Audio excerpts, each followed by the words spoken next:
Our boy groggily comes to his senses, the aftermath of a rough night written all over his face. He wakes up on a park bench with a splitting headache, the morning sun doing him no favors. He curses himself for drinking alone, swearing he'll never touch the stuff again if this is the price. Suddenly, a hazy memory flashes through his mind, something about a status window update while he was falling. He just scoffs at the thought, dismissing it as a ridiculously creative, drunken delusion. With a heavy sigh, he faces the grim reality. He's officially jobless and has no idea how he's going to make a living. Just as he's considering trash-tier day labor, a glowing elf girl appears out of thin air, asking if he's satisfied with his new status window. He completely freaks out, scrambling backward and demanding to know who the hell she is. The mysterious girl just gives a cheerful salute, introducing herself as Miri from the Status Window Management Department. Taejun is left utterly dumbfounded, wondering if a Status Window Management Department is actually a real thing. Our boy finally processes everything, realizing with dawning horror that the events of last night were not a dream. Miri casually confirms she's looked into his case regarding the explosive growth skill he inquired about. She then cheerfully reveals the big problem. His status window was just an outdated, buggy piece of trash. Taejun is completely floored, unable to believe that was the sole reason for his years of struggle. When he presses for more, Miri just pulls the security reasons card, saying she can't disclose any more details. She promises his growth will work properly from now on, but all Taejun can think is that his entire life's effort was a waste. The realization hits him like a truck, and he seethes with rage, asking if all his hard work meant absolutely nothing. He gets right in her face, his voice dripping with venom as he recounts the 7 years he trained, like a dog for a broken system. Completely losing it, he grabs her by the collar, demanding to know if she has a death wish and how she'll ever compensate him. Miri panics, pleading for him to calm down and quickly explaining she's already returned all his lost stats and healed his injuries. Our boy is stunned for a second, his rage pausing as he questions if he's really been healed. He lets her go and checks his body, completely dumbfounded to find himself in perfect condition, demanding to know how she did it. Miri explains that while she can't give him all the details, his new explosive growth needs a special trigger to get started. With a sudden burst of confidence, she points right at Taejun and says she's got a proposal for him. But before she can even finish her sentence, a wave of chaotic energy rips through the city streets below. A grotesque tentacle dripping with acid slams into the pavement, melting it on contact. Turns out a gate has opened, unleashing a hideous monster that sends the civilians below scrambling and screaming for the suppression team. Taejun stares in horror, the awful realization dawning on him that this is the trigger she was talking about. He whips around and unloads on Miri, yelling that she's sending him to his death, but she just pleads with him, insisting she believes he can handle it. She gives him a shaky thumbs up, telling him to trust her, and that the worst-case scenario is he'll just die, so he'll probably be fine. Taejun is left utterly speechless by her insane logic, while Miri just gives him a shaky double thumbs up. The system identifies the monster as a venom spore, a B-rank threat that could even overwhelm a skilled suppression team. He asks if taking that thing down is the trigger for his explosive growth, and Miri eagerly confirms it's a sure thing. But our boy hesitates, thinking it's absolute madness to just jump into a fight with a monster of that caliber. He glances at Miri, whose forced smile doesn't exactly inspire confidence, making him wonder if he can trust her at all. He falls silent, contemplating his grim, no-win situation. His mind flashes back to his hellish life, realizing that running away has never solved a single thing. He clenches his fist, figuring his life is already a mess, so what's the worst that could happen? With a surge of desperate resolve, he grits his teeth and decides he's all in. Without another word, he takes a running leap off the building, diving headfirst towards the battle and shocking the soldiers below. As he plummets, one of the smaller spore monsters spots him and fires a glob of acid right at his face. The creature shrieks, launching its venomous projectile with blinding speed. But our boy, with reflexes he didn't know he had, simply smacks the acid away with his bare hand. He follows through with a single, devastating punch that completely blows the trash-tier monster to bits. A flood of system windows appears, confirming the quest is complete and his new skills, undaunted experience and explosive growth, are now active. He's suddenly engulfed in a brilliant blue light as he feels an incredible surge of power coursing through him. His status window reveals a massive stat boost, and Miri smugly asks how his first taste of explosive growth feels. Our boy is dumbfounded, a crazed grin spreading across his face as he realizes this new power is totally overpowered. Miri cuts his celebration short, telling him not to get ahead of himself because the real show is just about to start. She then pumps her fist, urging him to keep the momentum going and wipe out every last monster on the battlefield. Wasting no time, our boy charges headfirst into the next group of trash-tier spores. The fear is gone, replaced by the crazed grin of a man who's just found the ultimate cheat code. Another punch, another explosion of monster guts, and another system notification confirms his explosive growth is working. He can't believe it. This jackpot skill is giving him permanent stats for every single kill. It's an absolute massacre as he tears through the horde, his power growing exponentially with each defeated spore. Drunk on his newfound strength, he launches himself towards the massive parent monster, the main venom spore. He realizes that at this insane growth rate, he'll be stronger than a B-rank hunter in less than a week. Hell, he might even surpass the legendary A-rank hunters, a thought that was pure fantasy just minutes ago. But as he's reveling in his power trip, the situation on the ground suddenly changes. He's dumbfounded to see that the official suppression team has already arrived on the scene. But just as the pros arrive, another group of hunters shows up, annoyed they missed out on all the action. One of them spots our boy and can't believe it's Taejin Lee, calling him a total loser. They see him clutching a mana crystal, looking completely wrecked, and wonder what the hell happened to him. The blonde-haired punk, Youngjin, leads his crew forward, telling Taejin to get lost before he gets hurt. He sneers that Taejin is pathetic and will never amount to anything, just like he always told him. Taejin finally recognizes his old bully, realizing Youngjin and his cronies are here to hunt as well. But instead of fear, a strange confidence washes over our boy as he stares them down. A dark, calculating grin spreads across his face. He's not the same weakling they used to push around. Just then, a member of the suppression team approaches Taejin, thanking him profusely for his help. She tells him that without his intervention, the situation would have been incredibly dangerous. Internally, our boy realizes this is a golden opportunity to flip his public image from zero to hero. He puts on a humble facade, laughing and saying it was nothing more than his duty as a hunter. Youngjin and his lackey can only stare, completely baffled by this trash-tier weakling's sudden change in attitude. The soldier keeps praising him, saying she can't imagine anyone handling that many venom spores alone. Her words catch Youngjin's ear, who steps forward with a sneer, asking if she really said Taejin did all that by himself. The soldier, a bit taken aback, confirms that's exactly what happened, and asks if there's an issue. This news hits Youngjin and his entire crew like a truck. They're utterly dumbfounded that the loser they knew is now a hero. Taejin smoothly tells them not to bother the officials and whispers to Youngjin that he'll explain everything in a bit. He then leads the still confused bullies away from the scene, towards a derelict, abandoned building. The group steps inside the crumbling structure, the perfect private stage for whatever our boy has planned. Surrounded by the whole crew, Youngjin cuts right to the chase, demanding to know if Taejin really handled the situation on his own. He scoffs at the very idea, questioning how a trash-tier D rank like our boy could ever pull off something so impossible. As Taejin remains silent, Youngjin's patience wears thin, and he aggressively demands an answer from the punk. Suddenly, a familiar blue glow catches Taejin's eye. The system has something to say. A new quest pops up, telling him to teach these disrespectful juniors a lesson. But it's the reward that makes his eyes go wide. An entire A-rank skill is on the table. A twisted, greedy grin spreads across his face as he realizes he gets a power-up just for smacking these clowns around. He slowly gets to his feet, offering a mock apology for what he's about to do. With Miri floating by his side, he calmly asks if they'd mind if he gives them all a beating. Youngjin and his boys are just left standing there, completely dumbfounded by this sudden turn of events. Taejin puts on a show, crying that he's new to this and can't sugarcoat his intentions. He then bows deeply and formally asks once more if he can teach them all a lesson. Youngjin's crew is just confused, with one of the bigger goons thinking Taejin has completely lost it. Fed up, the goon lunges to grab our boy, telling him to quit spouting nonsense. He slams his hand down on Taejin's head, lecturing him that criminals need to be punished. But Taejin doesn't even flinch, simply asking if the goon is serious about that little philosophy. The thug is stunned. He can't move Taejin an inch, who agrees that punishment is indeed necessary. A menacing blue aura flares to life as Taejin tells the man to take what he deserves. Before the goon can react, a vicious chop connects with the side of his head, and in a single, fluid motion, Taejin effortlessly flips the massive thug onto the concrete floor. The rest of the crew is just dumbfounded, wondering if their buddy just collapsed on his own. But our boy Taejin isn't done, calmly beckoning the rest of them to come at him one by one. With a chilling smile, he declares their punishment for bullying a senior. A single flick to the forehead. The thugs are in disbelief, thinking he's completely lost his mind to be this confident.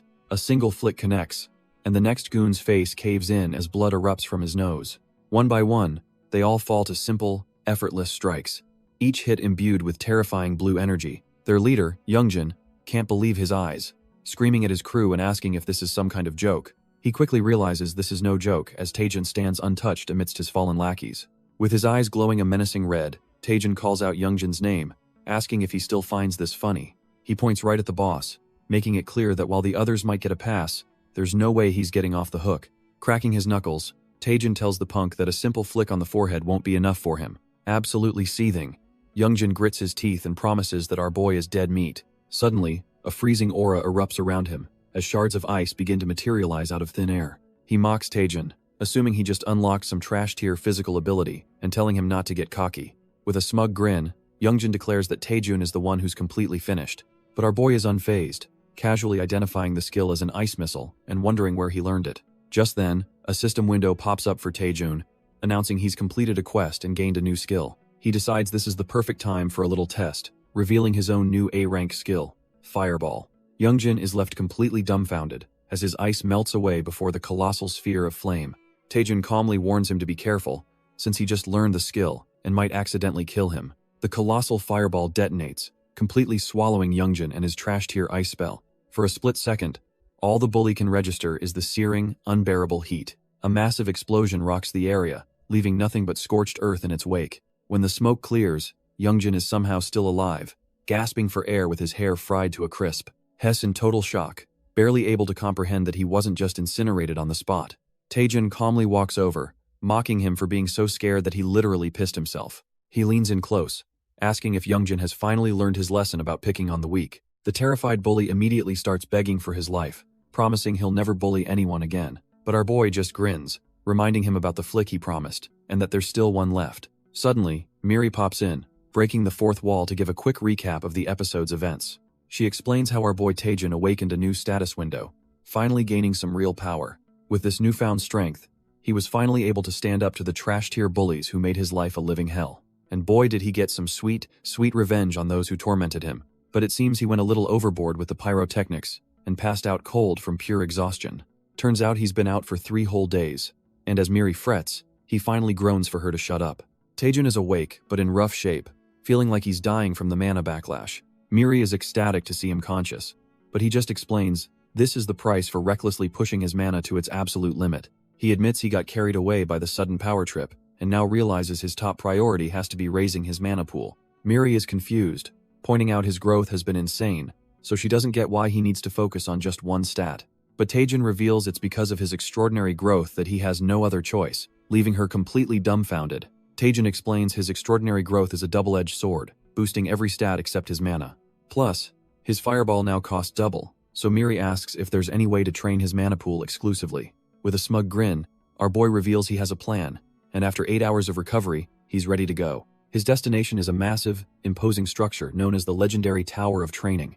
Inside, he tells Miri this is the perfect dungeon to grind mana, a famous spot even for beginners. But Miri immediately pokes a hole in his story, asking why the place is completely empty if it's so popular. He admits it was a hotspot years ago, wondering if it went out of business, just as a magic circle activates. A strange old man in a sleeping cap materializes, looking right past them and muttering for his granny. The frail-looking wizard seems to be on his last breath, tearfully begging for his granny to return. Taejun and Miri are just dumbfounded, wondering what in the world is wrong with this creepy old man. Taejun tries to get things started, but the senile old manager completely mishears him, thinking he's asking for fast food. Our boy is dumbfounded, trying to correct the geezer who's now complaining about his granny not letting him eat junk. Finally, the words sink in, and the manager realizes a challenger has actually come to face the tower's trials. With a slightly unsettling smile, he offers to be their guide, leading them deeper into the dungeon. Miri whispers that this whole setup is making her nervous, but Taejun just tells her to relax because he came prepared. They're teleported to a new platform as the manager mumbles to himself, trying to remember how his own tower even works. Losing patience, Taejun grabs the old man and starts explaining the rules himself, saying there are 10 stages to clear. He confidently declares that the first stage is a simple warm-up, defeating 10 goblins. A light bulb goes off over the manager's head. He's shocked Taejun is right, as if he'd forgotten his own script. Miri is amazed by his insight, and our boy smugly boasts that no one knows this tower's secrets better than he does. Turns out, our boy couldn't go on expeditions, so he became a dungeon nerd, studying strategies on YouTube day and night. He's absolutely certain this beginner dungeon is going to be a piece of cake, with Miri cheering him on. The tower manager overhears his boasting, forcing Taejun to play it off like he was just talking to himself. They arrive in a forest clearing, and the manager announces that the first trial is about to begin. With a great heave, the old man raises his staff to summon the monsters for the first stage, but the spell seems to take a massive toll on him, as he trembles and strains to even finish the incantation. Taejun is pumped and ready for action, Miri confidently thinking that 10 goblins will be a breeze for him. Suddenly, a loud rustling erupts from the nearby bushes, signaling the monster's arrival. But instead of a few weak goblins, a massive, roaring ogre smashes through the trees. And it's not alone, An entire army of ogres and goblins appears, leaving everyone completely dumbfounded. Taejun and Miri are completely baffled, with our boy sarcastically asking if the goblins have been bulking up. He turns to the tower manager for answers, demanding to know why the so-called goblins look like roided-out ogres.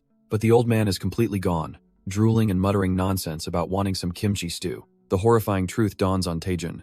This geezer isn't some powerful mage, he's just a senile old man who botched the spell. With a deafening roar, the entire horde of ogres begins its thunderous charge right at them. Miri starts to panic, asking what they should do.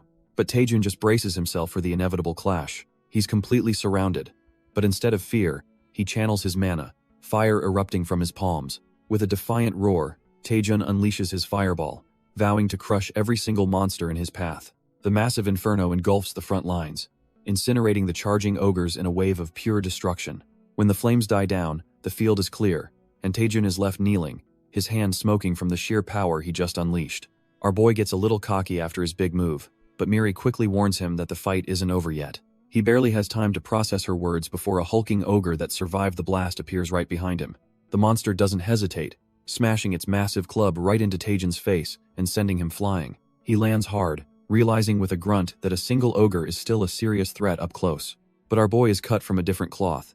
He just grins and launches himself back into the fray, ready for round 2. He expertly ducks under a wild swing, seeing the perfect opening to counterattack.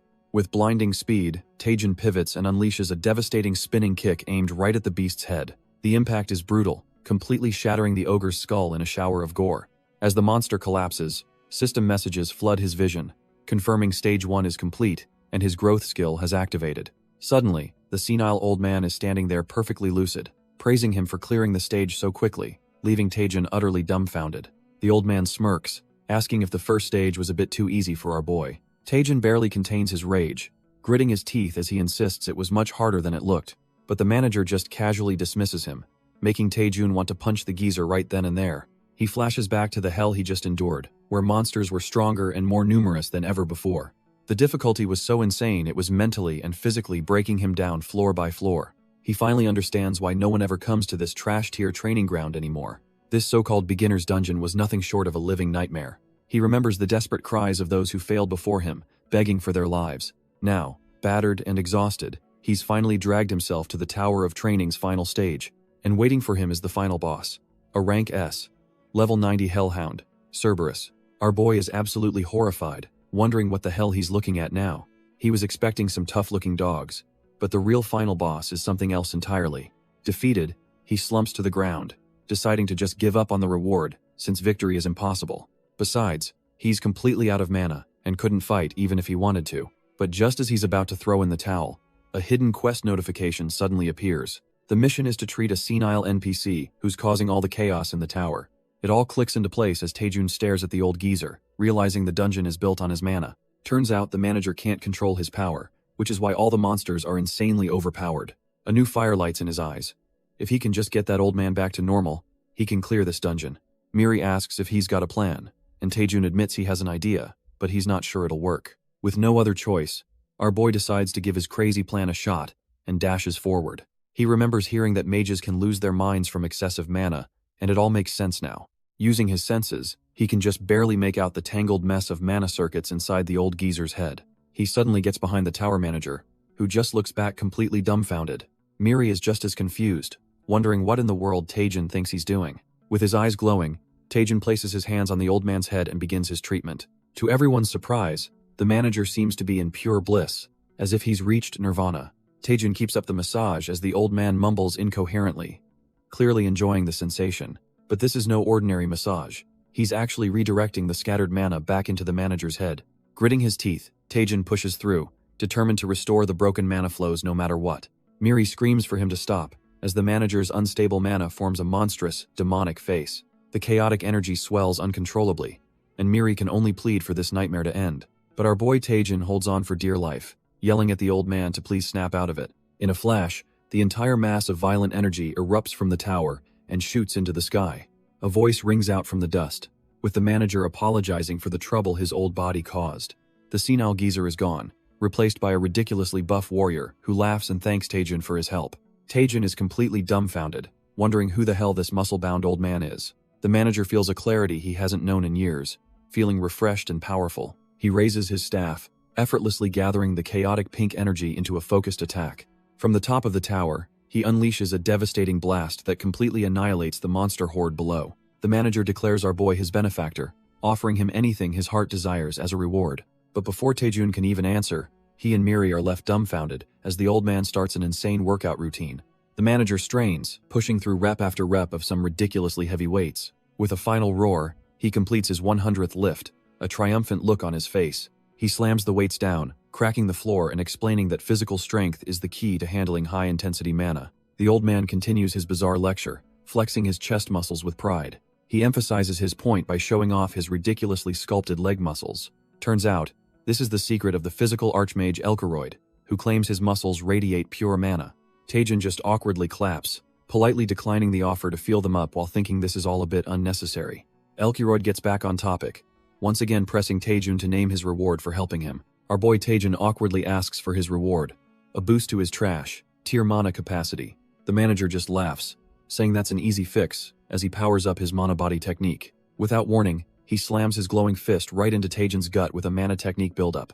Taejun screams in agony as his mana skyrockets, getting a massive plus 300 boost instantly. He collapses, coughing and thinking he nearly died from that brutal reward, as Miri looks on in horror. But the manager strokes his beard, realizing that a lack of mana isn't Taejun's real problem. Taejun is completely dumbfounded, having no idea what the old man is talking about.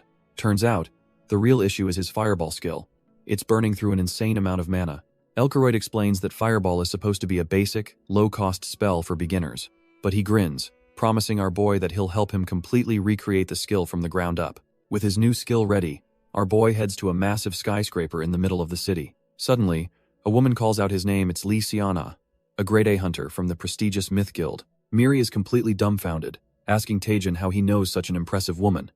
He explains she's an old friend from his training days. She can't believe he actually has a female friend, which makes Taejun blush and defensively ask if she thinks he's that pathetic. Miri then asks why he called her, and Taejun reveals it's to test the new fireball technique he learned from the buff old man. Turns out, this skyscraper houses the largest and most secure training facility in the entire country. He recalls how his old fireball was already strong enough to level a building, so he knows this new version is on another level of dangerous. That's why he needed a proper, safe training area this time around, and he looks pretty smug about his planning. Miri is genuinely impressed, admitting that Taejun has way more connections than she ever gave him credit for. Just then, Siana walks up and asks what they were talking about, causing Taejun to panic and laugh it off like a total goof.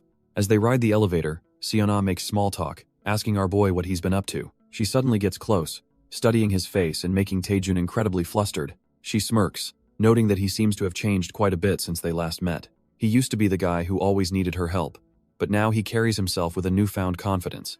Changing the subject, she casually mentions that someone else is also using the training grounds today. With a grin, she tells him he'll be super excited to see who it is as she opens the door. Taejun's face drops in horror when she says the other person already arrived. The first thing he sees are two familiar, menacing spears, one purple and one red. And there he is, Choi Jin-hyuk, a grade, a hunter from the Bicheon Guild, sitting on a monster's corpse.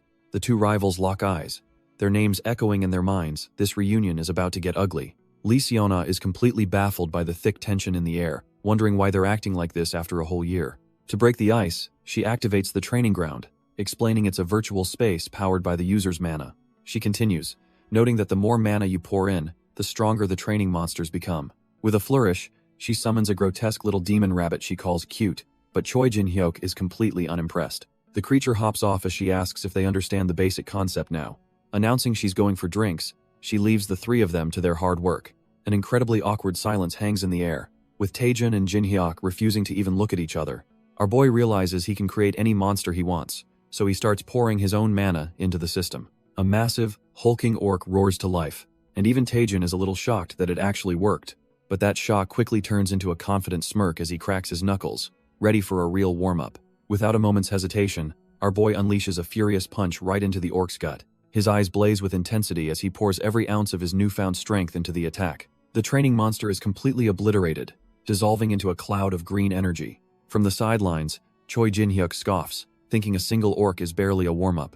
But then, a sudden realization hits him as he finally recognizes Taejun's face. He flashes back to the scene of the beaten guild juniors, accusing Taejun of being the one responsible. The confident smirk vanishes from Taejun's face as he turns to face the accusation. Jin-hyuk stalks forward, stating he didn't want to believe the rumors, but now he sees it's true. He gets right in Taejun's personal space, questioning if has awakened some hidden power. His voice is laced with venom as he asks why Taejun would use that strength to attack his own family.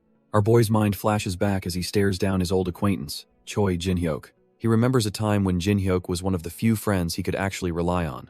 But that all changed when Jin-hyuk joined the Bicheon Guild and started leaving him in the dust. He started hanging out with trash-tier thugs, just watching from the sidelines as they ganged up on Taejun. The friend he once knew had completely vanished, replaced by someone cold and ambitious. Taejun realizes that to the current Jin-hyuk, he's no longer a friend, just a pathetic porter. Snapping back to the present, he looks Jin-hyuk dead in the eye and admits he did it, asking what he's going to do about it. Jin-hyuk is completely dumbfounded by the blunt confession, as Taejun scoffs that he just roughed up some punks. He reminds his so-called friend that those guys were the ones who messed with him in the first place. Then he twists the knife, calling Jin-hyuk out for doing nothing but watch while he was getting beaten to a pulp. Jin-hyuk absolutely loses it, grabbing Taejun by the collar and screaming about his audacity. Our boy Taejun, cool as a cucumber, just points out that he's being strangled, and anything he does now is purely self-defense. Suddenly, Seona pops in cheerfully, announcing she's brought them something, completely unaware of the standoff. Her smile vanishes as she sees them fighting, and she screams at her two teammates to stop what they're doing, but it's too late. Jin-hyuk unleashes a brutal slash with his spear, catching Taejun right across the torso.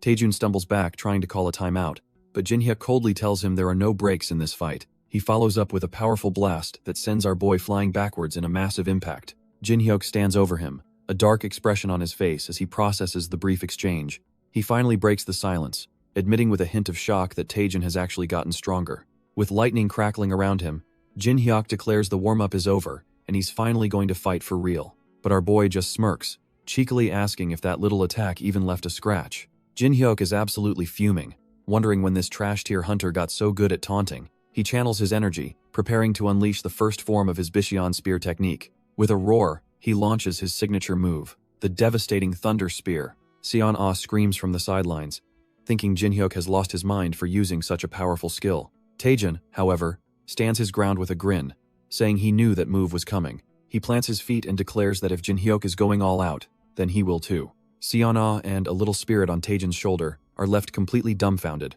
wondering what he's planning. Taejun begins gathering an immense ball of blue energy, a power they've never seen from him before. He then unleashes a massive torrent of blue flame, revealing his new S-rank skill, the Archmage's Fireball. Jin-hyuk scoffs at the incoming attack, thinking it's just a basic energy blast. The sheer pressure hits him a second later, and he realizes with dawning horror that he can't possibly block this. Just as the flames are about to consume him, a mysterious figure flashes in front of him to intercept the blast. With a soft click, a sword is drawn, glowing with an ethereal power of its own. In one clean motion, the newcomer slices right through the Archmage's Fireball, parting the sea of flames effortlessly. Jin-hyuk, Seon-ah, and even our boy Taejun are left completely speechless by this insane turn of events. The S-rank skill simply dissipates around the impossibly sharp blade, rendered completely useless. The mysterious savior stands over a stunned Jin-hyuk, leaving everyone wondering who the hell she is. Turns out, she's the vice president of the Myth Guild, the S-rank hunter Cha Soo-hyun, and she knows that was no ordinary fireball. With ice in her eyes, she glares at Jin-hyuk, scolding him for using such a dangerous skill on a fellow teammate. Taejun tries to play it cool, mumbling that it was his first time using the skill, and he misjudged the power. Jin-hyuk is absolutely fuming in the background, thinking our boy is about to get annihilated for his recklessness. Soo-hyun then turns her intense, menacing gaze directly onto Taejun, making him think he's next on the chopping block. But in a wild turn of events, her expression softens as she grabs his hand and asks if he'd consider joining her guild. Jin-hyuk is completely losing his mind, screaming that there's no way this is happening. Our boy is just as confused, realizing that the de facto leader of the Myth Guild is standing right in front of him. The legendary S-ranker, Cha Soo-hyun, is personally extending a scouting offer to Lee Taejun. She explains that she's never seen a basic fireball with that much destructive power, and that a hunter like him would be a huge asset. With a determined glint in her eyes, she repeats the offer, dead serious about recruiting him. Taejun is left speechless, his mind reeling from the sudden, out-of-the-blue proposal from one of the world's top guilds. Watching from the sidelines, Seon-ah is absolutely beaming, thinking it's about time they recognize Taejun's true worth. Our boy knows the score. The Myth Guild is one of Korea's 4 major powerhouses, and joining would change his life. But after a moment of heavy consideration, he swallows hard. Having made up his mind, he respectfully tells Soo-hyun that as a hunter, He believes one must consistently train to overcome their limits. He then pulls a fast one, claiming he promised a colleague a duel today specifically to test those limits. Jin Hyuk is completely dumbfounded, wondering when in the hell he ever agreed to a duel with this guy. Taejun clenches his fist, explaining that during his clash with Jin Hyuk, he came to a stark realization. He saw Hunter Choi Jin Hyuk as a massive, insurmountable mountain that he's not yet strong enough to overcome. Therefore, he declares with fiery resolve that he must decline the offer because he still has mountains to climb on his own. Jin Hyuk is about to have an aneurysm, thinking this kid is completely insane for twisting their one-sided beatdown into some noble duel. Instead of getting angry, Soo-hyun bursts out laughing, absolutely loving our boy's fiery spirit and dedication to training. He asks for his name, and Taejun proudly introduces himself as a humble D-rank hunter. The vice president just pats his head, saying a talent like him is a complete waste at D-rank, and decides to pull some strings for him. And just like that, Soo-hyun hands over a personal letter of recommendation, a ticket to something much bigger. Turns out, it's an invitation to the B-rank hunter evaluation in 1 month, leaving his colleagues absolutely stunned. While Seon-ah is ecstatic for him, Jin Hyuk is still fuming in the background, unable to believe this kid's audacity. Taejun realizes that ranking up means access to better dungeons, concluding that this is an opportunity he absolutely cannot refuse. 1 month later, our boy arrives at the towering skyscraper that serves as the official hunter testing site. He stands confidently among the other applicants, noting that the very air here feels different, charged with power. Miri pops up, amazed he got a recommendation so easily, but Taejun just smirks, boasting that talent always recognizes talent. Miri can't wrap her head around it, asking why had turned down such a sweet deal from the Myth Guild. Our boy makes a face, thinking the answer is painfully obvious. It's all about the money. He explains that joining a guild means giving up a huge chunk of your earnings and all your freedom. He remembers the grim reality for most hunters, they're worked to the bone and discarded the second they get hurt. With a demonic grin, he declares he could never join a guild. His only goal is to make a mountain of cash. Just then, his thoughts are cut short by a voice calling his name, and he turns to see who it is. A cheerful girl with cat ears introduces herself as Yu Se-rin, a C-rank hunter from the Cheongyan Guild. Taejun is completely dumbfounded, asking how she knows him, but she just grabs his hand, saying the rumors are already flying. Se-rin's expression turns serious as she reveals her guild is dead set on recruiting him, especially since she heard Myth's VP is interested.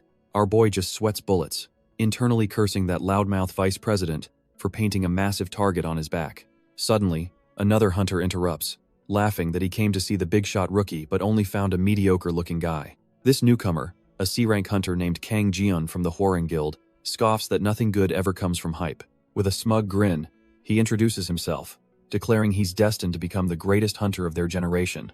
Taejun just gives him a thumbs up with a forced smile, wondering if this dude is completely out of his mind. Before any more trash talk can fly, an announcement cuts through the tension, signaling the start of the B-rank hunter evaluation test. A woman at a podium explains that she'll first introduce the mentor who will be overseeing their examination. The crowd murmurs as the mentor is revealed. A. Rank hunter Choi Jin Hyuk from the Bicheon Guild. Taejun's face drops in absolute horror as he recognizes the name of the very hunter he humiliated back in the dungeon. Choi Jin Hyuk takes the mic, greeting the participants and explaining he'll quickly go over the test procedures. He reveals the test will be a dungeon crawl, with the 8 participants split into 2-person teams to tackle it together. He explains the dungeon layout.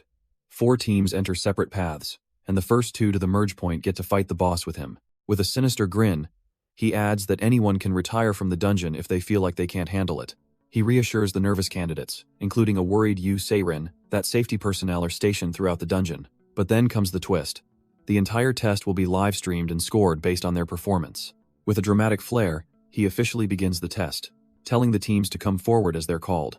First up is Team A, pairing the cat-eared girl Yu Se-rin with the arrogant martial artist Kang Jian. Team B is announced next, a duo who already look a little overwhelmed by the pressure. Then Team C is called, a pair of hunters who seem much more composed and ready for a fight. And finally, Team D is revealed. Our boy Taejun, partnered with a large, friendly-looking hunter named Kim Jun-hyun. Taejun is stunned when his partner cheerfully calls him senior, only to see the kid as a C-rank hunter from the Bicheon Guild itself. Choi Jin-hyuk watches in silence as Kim Jun-hyun cheerfully leads a hesitant Taejun towards the dungeon gate. Kim Jun-hyun gives his new senior a sideways glance, his friendly demeanor hiding a hidden agenda. Meanwhile, Choi Jin-hyuk is absolutely seething, believing our boy is just using him for personal gain. It seems the partner isn't a fan either, as Kim Jun-hyun hardens his expression, thinking this won't be easy for Taejun. With their hidden conflicts, Team D steps through the swirling red portal to begin the assessment. Choi Jin-hyuk's rage hits its peak, as he internally vows to make Taejin regret everything. We flash back to the Bicheon Guild, where this whole scheme was cooked up. Turns out, a guild higher up had called Kim Jun-hyun in for a special, off-the-books mission. His only job in the assessment, the schemer explained, was to disrupt Taejun at all costs. The plan is simple. Since the D route is already a nightmare, a little interference should be enough to make our boy fail spectacularly. The schemer twists the knife, bringing up Kim Jun-hyun's sick mother. He frames this dirty mission as a chance for Kim Jun-hyun to earn money for her surgery. With no other choice, the poor guy is forced to trust him and play along. Back in the present, Kim Jun-hyun is still reeling from his decision when a monster appears. A giant cave snake lunges at them with blinding speed. But before anyone can react, our boy Taejun smashes its head into a bloody pulp. Miri complains about the trash tier experience, but Taejun's extraordinary growth skill still kicks in for a bonus. Kim Jun-hyun is completely dumbfounded, wondering when Taejun got this strong. He recalls that just a few weeks ago, their power levels were practically identical. In the Bicheon Guild, they were both nobodies, yet Taejun somehow always kept his fighting spirit. Kim Jun-hyun flashes back to a time when he praised Taejun's unique skill for absorbing attacks. Back then, it was actually Taejun who was encouraging him, giving a thumbs up and saying he'd shine one day. He remembers Taejun as the senior who gave him hope when he had none, always telling him to keep fighting. The guilt is crushing him. Now he's the one tasked with making his old friend fail in this godforsaken test. But with his mother's surgery bills looming, he feels he has no choice but to go through with this dirty deed. Stealing his resolve in the present, he calls out to Taejun, who turns around, looking a bit confused. He offers our boy a blue potion, claiming it's a little something to help him since things are getting tough. Kim Jun-hyun explains it's just a buff potion he always carries, a handy item for any expedition. Completely oblivious, Taejun just smiles and gratefully accepts the potion from his friend. He chugs it down in one go, while Kim Jun-hyun confirms in his mind that the paralysis poison has been delivered.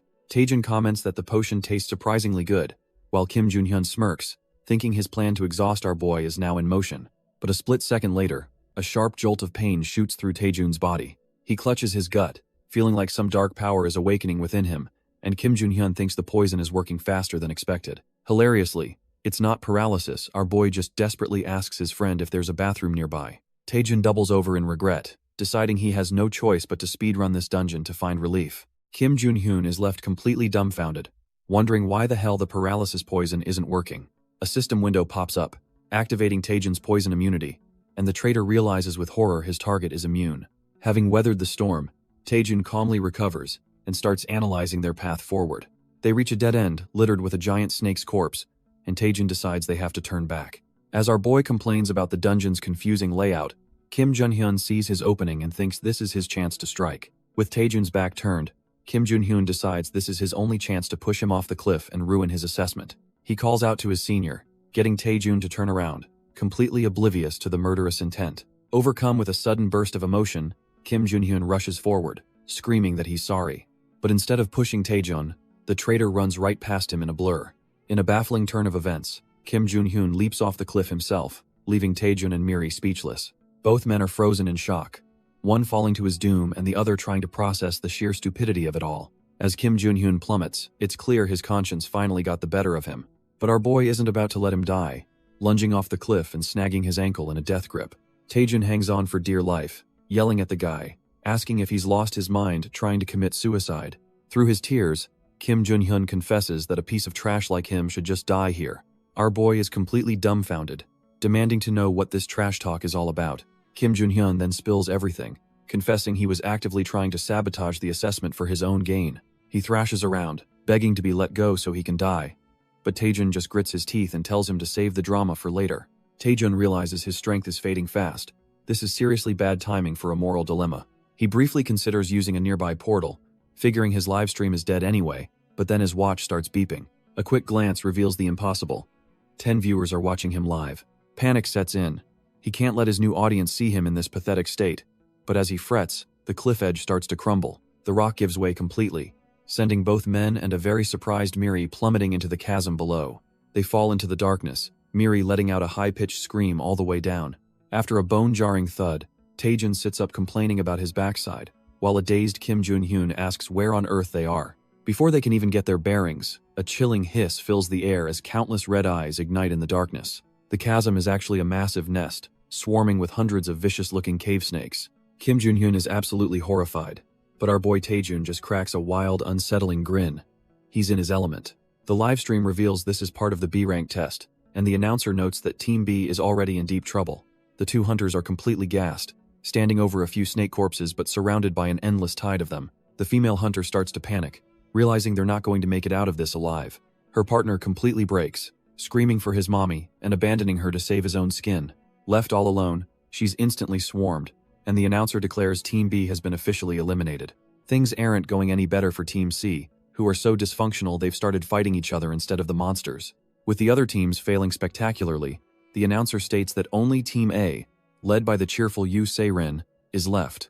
Yu Se-rin confidently announces that she's about to take down the 1,000-year white snake. But when she turns around, ready for action, she's dumbfounded to find the monsters have vanished. Turns out her teammate, Kang Jian, couldn't wait and dove in solo, pummeling the snakes into paste. Hes thinking this is the perfect chance to impress his boss, and Hes not about to waste it. Yu Se-rin can only watch in disbelief as he tears through the horde without a second thought. She's completely ticked off, realizing this glory hog is trying to steal the entire spotlight for himself. Fine. If that's how he wants to play, she decides she won't be outdone, and begins casting a spell. She unleashes her own powerful attack, a devastating frost wind. Their combined assault absolutely shreds the remaining snakes, as she declares herself the protagonist of this test. Team A effortlessly reaches the boss room first, proving the overwhelming power of the four great guilds. As they approach the next area, a shady-looking hunter from the Bicheon Guild greets them with a slow clap. He introduces himself as their guide to the boss room, a smug grin plastered on his face. But Yu Se-rin pipes up, wondering where the hell Hunter Lee Taejun is. The guide scoffs, checking his phone and declaring that Team D's signal is gone. They've obviously been eliminated. Kang Jian smirks, telling Yu Se-rin he knew that guy was a nobody, while she feels a pang of disappointment. With that settled, the Bicheon schemer beckons them to follow him into the final chamber. Internally, the guide is ecstatic, thinking his partner Junyun must have successfully taken out our boy. He can't help but wonder how embarrassed Vice President Cha Soo-hyun will be when she hears her pick failed so miserably. But as they step forward, the smug looks on all three of their faces instantly vanish, replaced by pure shock. Because there, in the boss room, sits Taejun on a throne, the massive cave snake already dead and impaled at his feet. Instead of our boy, a skeletal lich sits on the throne, leaving everyone completely dumbfounded as to what just happened.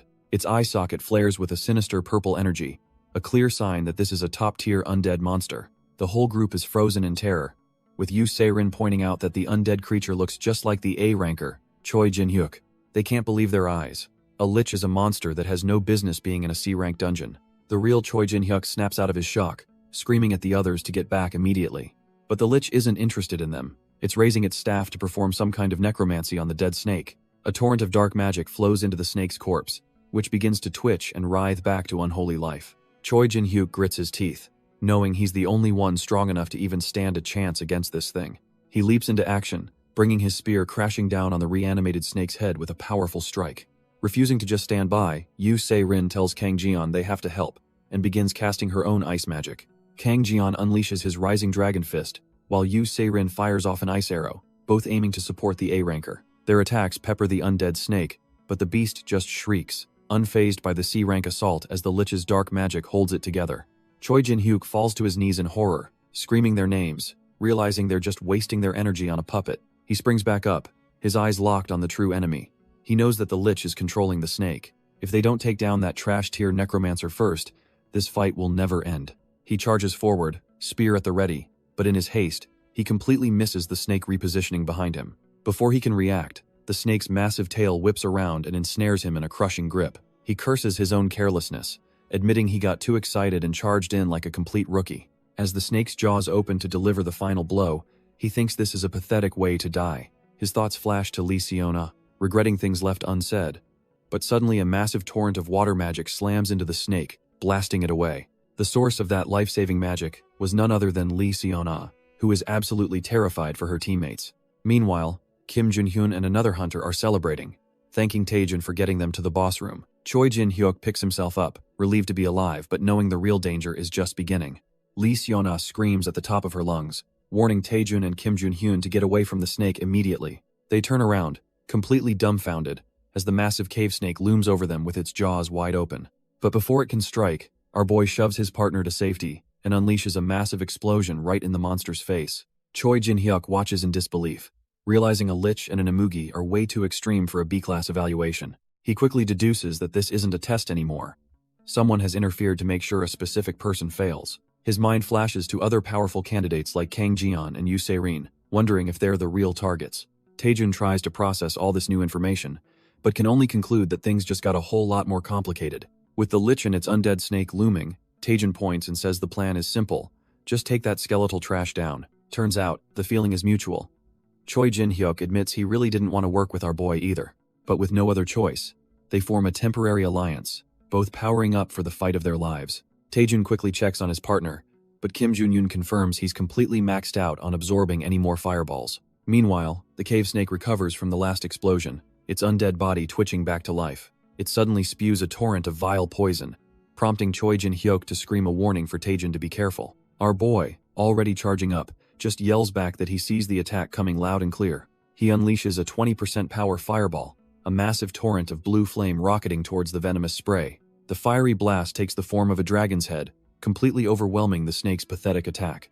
Seeing his chance, Choi Jin-hyuk prepares his own move, announcing the second form of his divine spear technique. He unleashes the autumn wind blast spear, a whirlwind of energy that tears through the battlefield. The undead snake doesn't stand a chance, its form completely shredded by the spear's devastating power. Turns out, the Lich was riding on its head the whole time and is now completely exposed. Yu Se-rin spots the opening, screaming that the trash tier boss is finally defenseless. Kang Jian agrees, seeing his moment to shine and rocketing towards the skeletal mage. He yells that a real man never misses an opportunity like this. With a powerful roar, he smashes his fist forward, unleashing a wave of pure energy. But our boy Taejun has a crazier plan.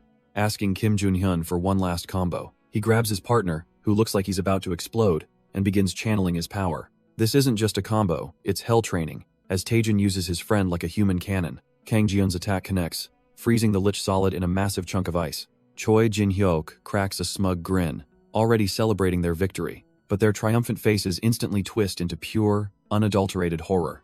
The ice shatters as the Lich emerges without a scratch, wondering if that was all they had.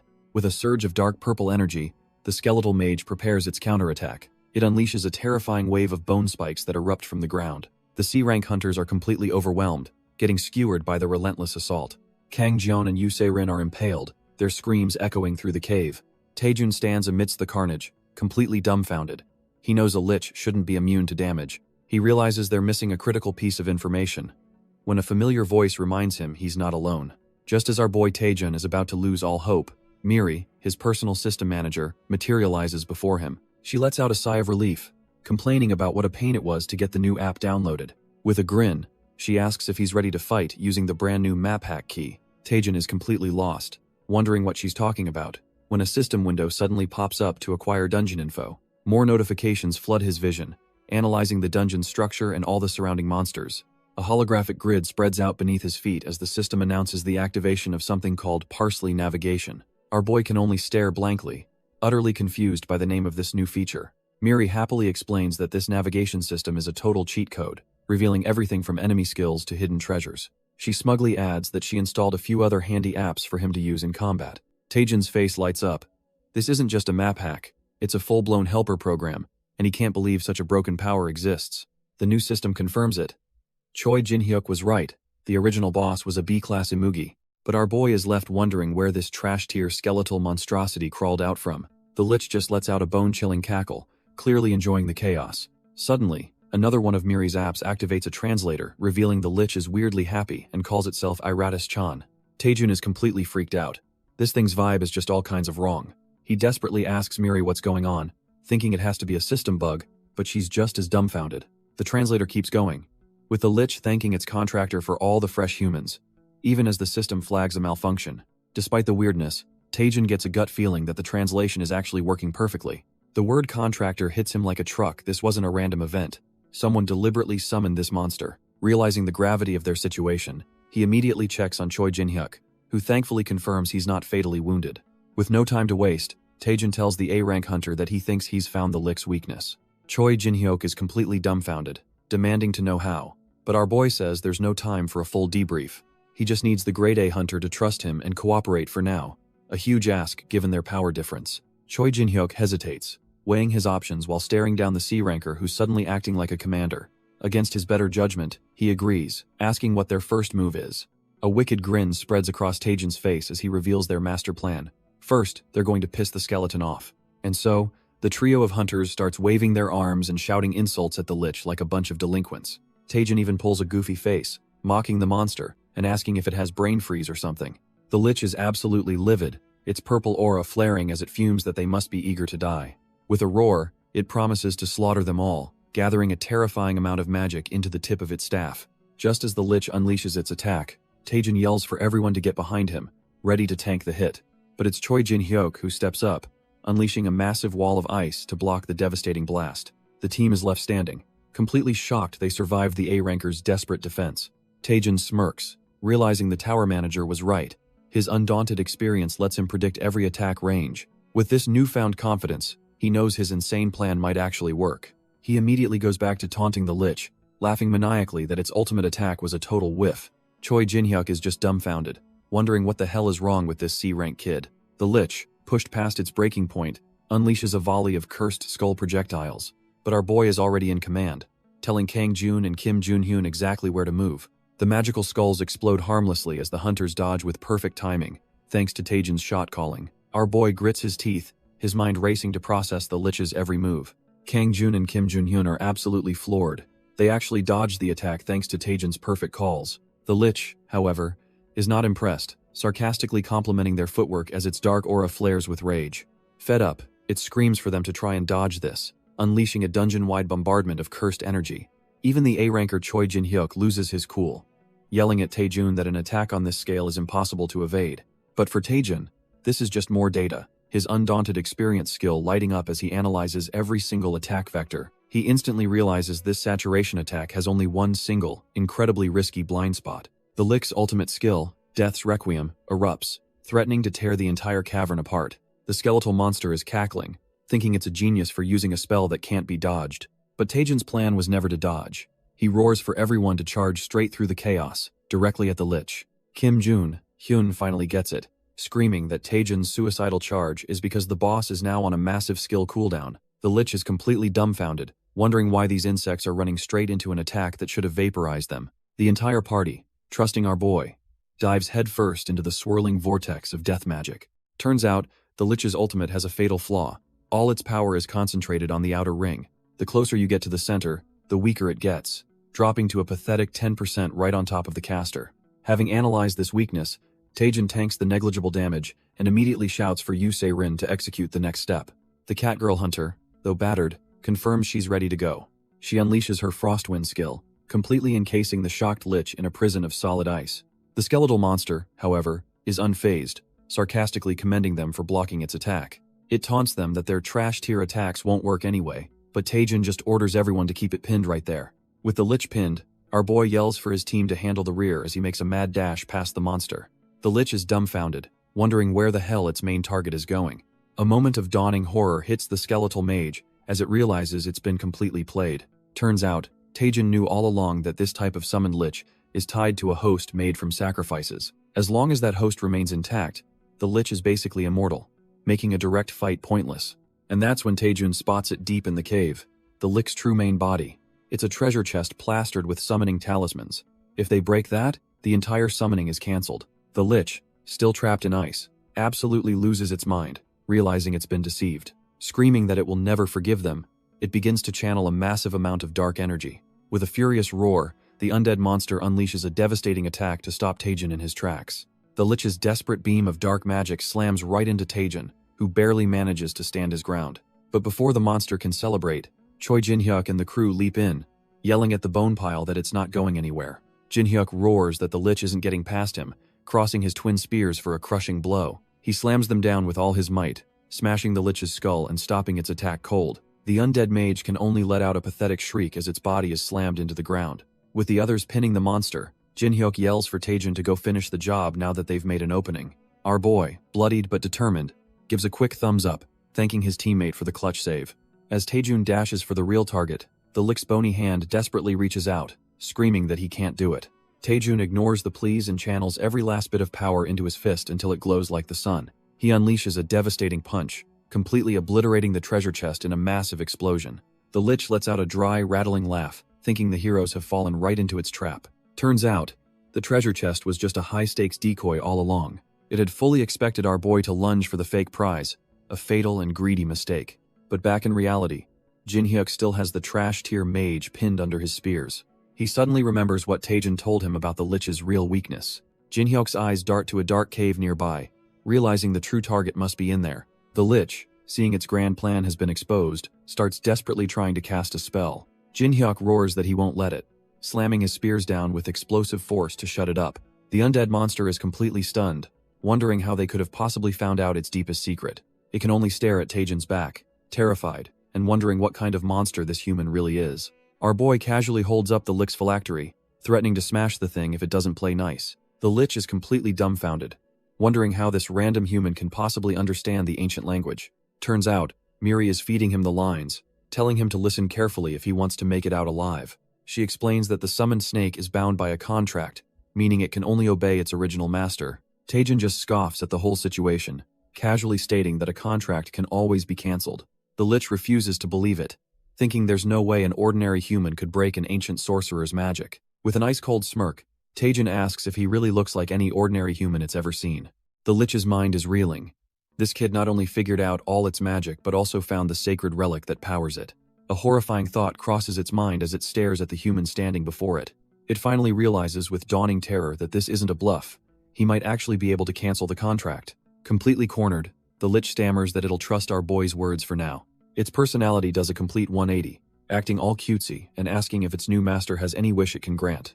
Taejin is so disgusted by this sudden bootlicking that he feels physically ill. He cuts to the chase, demanding the Lich release all the skeletons outside, which leaves the creature dumbfounded. Our boy reveals he already knew the skeletons were summoned by someone else, warning the Lich that lying will cost it its head. The terrified Lich immediately complies, and Taejin is just glad they're finally on the same page. Now acting like a defeated pet, the Lich meekly asks what he desires. With a downright demonic grin, Taejin demands the Lich hand over every single thing it owns. The Lich is completely baffled, having no clue what he means by everything. Taejin clarifies he's shaking it down for loot, but the Lich pathetically claims it has nothing useful to give. The Lich panics, realizing it can see its own demise if it doesn't cooperate. It dawns on the creature that our boy is after its precious staff, a treasure it calls Iratus Chan's staff, and it absolutely cannot part with it. But Taejin just grins, and casually threatens to smash the phylactery chest, giving the Lich no choice in the matter. Defeated, the Lich tearfully hands over the staff, which Taejin happily accepts. With the deal seemingly done, the Lich begs to be released from the contract, promising to be his loyal servant forever. Taejin just plays dumb, claiming he has no clue how to release some fancy contract.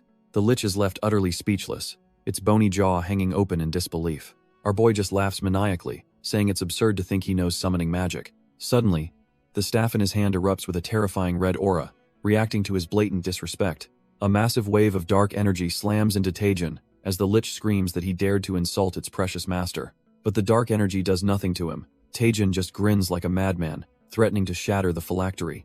And he wasn't bluffing for a second, bringing the staff down and smashing the Lich's life source to bits. As the Lich dissolves, it cries out for its master, while our boy smugly claims he's the great being now. Miri just watches, dryly commenting that the Lich is certainly going out with a flair for the dramatic. Sifting through the remains, Taejin finds a strange item, which Miri suspects is the offering used to summon the Lich. It's a single, severed finger, prompting Miri to wonder what kind of monster is targeting Taejin. Taejin completely ignores the ominous warning, too busy celebrating the awesome new staff he just scored. Miri just gives him a deadpan stare, completely over his materialistic attitude. Suddenly, she spots something else glittering in the dust and points out another item drop. He picks up the strange purple gem, figuring that anything dropped from the Lich's skull must be incredibly valuable. Just as he's admiring his loot, the rest of the hunters come rushing in, with Choi Jin-hyuk yelling to see if he's alive. Our boy snaps out of his daze, quickly hiding his new staff behind a system window and assuring them he's perfectly fine. Choi Jin-hyuk is completely dumbfounded, unable to believe that this trash-tier hunter actually took down a Lich by himself. Taejin just stands there coolly, confirming that yes, he defeated it, and it's now gone without a single trace. Even Kang Jiun has to give him props, admitting Taejin is a strong hunter, while Yu Se-rin is practically swooning over his achievement. But then the mood shifts as Choi Jin-hyuk stumbles forward, looking like he has something heavy on his mind. He suddenly bows deeply, offering a sincere apology that catches our boy completely off guard. Kim Junhyun follows suit, confessing that it was he who ordered the poisoning and the betrayal that threw Taejin into the pit. Choi Jin-hyuk admits he doesn't know how things got so twisted, but he couldn't stand seeing someone with no talent work so damn hard. With his head bowed, he apologizes again, finally admitting his jealousy and regret for everything he's done to Taejin.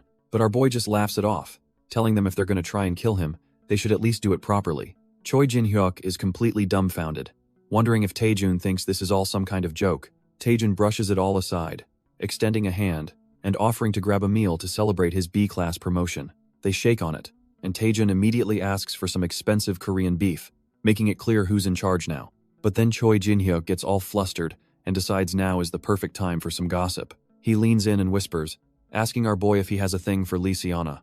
Taejun's brain completely short-circuits, leaving him utterly speechless at the random question. Just as things get super awkward, Kim Jun-hyun frantically points out that the seniors are nearby. Turns out, he wasn't pointing at people, but at the glowing green dungeon gate that has finally opened.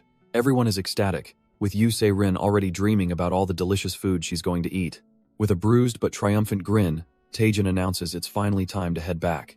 The whole squad follows him towards the portal, and now that the danger is gone, our boy's stomach starts rumbling for that beef. They step through the shimmering green gate, leaving the hellish dungeon behind for good. As they emerge, an announcer confirms their safe return, but they've walked right into a crowd of reporters and officials. A line of imposing figures stands waiting for them, immediately congratulating Taejun on his B-class promotion. Our boy is completely dumbfounded, recognizing two of the people as the heads of the country's top guilds. He can't believe his eyes. Mate Pyong of the Hwarang Guild and Seo Yeonhwa of the Clear Sky Guild are right in front of him. Seo Yeonhwa steps forward, her voice cutting through the noise, and reveals that they know someone manipulated the evaluation. A screen behind her shows the chaos they endured, the Imugi's transformation into a Lich, and the appearance of trash-tier monsters that never should have been there. She concludes that this incident was a calculated attack by a rival force trying to keep the top guilds in check. Then, with everyone watching, Seo Yeonhwa declares that they've already identified the culprit. She turns and points right at our boy, accusing Hunter Lee Taejun of being behind the whole thing. Taejun's mind just short-circuits. He's completely dumbfounded by the sudden accusation. His teammates immediately jump to his defense, arguing that he's a comrade who fought beside them.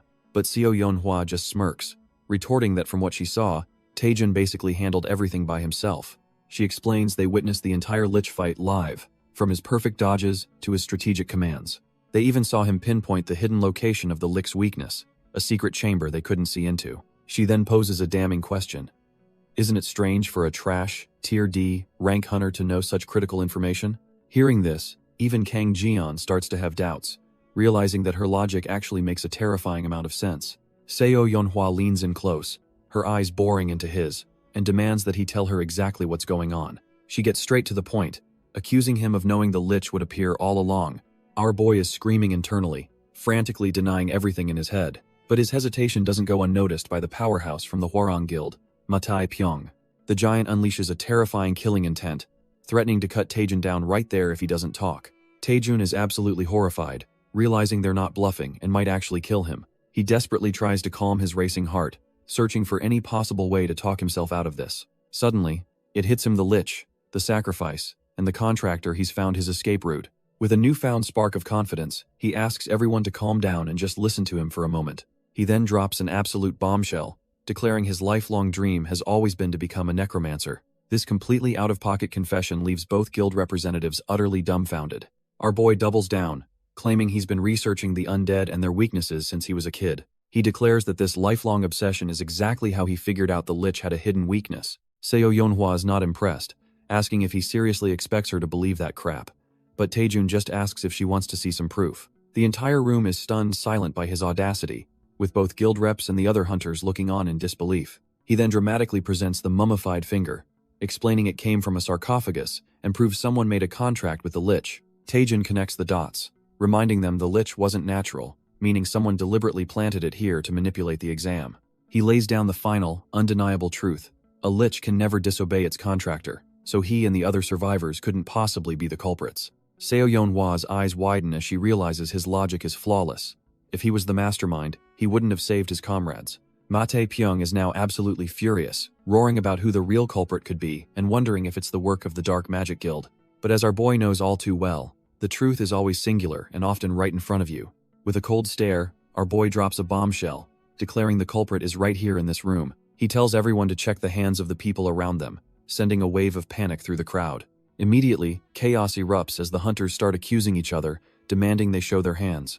But one man in a suit is sweating bullets, clearly trying to keep his own hand out of sight. And just like that, he's exposed the guy is missing the exact finger Taejun presented as evidence. Miri is completely dumbfounded, asking our boy how he could have possibly figured it all out. Taejun just smirks, casually explaining that this is how they always catch culprits in detective manga. His trash-tier explanation makes Miri's face contort in absolute disgust. Made Pyong roars for Seo Yunhua to capture the traitor, and she immediately starts casting a spell. The culprit is instantly trapped in a cage of green light, his escape route completely cut off. Mate Pyong unleashes his fury, roaring about how dare this trash touch his apprentice as he lands a vicious kick. Hess not stopping there, charging up his ultimate move, the Dragon Strike, to completely obliterate the traitor. But just as the final blow is about to connect, he freezes, his face a mask of pure shock. The contractor denied him his vengeance, choosing to bite down on a poison capsule and take his own life.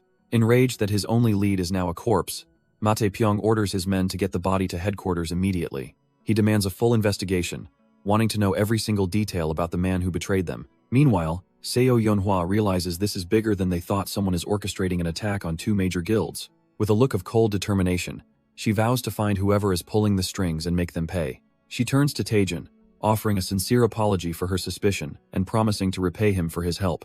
But before our boy can even react, the exhaustion hits him like a truck, and he collapses to the ground, out cold.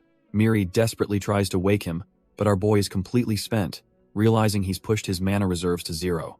He drifts in and out of consciousness, wondering where he is, until a familiar voice finally cuts through the darkness. His vision clears, and he's stunned to see his old academy buddies, Choi Jin-hyuk and Lee Seona, looking down at him. He sits up, finding himself in a hospital bed, and weakly asks why on earth they're here. Lee Seona says she was worried sick, while Choi Jin-hyuk just smirks, claiming he was just checking if he was dead or alive. Getting serious, she tells him he really overdid it this time, pushing himself so hard he nearly gave the doctors a heart attack. She then brings up the massive impact he made during the B-rank exam, leaving Taejun utterly confused. To prove her point, she shoves her phone in his face, telling him his name is already all over the internet. He's dumbfounded, scrolling through articles that hail the D-rank hunter who single-handedly defeated the Lich. Choi Jin-hyuk scoffs from the side, grumbling that if it wasn't for him, Taejun wouldn't have accomplished a thing. Lee Seona immediately shuts him down, reminding him that the video footage showed Taejun carrying the entire team. But our boy just smiles, thinking to himself how nice it is that the three of them are finally together again. The wholesome moment is shattered when an intercom suddenly announces that Hunter Lee Taejun has awakened. The door slides open, and in walks none other than Seo Yunhua, the representative of the Clear Sky Guild. Everyone is completely dumbfounded, and Taejun stammers out, asking how on earth she found him here. She just smirks, dropping the bombshell that this entire top-tier hospital is run by her guild. She explains that after he collapsed, they brought him here for the best care, but also because she owes him a debt. That debt, she clarifies, is for saving their guild's most precious hunter, Yu Se-rin, during the exam. Seo Yunhua gets all dramatic, gushing about how heartbroken she would have been to lose her, leaving Taejun utterly bewildered. She leans in close, telling our boy to just name whatever he wants as a reward. Seo Yunhua promises to repay him with anything his heart desires, no questions asked. Taejun is completely flustered, admitting he can't think of a single thing on the spot. She just laughs it off, telling him there's no rush, and he has plenty of time to decide. With that, she announces she'll be in her office on the top floor waiting for him to recover. She gives him one last charming look, telling him to come by whenever he thinks of something. The moment she's gone, Seona leaps onto Taejun, amazed at how much has grown. She hugs him tight, reminiscing about how he used to get lost in dungeons, but Taejun just wants her to stop. Jin-hyuk can only watch from the side, grumbling to himself about what a lucky guy Taejun is. Seona wastes no time teasing our boy, asking if he's already decided what he wants from the Vice Guild Master. Taejun's mind races. Since Seo Yunhua is a top-tier wizard, maybe he should ask for a powerful magic item. He mulls over the idea of a magic item, completely lost in thought as Seona watches him with a smirk. But he quickly decides that his recovery is the #1 priority, so the reward can wait. Seona hands him a recovery drink with a grin, telling him to get better soon. She then announces that she and Jin-hyuk have plans, and the two head out, leaving Taejun to rest. Once they're gone, Miri materializes, remarking that Taejun must have a lot on his mind. She gets all starry-eyed, gushing about how romantic it is to have a beauty grant his wish, but Taejun is not having it. Left alone, our boy starts seriously brainstorming, and his first thought is surprisingly simple. Maybe he should just ask for cash. He immediately scraps the idea of cash. Asking an S rank for money is a trash tier move when he could get something priceless. But first, our boy needs to figure out what he actually needs the most to get stronger. A sudden thought hits him, and he asks Miri what happened to all the items he collected in the tower. Miri explains they were automatically sent to a vault in something called the Parsley Market. Taejun is completely dumbfounded, wondering what kind of ridiculous name Parsley Market is. Seeing her chance, Miri gets giddy, clearly thrilled that he's finally asking about it. She explains it's a massive interdimensional trading platform with over 100 million users. Miri suddenly goes into full-on sales pitch mode, listing VVIP benefits, leaving Taejin wondering if she's actually advertising. The reality of her words sinks in, and he stares at the connection screen, mind blown that people from other dimensions use this. As Miri eggs him on, our boy has a sudden realization. He's the only person on Earth who can even use this system. The implications are massive. He can buy otherworldly artifacts, but more importantly, he's the sole supplier for anything from Earth. It dawns on him with the flash of 1,000,000 gold coins. He has the power to create an absolute monopoly. His inner capitalist awakens with a wicked grin, already hearing the money roll in, which leaves Miri looking completely disturbed. Fired up by the prospect of getting rich, he declares he's connecting immediately to check out his vault of items. Without a moment's hesitation, his finger taps the connect button, diving headfirst into this new world. The system scans his body and player data, and just like that, he's officially welcomed to the Parsley Market. He's suddenly standing in a bustling fantasy town square, utterly dumbfounded by the sight of all the different races walking around. The items for sale are on another level entirely, with dwarves hawking dragon skin shields and mysterious dudes selling priceless arcana gems. Our boy looks around, completely unimpressed, thinking this place is just some generic mobile game, but Miri is just excited to explore. They approach a dwarf merchant, and Taejun cautiously asks if he can check out the prices on his wares. The dwarf proudly presents a B-rank dragonskin shield, enhanced to +13, for a cool 18,000 parsley coins. Taejun is completely lost, having no idea what parsley coins are, forcing Miri to explain the currency system. She cheerfully clarifies that the shield costs about 240,000 magic stones. He's absolutely floored, realizing the shield in his hands is worth over 1,000,000,000 won, the price of 10 luxury cars. His hopes are instantly shattered when Miri casually adds that this insane price is just the average market rate here. A wave of despair washes over him. He's a broke boy in a world of billionaires with nothing he can afford. But then, a brilliant thought strikes him. If their items are this valuable, how much would his own loot from Earth be worth? Playing the part of a clueless newbie, our boy awkwardly presents the Lich's skeletal staff to the merchant. He asks the dwarf if he could give him a quick appraisal on the item he's holding. The dwarf squints through his monocle, giving the bone staff a thorough and professional inspection. But the verdict is in, and it's a gut punch. The merchant declares the item is completely unsellable, leaving Taejun dumbfounded. Turns out the staff is cursed, and unless you're a mage powerful enough to lift it, the thing is basically a useless stick. Taejun's heart sinks as he realizes his potential jackpot is just a worthless, cursed piece of junk. Not ready to give up, he pulls out the purple crystal he got from the same monster, hoping it'll be his ticket to riches. The dwarf offers a measly 10 parsley coins, and Taejun's soul just leaves his body. The item is practically trash, tear, with all his dreams of a golden future shattered. A dejected Taejun is consoled by Miri, who tells him to take it slow. Just as they're about to leave, a mysterious voice calls out to Taejun, asking if he's up for a trade. A red-skinned demon with massive wings appears, calling himself the star-shaped demon lord, and requesting a look at the crystal. Taejun tries to brush him off, saying the item is just junk, but the demon lord just smiles and tells him to accept the trade.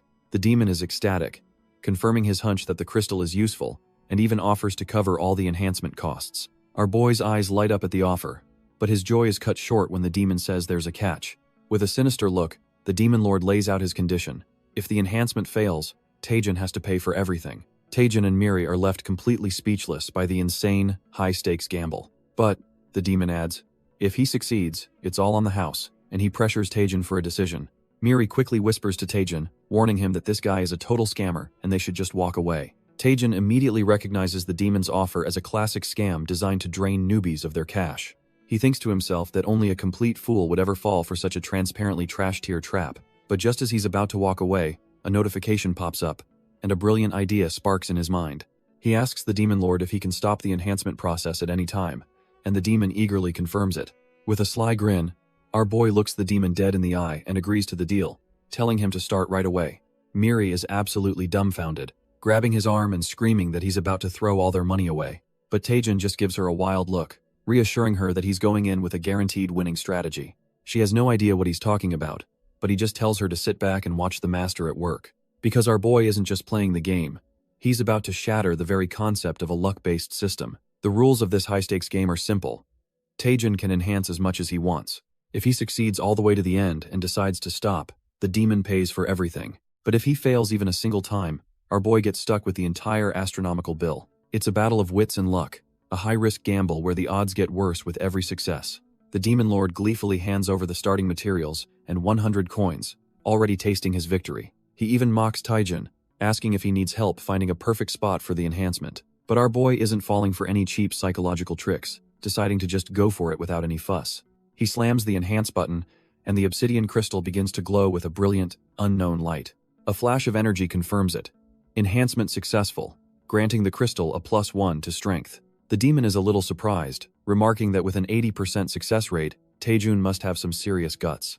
The Demon Lord sneers, daring our boy to be a real man instead of running after one lucky shot. But Taejun just flashes a sly, confident grin, completely unbothered by the trash talk.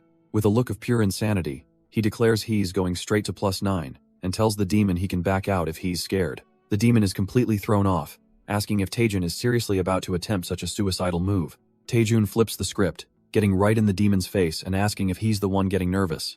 Internally, the demon calls him an idiot, knowing the chance of succeeding all the way to +9 is less than 0.001%. Thinking Taejun is just showing off, the demon greedily accepts the bet, ready to take all his coins. Our boy confirms the wager with a smile, locking in his all-or-nothing gamble. With everything on the line, his finger hovers over the enhance button, ready to go. He doesn't just press it, he starts mashing it repeatedly, unleashing a storm of enhancements all at once. Miri is absolutely losing her mind, screaming at Taejun for pulling such a reckless stunt. The demon laughs maniacally, convinced this madman is done for and all the enhancement costs will fall on him. But in a flash of light, our boy reveals a perfect success, a +9 enhanced obsidian crystal. The demon is utterly dumbfounded, stuttering as he tries to comprehend what just happened. His mind completely shatters, wondering how it's even possible to succeed 9 times in a row without a single failure. He starts to suspect Taejun is some kind of game admin as our boy casually kisses the glowing crystal. But that shock quickly morphs into pure greed. He decides he absolutely cannot let this golden goose leave. He sidles up to Taejun, congratulating him and pointing out he's only 1 enhancement away from the max level. With a sinister grin, he tries to goad him, saying he might as well go all the way now that he's come this far. And our boy actually pauses, looking at the crystal and contemplating the demon's insane proposal for a full enhancement. Taejun reveals his ace in the hole. His extraordinary growth skill made the +9 enhancement a 100% guarantee. However, the final push to +10 is a whole different ballgame, with the success rate plummeting to a measly 10%. He knows he's strong enough as is, but the burning curiosity to see what a maxed-out item can do is just too tempting. Turning the tables, our boy tells the dumbfounded demon he's in, but only if they make a deal first. With a slightly unhinged grin, he tells him they need to go to the perfect spot to seal the deal. That spot is Parian Peak, a notorious island where countless players have gambled and lost everything on enhancements. The whole place is filled with desperate souls on their knees, praying that their life's work doesn't shatter into dust. As Taejun stands calmly, the desperate enhancers swarm him, clinging to him for good luck while Miri and the demon watch in shock. He closes his eyes, claiming he can feel the collective sorrow of all the items that have been broken here. Miri, completely weirded out, nervously asks if performing this ritual in a place of failure will actually increase his chances. With a smug grin, our boy tells Miri she's completely missed the point. Miri is absolutely losing it, demanding to know why the hell he brought them to this cursed place. He calmly explains his grand theory. Luck isn't random, it has a flow. He believes that if you can read the timing and ride the flow, you can overcome even the most impossible odds. Miri finds his logic surprisingly convincing, but still doesn't see how this failure-ridden island helps. With a dead serious look, he asks if she can't hear the wailing of countless items that were broken right here. He can sense the collective hopes and despair, and he knows that right now, the flow of luck is with him. With that, he channels all that energy and slams the enhance button for the final attempt. Even the demon trader is completely dumbfounded, realizing this crazy fool is actually trying to max out the item in one go. The demon scoffs internally, knowing the probability of succeeding from 0 to +10 without a single failure is literally 0. A wave of pure shock ripples through everyone watching. They can't believe what they're seeing. The obsidian crystal pulses with an insane amount of energy, defying all probability. Our boy lets out a guttural scream, pouring every last ounce of his will into this one moment. And it actually worked. The system announces the crystal has reached +10 with a twilight glow.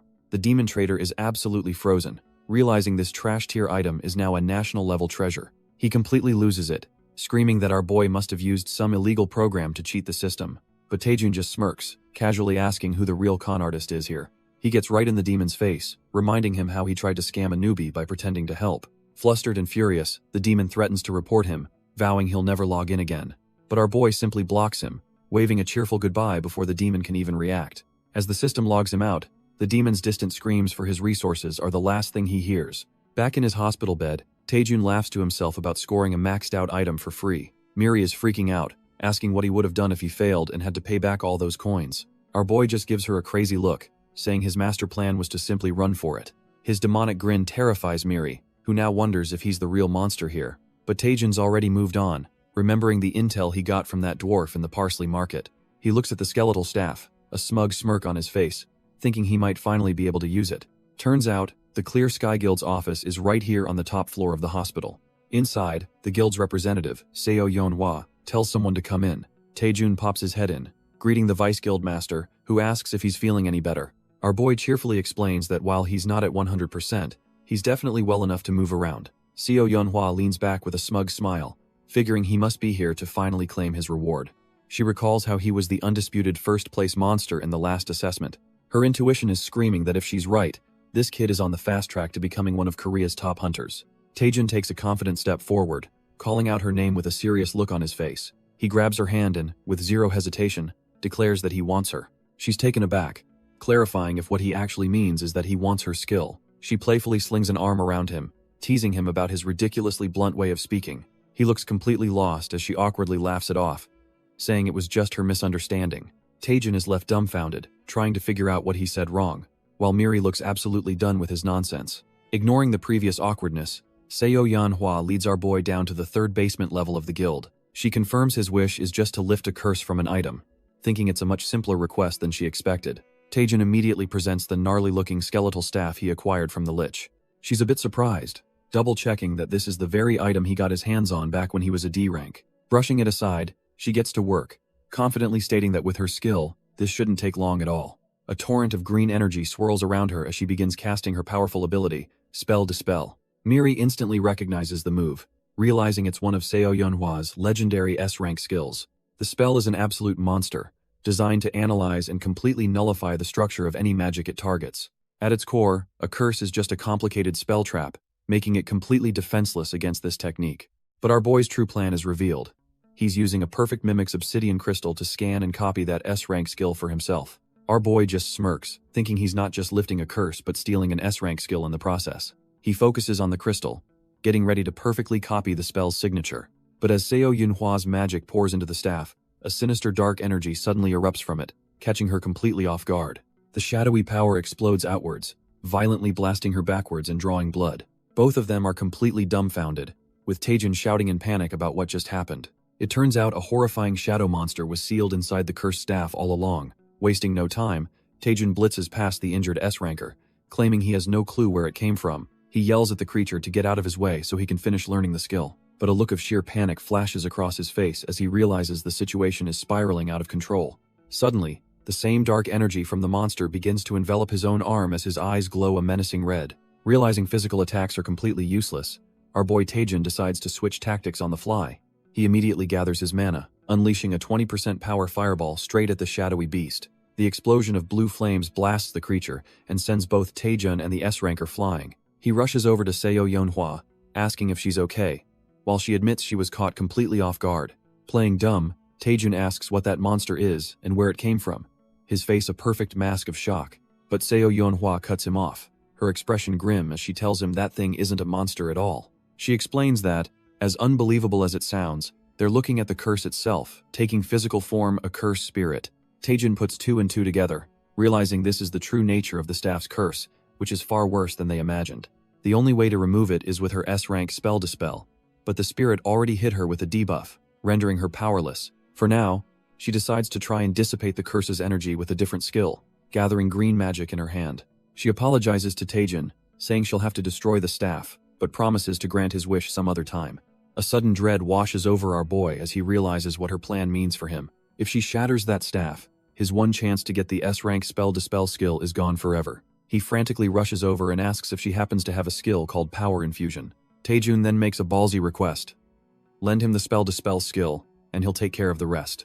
She's completely baffled, telling him that this curse spirit isn't something you can just beat by borrowing power. She explains it's a high-level curse with complex formulas that even she, an S-ranker, needs time to unravel. But Taejin just looks her dead in the eye and calmly asks if she's willing to put her trust in him. Seo Yeonhwa is left utterly speechless, caught off guard by his insane confidence. With a deep sigh, she finally gives in, remarking on just how desperate he is to lift this curse. She warns him that spell dispel requires complex calculations and that he must follow her guidance perfectly. With no time to waste, she infuses her power into our boy, reminding him the buff won't last long. The system confirms it.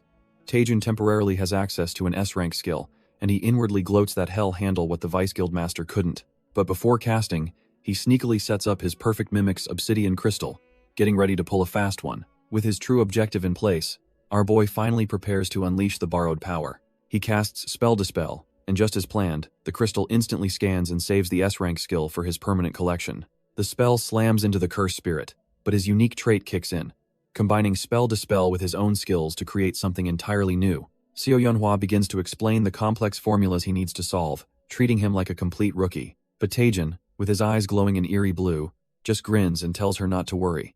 He's already got it all figured out.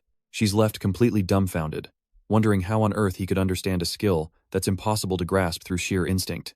With a wild grin, Taejin announces round 2, channeling the raw power of the spell into his hands. The cursed spirit senses the overwhelming energy and immediately starts to panic. Our boy yells that he doesn't care what this thing is called.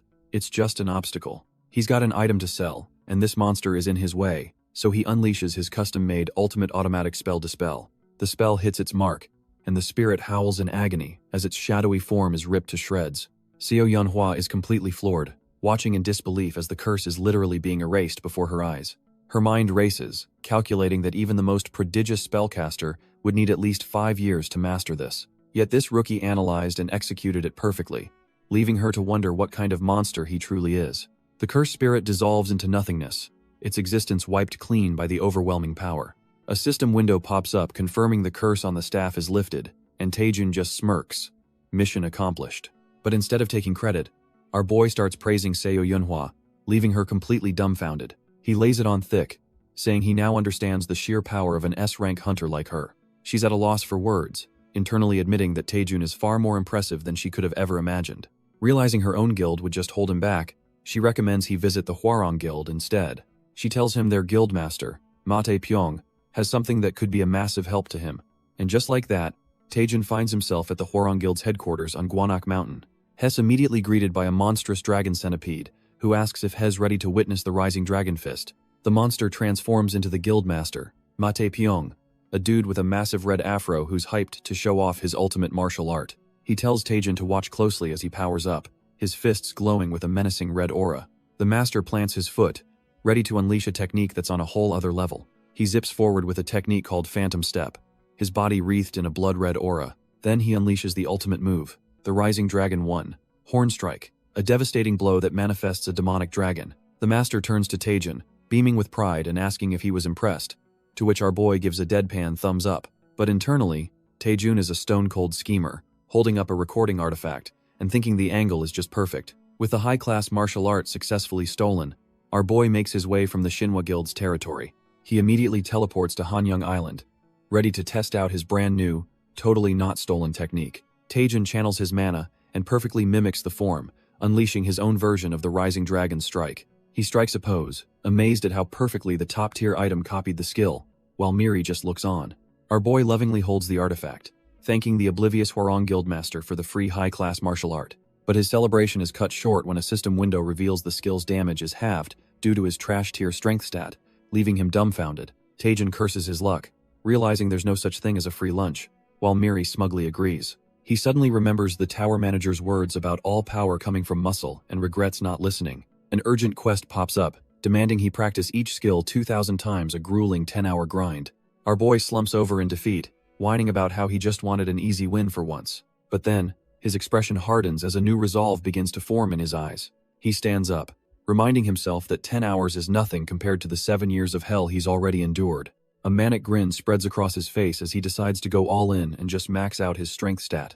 With Miri cheering him on, the extreme training begins as he unleashes a kick on a poor training monster. Just then, Lee Seona shows up, happily humming to herself while carrying a bag of groceries. She smiles and offers Taejin some food, telling him to pace himself during his intense training.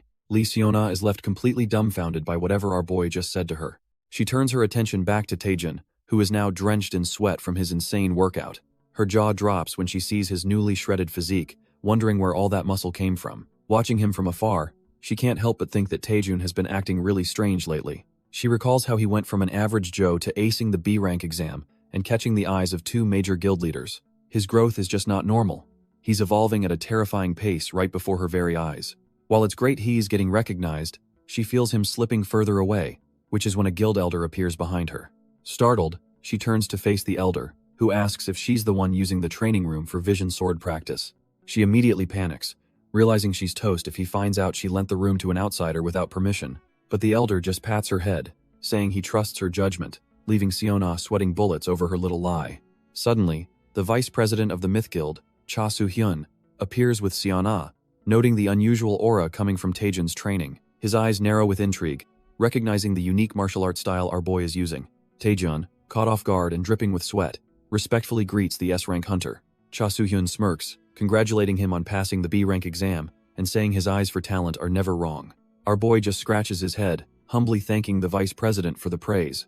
Getting straight to the point, Cha Soo-hyun asks if he's still a freelancer, unattached to any guild. Since he is, Cha Soo-hyun decides it's the perfect time to make him an offer, leaving Taejun a bit dumbfounded. He explains that the Myth Guild has an expedition in 4 days, but a team member had to drop out due to an injury.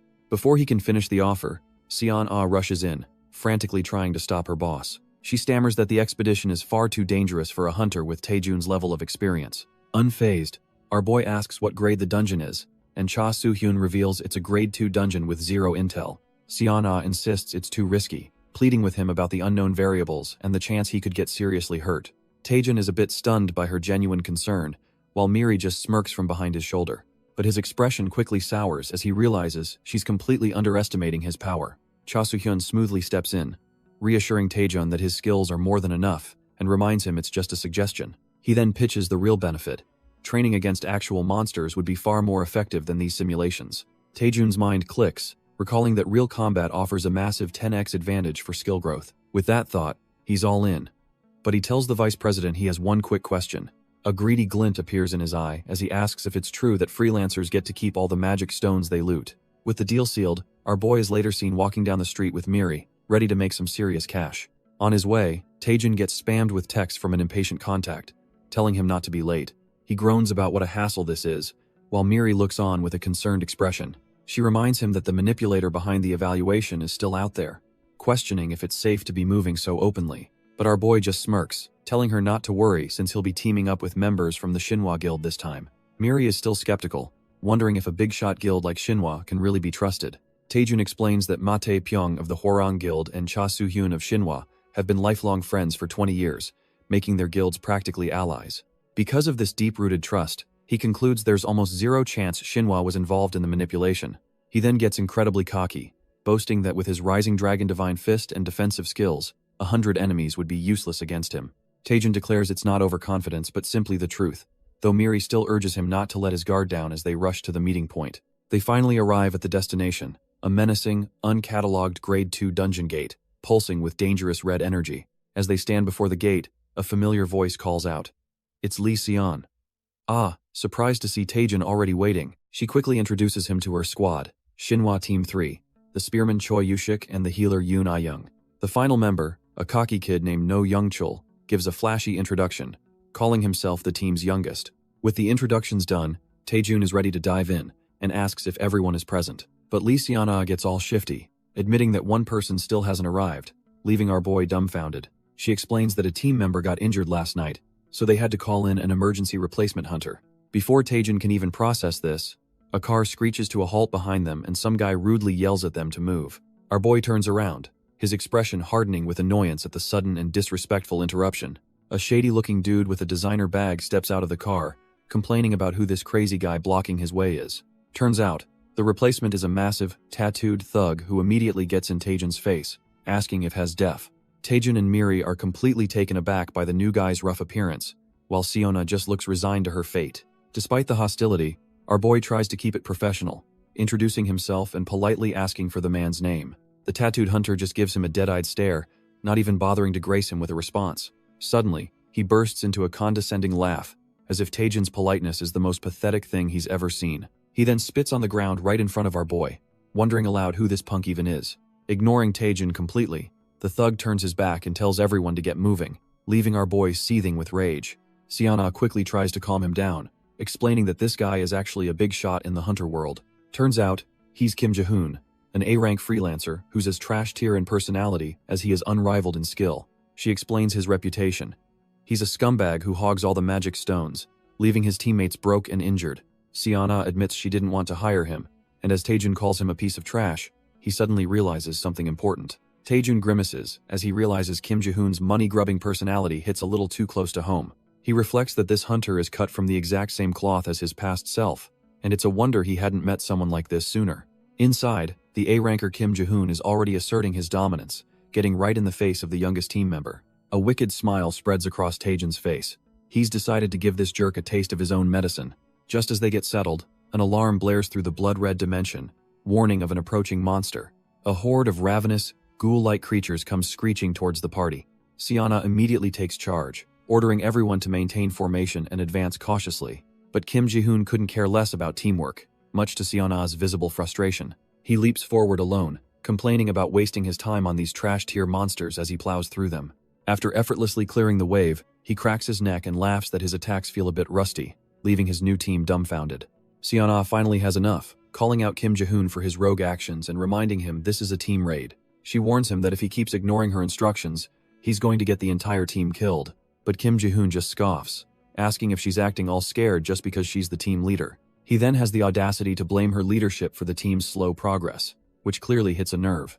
Getting right in her face, he condescendingly explains that skilled hunters earn the real money and fame. He walks off laughing about how pathetic it is that she's in charge, leaving Siana fuming while our boy Taejun watches silently. Internally, Taejun is absolutely disgusted, thinking what an irritating pig this guy is. Suddenly, a voice welcomes the travelers as they arrive before a massive, ominous castle under a blood-red moon.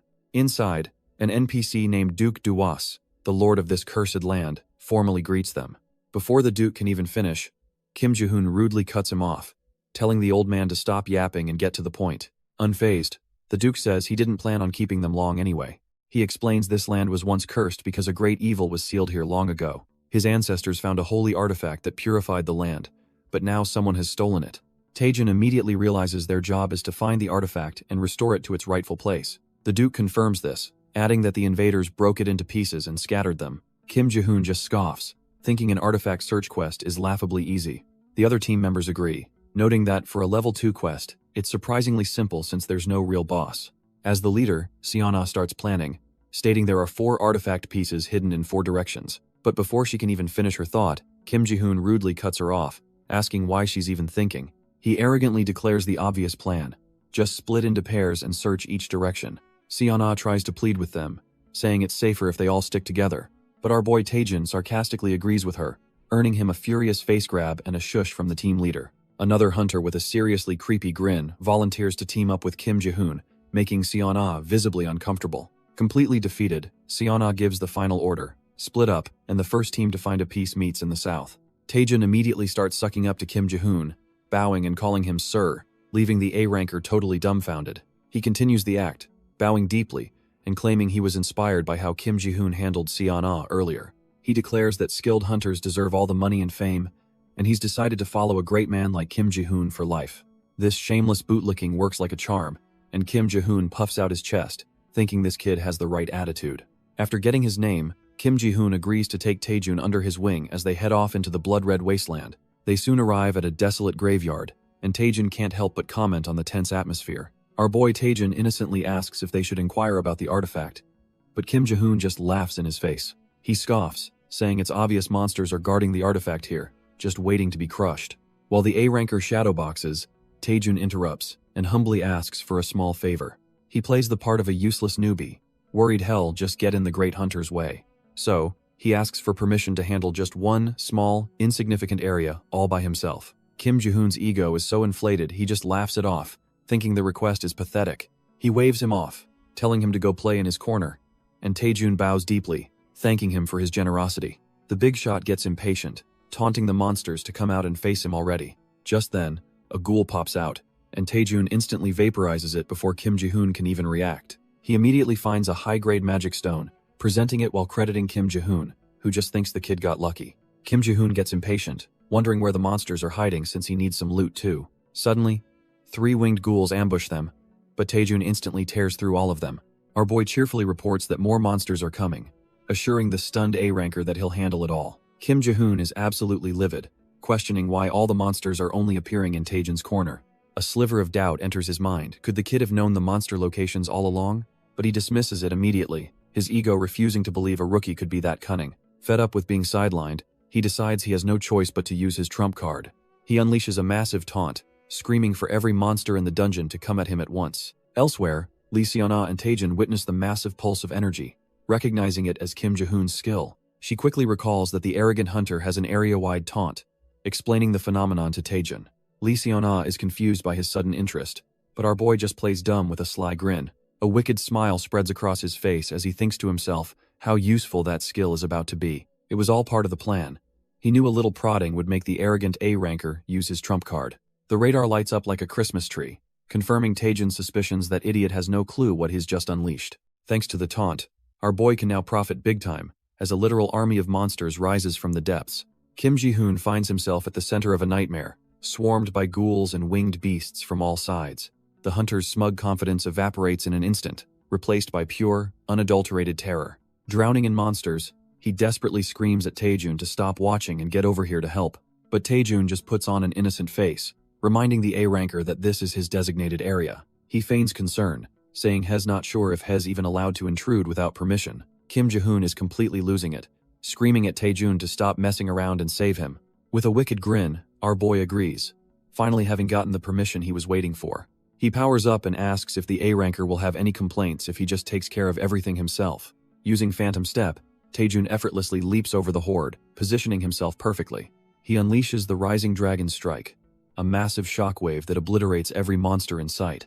Kim Ji-hoon is left utterly dumbfounded, wondering how a supposed B-rank hunter has this kind of power. Taejun nonchalantly brushes himself off, acting as if wiping out an army was just a minor chore. He then stands over the broken A-ranker, gloating about all the magic stones he just scored from the hidden monsters. Playing innocent, he gives a thumbs up and thanks Kim Ji-hoon, saying his taunt skill made it all possible.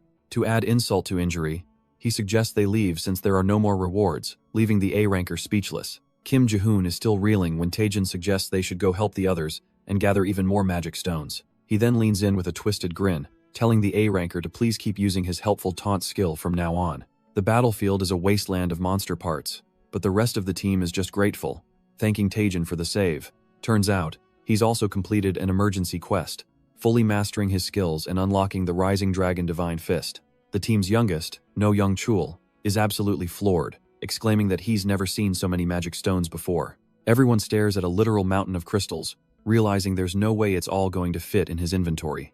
Our boy just smirks, casually admitting that having this much loot might actually be a bit of a problem. So he makes a grand gesture, announcing he'll split the entire haul among the members of Shinhwa Team 3. Choi Yushik and the others immediately protest, insisting they can't possibly accept the rewards he earned alone.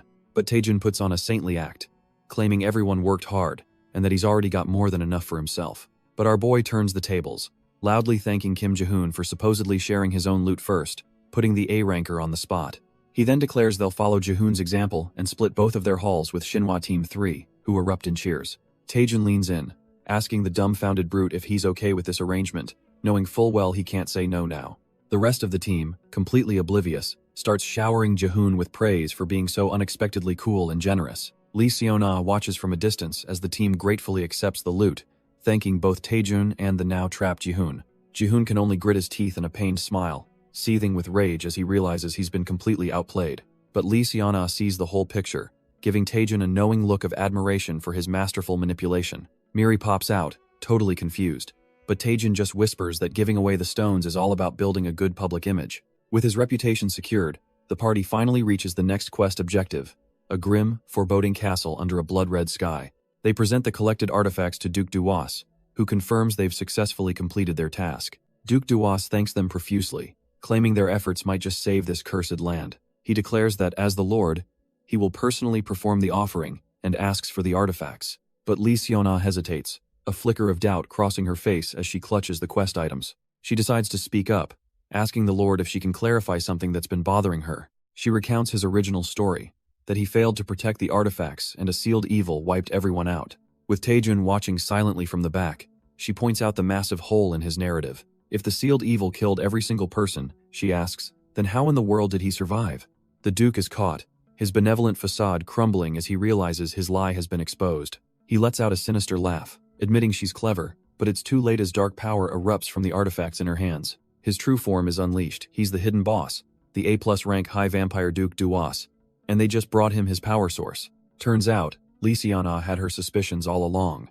Realizing a dungeon this big without a boss felt completely wrong. She knew just finding the artifacts wouldn't be enough to clear the gate, which led her to a chilling conclusion. This had to be a duplicate quest, a hidden mission that would trigger once the artifacts were brought to the Lord. The team can only watch in horror as the Duke's true form is revealed, a shadowy monster of pure malice.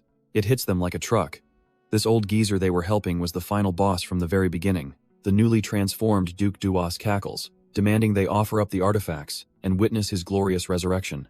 Under the immense pressure of his dark aura, Lysiana is completely frozen, the cursed items still clutched in her hands. Just as she's about to be overwhelmed, Taejun screams at her, asking what she's doing as he lunges forward.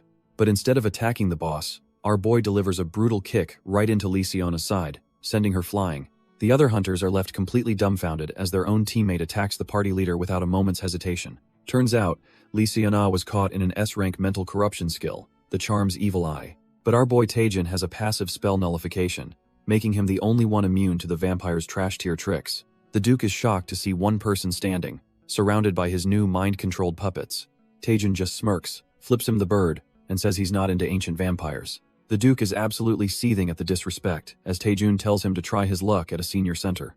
Ignoring the taunts, the Duke grabs the artifacts and begins the ritual to reclaim his full immortal power. He then orders his new loyal servants, Taejun's own teammates, to tear him to pieces.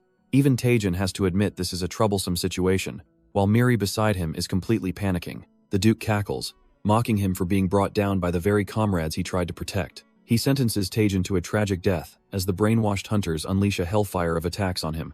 But instead of defending, our boy calmly gathers a strange blue energy in his hand. He unleashes it in a flash, instantly knocking out the other mind-controlled hunters around him. The Duke is completely dumbfounded, wondering what the hell just happened. Taejun then reveals he had one more thing to do before turning his attention to the big oaf, Kim Ji-hoon. With a single, devastating punch, he sends the A-rank tank flying, knocking him out cold. He casually tells the vampire that knocking people out is easy, mocking his underestimation. With a crazed grin, he explains that highly developed physical abilities are indistinguishable from magic. The Duke starts to panic, realizing his power hasn't fully returned and Hez completely vulnerable. He desperately orders his last remaining puppet, Lysiana, to protect him until the ritual is complete. She leaps forward with blinding speed, and to his shock, Taejun gets slashed right across the chest. Our boy realizes she's moving way too fast. A simple flick of the finger won't be enough to take her down. He knows the Divine Dragon Fist would work, but it's overkill and would probably kill her, so he's holding back. Suddenly, the Duke starts laughing like a maniac, having come to a twisted conclusion. As her blade pierces Taejun's chest, the vampire gleefully declares that the two of them are clearly in love. He savors the moment, calling it the perfect tragedy for a man to die at the hands of his beloved.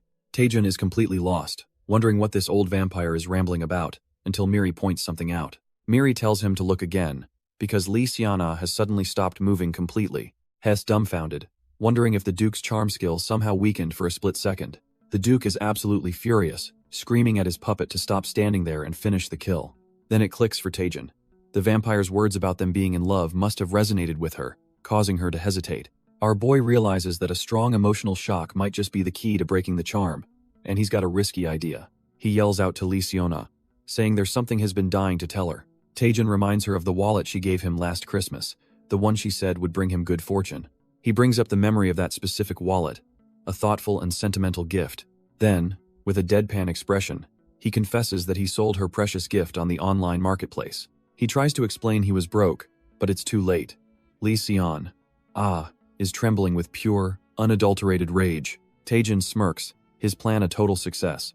She's so furious she's completely paralyzed, just as he predicted. With his friend neutralized, he turns to the arrogant vampire, promising to rip that cheap charm skill right out of him. He unleashes his own unique magic, a custom-made Taejun-style spell nullification.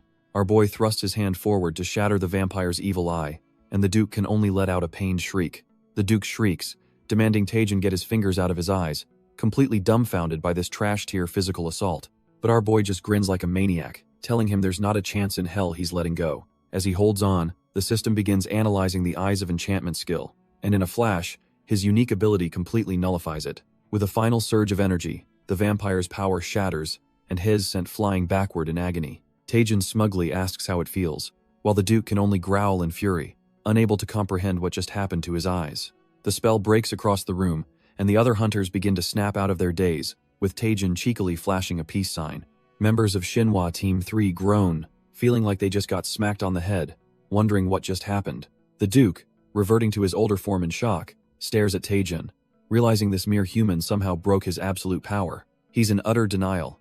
His power has never been broken before, and it should only be possible if his mana was insufficient, which is absurd. Seething with rage, the vampire demands to know how a lowly human could possibly have shattered his ultimate ability. Our boy Taejin just shrugs, telling the vampire not to worry his pretty little head about it since he's going to be dead soon anyway.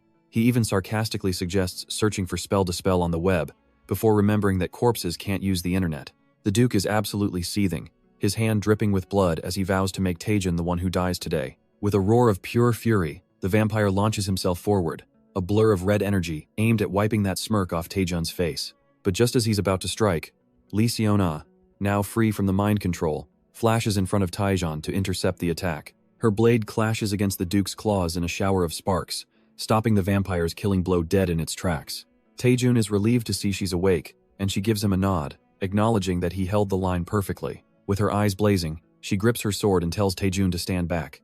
The real hunters will take it from here. She turns to face the stunned vampire, shouting to the others that his mental attacks are sealed, and now is their chance to strike. Hearing the call, the rest of Shinhwa Team 3 powers up, ready to unleash a world of hurt on the now vulnerable boss. The Duke roars, furious that these pathetic mortals dare to challenge him, but Taejin just smirks and tells him to bring it on. Our boy sits back with a smug grin, ready to watch these so-called pathetic creatures do their thing, leaving Miri utterly dumbfounded. Right on cue, No Youngchul leaps into the fray, declaring that he's been waiting for this chance to shine. He unleashes a powerful blast that sends the Duke flying, vowing that he won't be a burden to the team any longer. The rest of Shinhwa Team 3, Yoon Young and Choi Yushik, join the assault, telling Taejin to rest up and leave the rest to them. The coordinated attack is relentless, as Choi Yushik dives in from above, striking the vampire while he's still reeling. The Duke is completely floored, realizing their teamwork is seamless. These are no random C-rank hunters. Lee Seona decides to end this now, channeling the raw power of a storm directly into her blade. With her at the lead, the entire team unleashes a devastating combination attack called the Shattering Strike. A massive explosion of energy consumes the battlefield, leaving only a cloud of dust and the vampire's fading silhouette. No Youngchul thinks the fight is over, but Taejin roars at him for being so naive, still charging up a massive attack. Turns out, the team's combo was just an illusion. Our boy is unleashing his true ultimate move, a 100% power fireball. Taejin smirks, reintroducing himself as the guy who never, ever lets his guard down until the very end. The Duke's body disintegrates into blue embers as Lee Seona breathes a sigh of relief, admitting that was a seriously close call. She explains that the Duke used a mental skill on them all, and she only snapped out of it when she saw Taejin gouging the vampire's eye out. No Youngchul is completely blown away by Taejin's foresight, but our boy just shrugs it off like it was nothing special. Taejin then casually asks if anyone remembers the finer details of what just happened, a sly look on his face. He plays it off as a joke, but inwardly, he's sweating, thankful he avoided getting slapped by Seona for whatever he did to wake her up. With the boss defeated, the exit gate finally opens, and Choi Yushik suggests they all go grab some well-deserved barbecue. Everyone is on board with the plan, until Lee Seon-ah suddenly realizes someone is missing, and asks where Hunter Kim Ji-hoon went. Turns out, the trash-tier hunter Kim Ji-hoon is found completely knocked out on the floor. The team immediately turns to Taejin for an explanation, but our boy just plays dumb. He assures them it's not a serious injury, and that they should all head out for their celebration dinner. Yoon Ah-young invites Taejin to join them, but he awkwardly declines, claiming he has other things to take care of. Lee Seon-ah's eyes narrow with suspicion, questioning if he's really ditching them for other plans. Taejin smoothly explains that he wants to stay behind to analyze the dungeon's unusual layout. He frames it as a unique training opportunity he can't pass up, a perfect excuse to be left alone. The rest of the team is completely sold, amazed by his incredible commitment to getting stronger. Lee Seon-ah just sighs, remarking on his overwhelming and almost crazy level of passion. She tells him she admires his dedication before finally turning to leave with the others, giving him the opening he wanted. But just as she's about to leave, Lee Seon-ah gets surprisingly close, telling him to remember one crucial thing. She gently warns him not to push himself too hard. A moment of genuine concern that catches our boy off guard. Taejun is left completely flustered, stammering like an idiot after the unexpected interaction. With final goodbyes, the rest of the team finally heads for the exit, leaving him to his training. The moment they're gone, Miri materializes, immediately calling him out on his unfinished business excuse. She knows damn well he's not there to study, and Taejun can only grin, realizing she sees right through his act. He admits that back in the day, he had to grind non-stop just to survive, a callback to his past life. But this time is different. He pulls up a map, explaining he found something interesting on the Parsley navigation system. On the map is a glowing question mark, a clear sign of a hidden treasure, a total jackpot. A greedy glint appears in his eyes as he rubs his hands together, absolutely unable to resist the lure of a secret dungeon crawl. Miri skeptically asks if he actually studied dungeons in his past life, but our boy just shrugs it off, saying he was a hard worker. They arrive at the location, a massive, dusty library, and Taejun immediately starts searching for the hidden piece. But after a quick scan, Miri points out there's nothing special here, leaving Taejun dumbfounded since the navigation system was so sure. Thinking like a true gamer, he remembers the classic movie trope and decides to try pulling a random book from the shelf. With a heavy click, the entire bookshelf rumbles and slides open, revealing a secret passage, and he can't help but yell bingo. He smugly tells Miri he knew there was treasure hidden here, as they both peer into the dark, musty corridor. Overcome with excitement, Taejun rushes in to explore, completely ignoring Miri's frantic warning to wait. The second his foot hits the floor, a trap springs, and our boy is sent flying back with a comical shriek. He barely manages to land safely, narrowly avoiding a wall of deadly spikes, his heart pounding from the close call. Miri explains the real problem. The navigation data confirms the place is littered with traps, but their exact locations are intentionally concealed. Taejun realizes that blindly running through a corridor full of hidden traps is a one-way ticket to the afterlife. But a wicked grin spreads across his face. He decides this is the perfect time to test out a special item he's been saving. He whips out a gnarly-looking skull staff, channeling dark energy as he calls out a name. Iratus. Slamming the staff down, a massive purple summoning circle erupts across the floor, shocking Miri to her core. Miri is completely dumbfounded, recognizing the infamous name he just uttered with pure disbelief. A skeletal figure begins to rise from the glowing circle, its bones coalescing from raw, magical energy. The creature fully forms and offers a formal greeting to its new summoner, ready to serve. It introduces itself as Iratus, the harbinger of death, but its stats are so pathetically low they're practically a joke. But the moment Iratus gets a good look at our boy, it lets out a terrified screech, demanding to know who he is. The skeleton is completely baffled, pointing a bony finger, and asking how in the world Taejun used its own staff to summon it. Taejun just grins like a psychopath, asking if Iratus thinks his own staff is pretty awesome. The skeleton frantically warns him that the staff is cursed with evil souls, but our boy just casually asks if he means the cursed spirit. With a completely straight face, Taejun cheerfully announces that he already killed it. Iratus is left completely dumbfounded, stammering that it's impossible, while Taejun just admits it was a bit of a hassle. Suddenly, his demeanor flips as he shoves the staff in the skeleton's face, demanding to know who gave him the right to speak so informally. He punctuates his point with a swift smack to the skull, reminding the summon who the master is. Taejun threatens to turn him into bone soup if he doesn't fix his attitude, and the terrified Iratus immediately agrees. Our boy then gets suspicious, remembering Iratus' speech used to be disgustingly formal, but the skeleton just plays dumb. Shrugging it off, Taejun decides it's time to issue his new underling his very first command, and that command is to charge forward at full speed, literally dragging the poor skeleton along with him. As they stare down a dark corridor, Iratus points out he can't see a thing, but Taejun asks if he's questioning his commander. Our boy puts on a look of pure disappointment, making it clear that insubordination is not an option. The threat works perfectly, and the terrified skeleton immediately apologizes and sprints full speed ahead into the darkness. He doesn't get far before his jaw drops, completely confused by what's happening. Suddenly, a green magic trap vaporizes him on the spot, shattering his bones and unsummoning him instantly. While Miri is having a meltdown, Taejun just strokes his chin, calmly confirming that's one trap successfully disarmed. He immediately resummons the bewildered Iratus, who has no clue what just happened to him. With a crazed look in his eyes, Taejun roars at his summon to charge forward again. This time, the poor skeleton runs headfirst into a hallway-wide flamethrower trap. He's instantly incinerated, leaving nothing but a pile of ash on the dungeon floor. While Taejun casually marks another trap off his list, Miri is dumbfounded, asking if he seriously plans to continue this madness. With a deranged grin, our boy confirms he will, seeing absolutely no problem with his methods.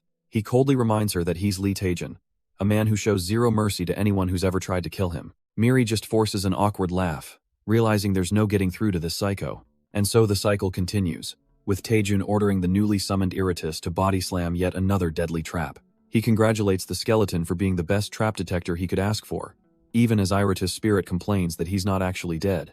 But then, a system window pops up. Turns out all that dying has actually made Iratus stronger, increasing his overall durability. Taejun puts 2 and 2 together, noticing that his bony minion isn't getting wiped out as easily as before. He realizes this has to be the effect of his extraordinary growth skill, since summons aren't supposed to level up from just dying. As Taejun marvels at his broken ability, he misreads the room entirely, thinking the smug, blushing skeleton wants a reward for all his suffering. Taejun decides he'll have to analyze his broken growth skill later, leaving the abused Iratus utterly speechless. Our boy turns around, confused why his minion is still lingering, as Iratus can't believe he was dismissed with a simple good job. Iratus, now just a skull on a staff, complains that even immortals have rights, but Taejun coldly states that's not his problem. With a thought, he unsummons the growing skeleton, sending the poor bag of bones away in a flash of purple light. As Taejun presses on with the treasure hunt, Miri just sighs, calling him out for being so cold-hearted. Miri scans the dead-end room, assuming they've finally cleared the area since there are no more traps or paths. But Taejun isn't convinced, and Miri asks if his hunter's intuition is picking up on something she missed. His eyes lock onto a massive tombstone, noting that its size is completely unnatural for a simple grave marker. He reasons that there's no point in building something so huge unless it's meant to hide something important inside. The moment his hand makes contact, the stone erupts with glowing purple runes, proving his hunch was dead on. The massive stone slab splits apart, revealing a hidden compartment holding a single, powerful-looking bracelet.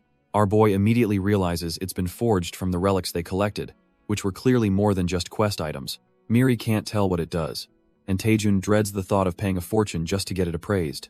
He starts desperately praying for a god-tier drop when Miri suddenly cuts him off. Remembering something important, she casually mentions that he doesn't even need to get items appraised, leaving Taejun completely lost. With a flourish, she introduces the Item Analyzer, a basic app that apparently everyone from other dimensions uses. Taejun is absolutely dumbfounded, wondering why she'd hide such a game-changing feature from him until now. Miri gets defensive, reminding him his status window has tons of functions he hasn't bothered to check out. Shaking his head, he activates the new feature, and a holographic interface begins scanning the item on his hand. The results pop up, revealing the Relic of Malice, a unique grade item that boosts all his stats and grants him 2 new vampire skills. Taejun is floored by the unique grade drop, while Miri excitedly tells him to check out the skills it comes with. The first is an A-rank passive, Aesthetic of the Vampire, which automatically heals most injuries without consuming mana. The second is Charm of the Vampire, an active skill that lets him control the will of weakened humans. Our boy is ecstatic about the auto-healing, but Miri gets a bad feeling, realizing the charm skill is just like the one the Duke used. As he equips the relic, she questions how useful a mind control skill that only works on weakened humans could possibly be. A twisted grin spreads across Taejun's face, his eyes glowing ominously, as he insists it'll be incredibly useful. He continues his creepy explanation that humans are everywhere, which horrifies Miri, who thinks using skills on people is wrong. Taejun's tone shifts, telling the naive Miri that she clearly doesn't understand the harsh realities of this world. He delivers a cold, hard fact. Humans can be far scarier than any dungeon monster, all while being secretly watched from the shadows. A mysterious hunter has them in his sights, confirming that his target has been re-evaluated as a B-rank threat. The hunter accepts his orders, certain his S-rank stealth skill, Silent Shadow, is more than enough for a solo mission. Meanwhile, Taejun and Miri arrive at the location, completely oblivious as the invisible assassin identifies his target. The hunter muses on Taejun's file. He was a nobody D-rank porter who somehow skyrocketed to a B-rank talent. He decides that our boy has become far too noticeable and, for that reason alone, he has to die. With a silent lunge, the assassin goes for the kill, but is dumbfounded when his blade slices through nothing but air. His senses are in chaos, a system error flashing as he realizes his target has completely vanished from his perception. Suddenly, Taejun's voice comes from behind him, casually asking Miri if she heard a strange thud. The hunter is in disbelief, coughing up blood as he wonders how Taejun could possibly possess a skill that detects him. Our boy taunts the hidden assassin, telling him to stop hiding and come out already. With a wicked grin, Taejun unleashes his aura, threatening to just keep hitting the air until the hunter is dead. Done playing around, our boy lunges forward, his leg glowing with a terrifying blue aura. The so-called elite hunter is completely helpless as Taejun lands a devastating kick right to his gut. Before the guy can even recover, Taejun unleashes a flurry of phantom punches, beating him into the ground. The assassin is already on his knees, begging for mercy, but our boy just scoffs, telling him he hasn't even started yet. He clicks his tongue in disappointment, complaining that kids these days have absolutely no grit. With the beatdown over, Taejin calmly demands the assassin introduce himself and state his business. The terrified hunter stammers out his name, Han Jong-chul, and says he's from a group called the Red Hounds. That name sounds familiar, and Taejin racks his brain trying to remember where he's heard it before. Then it hits him they're that infamous trashy criminal organization that takes money to assassinate other hunters. Grabbing the assassin by the collar, he demands to know why such a notorious group is after him, but the guy just begs for his life, claiming he was only following orders. Taejin just scoffs, calling the assassin shameless for trying to pass the buck. Grabbing the guy's head, our boy decides to get some answers the hard way, his aura flaring with a sinister purple energy. He activates Vampire's Charm, a nasty skill that completely controls the target's will, forcing the truth out of him. A blood-curdling scream rips through the night air, echoing from a distant, ominous tower. Turns out, the assassin wasn't alone. His buddies are getting antsy, wondering why he hasn't returned yet. One of them, Han Jong-pil, complains about how long it's taking to handle a mere B-class hunter. His partner tries to calm him down, saying the rookie probably just needs a bit more time. The other guy, Han Jong-seo, chalks it up to inexperience, reminding his partner that nobody's perfect on their first mission. But a chilling voice cuts in, asking if the rookie will get better just to end up beaten like them. Taejin emerges from the shadows, dragging their unconscious brother, and reveals he knows they're all siblings doing this filthy work. With a sinister grin, Taejin tells the two assassins they'd be crying tears of blood if they knew what had done. The brothers are stunned, demanding to know how he found them out, and our boy confirms he squeezed their youngest for info. He then cheekily says that since the kid didn't know who the boss was, he decided to come collect the information himself. Han Jong-pil is absolutely livid, cursing his brother's name for breaking under pressure. But he quickly calms himself, reasoning that his brother is a trained professional and wouldn't have spilled everything so easily. He correctly deduces that Taejin must have used a powerful mental contamination skill, which only earns him sarcastic praise from our boy. Taejin continues to mock them, offering a praise sticker for their brilliant deduction while holding up their broken sibling. The two brothers are completely dumbfounded, wondering if this guy is just plain insane. Han Jong-pil realizes he's made a grave mistake by underestimating his target, and a venomous green aura erupts from his weapon. He glares at Taejin, declaring that he's not leaving this place alive. Taejin just rolls his eyes back, sarcastically telling the assassin to feel free to try his best. Han Jong-pil boasts about his years of elite training, unleashing his ultimate technique, the Shadow Strike. He lunges forward with everything he's got, but his fist stops dead in its tracks, leaving him completely dumbfounded. Turns out, our boy just used the unconscious brother's face as a shield, complaining that the villain's monologue almost put him to sleep. Taejin then casually lies that he's running low on mana, just to mess with the poor guy's head. With a psychotic grin, he tells the last brother standing to spill everything, unless he wants to end up just like the others. The scene shifts to the Hunter Alliance HQ, where the entire Red Hounds crew has been taken into custody. A flashback reveals they had obtained intel on which dungeon Taejin was entering and plotted their crime. They disguised themselves as a cleaning crew, waiting outside the dungeon gate to ambush him. But when Taejin's party emerged without him, the assassins got impatient and decided to go inside to finish the job themselves. Back at the Cheongyun Guild, Seo Yunhua admits to herself that they got careless. She explains they knew Taejin would be a target after the assessment scandal and had even coordinated with the Alliance. But she never imagined anyone would be insane enough to sneak into a dungeon owned by the Shinhwa Guild. She starts blaming herself for the lapse in security. But Taejin tells her there's no need to apologize. He had a gut feeling something was coming. He just didn't expect it to happen so soon. Ma Tae-pyong, on the other hand, is absolutely furious that the villains have now targeted Taejin.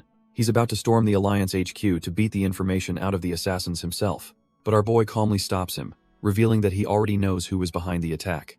They're all dumbfounded, but Taejin just smirks and says the Red Hounds were surprisingly talkative.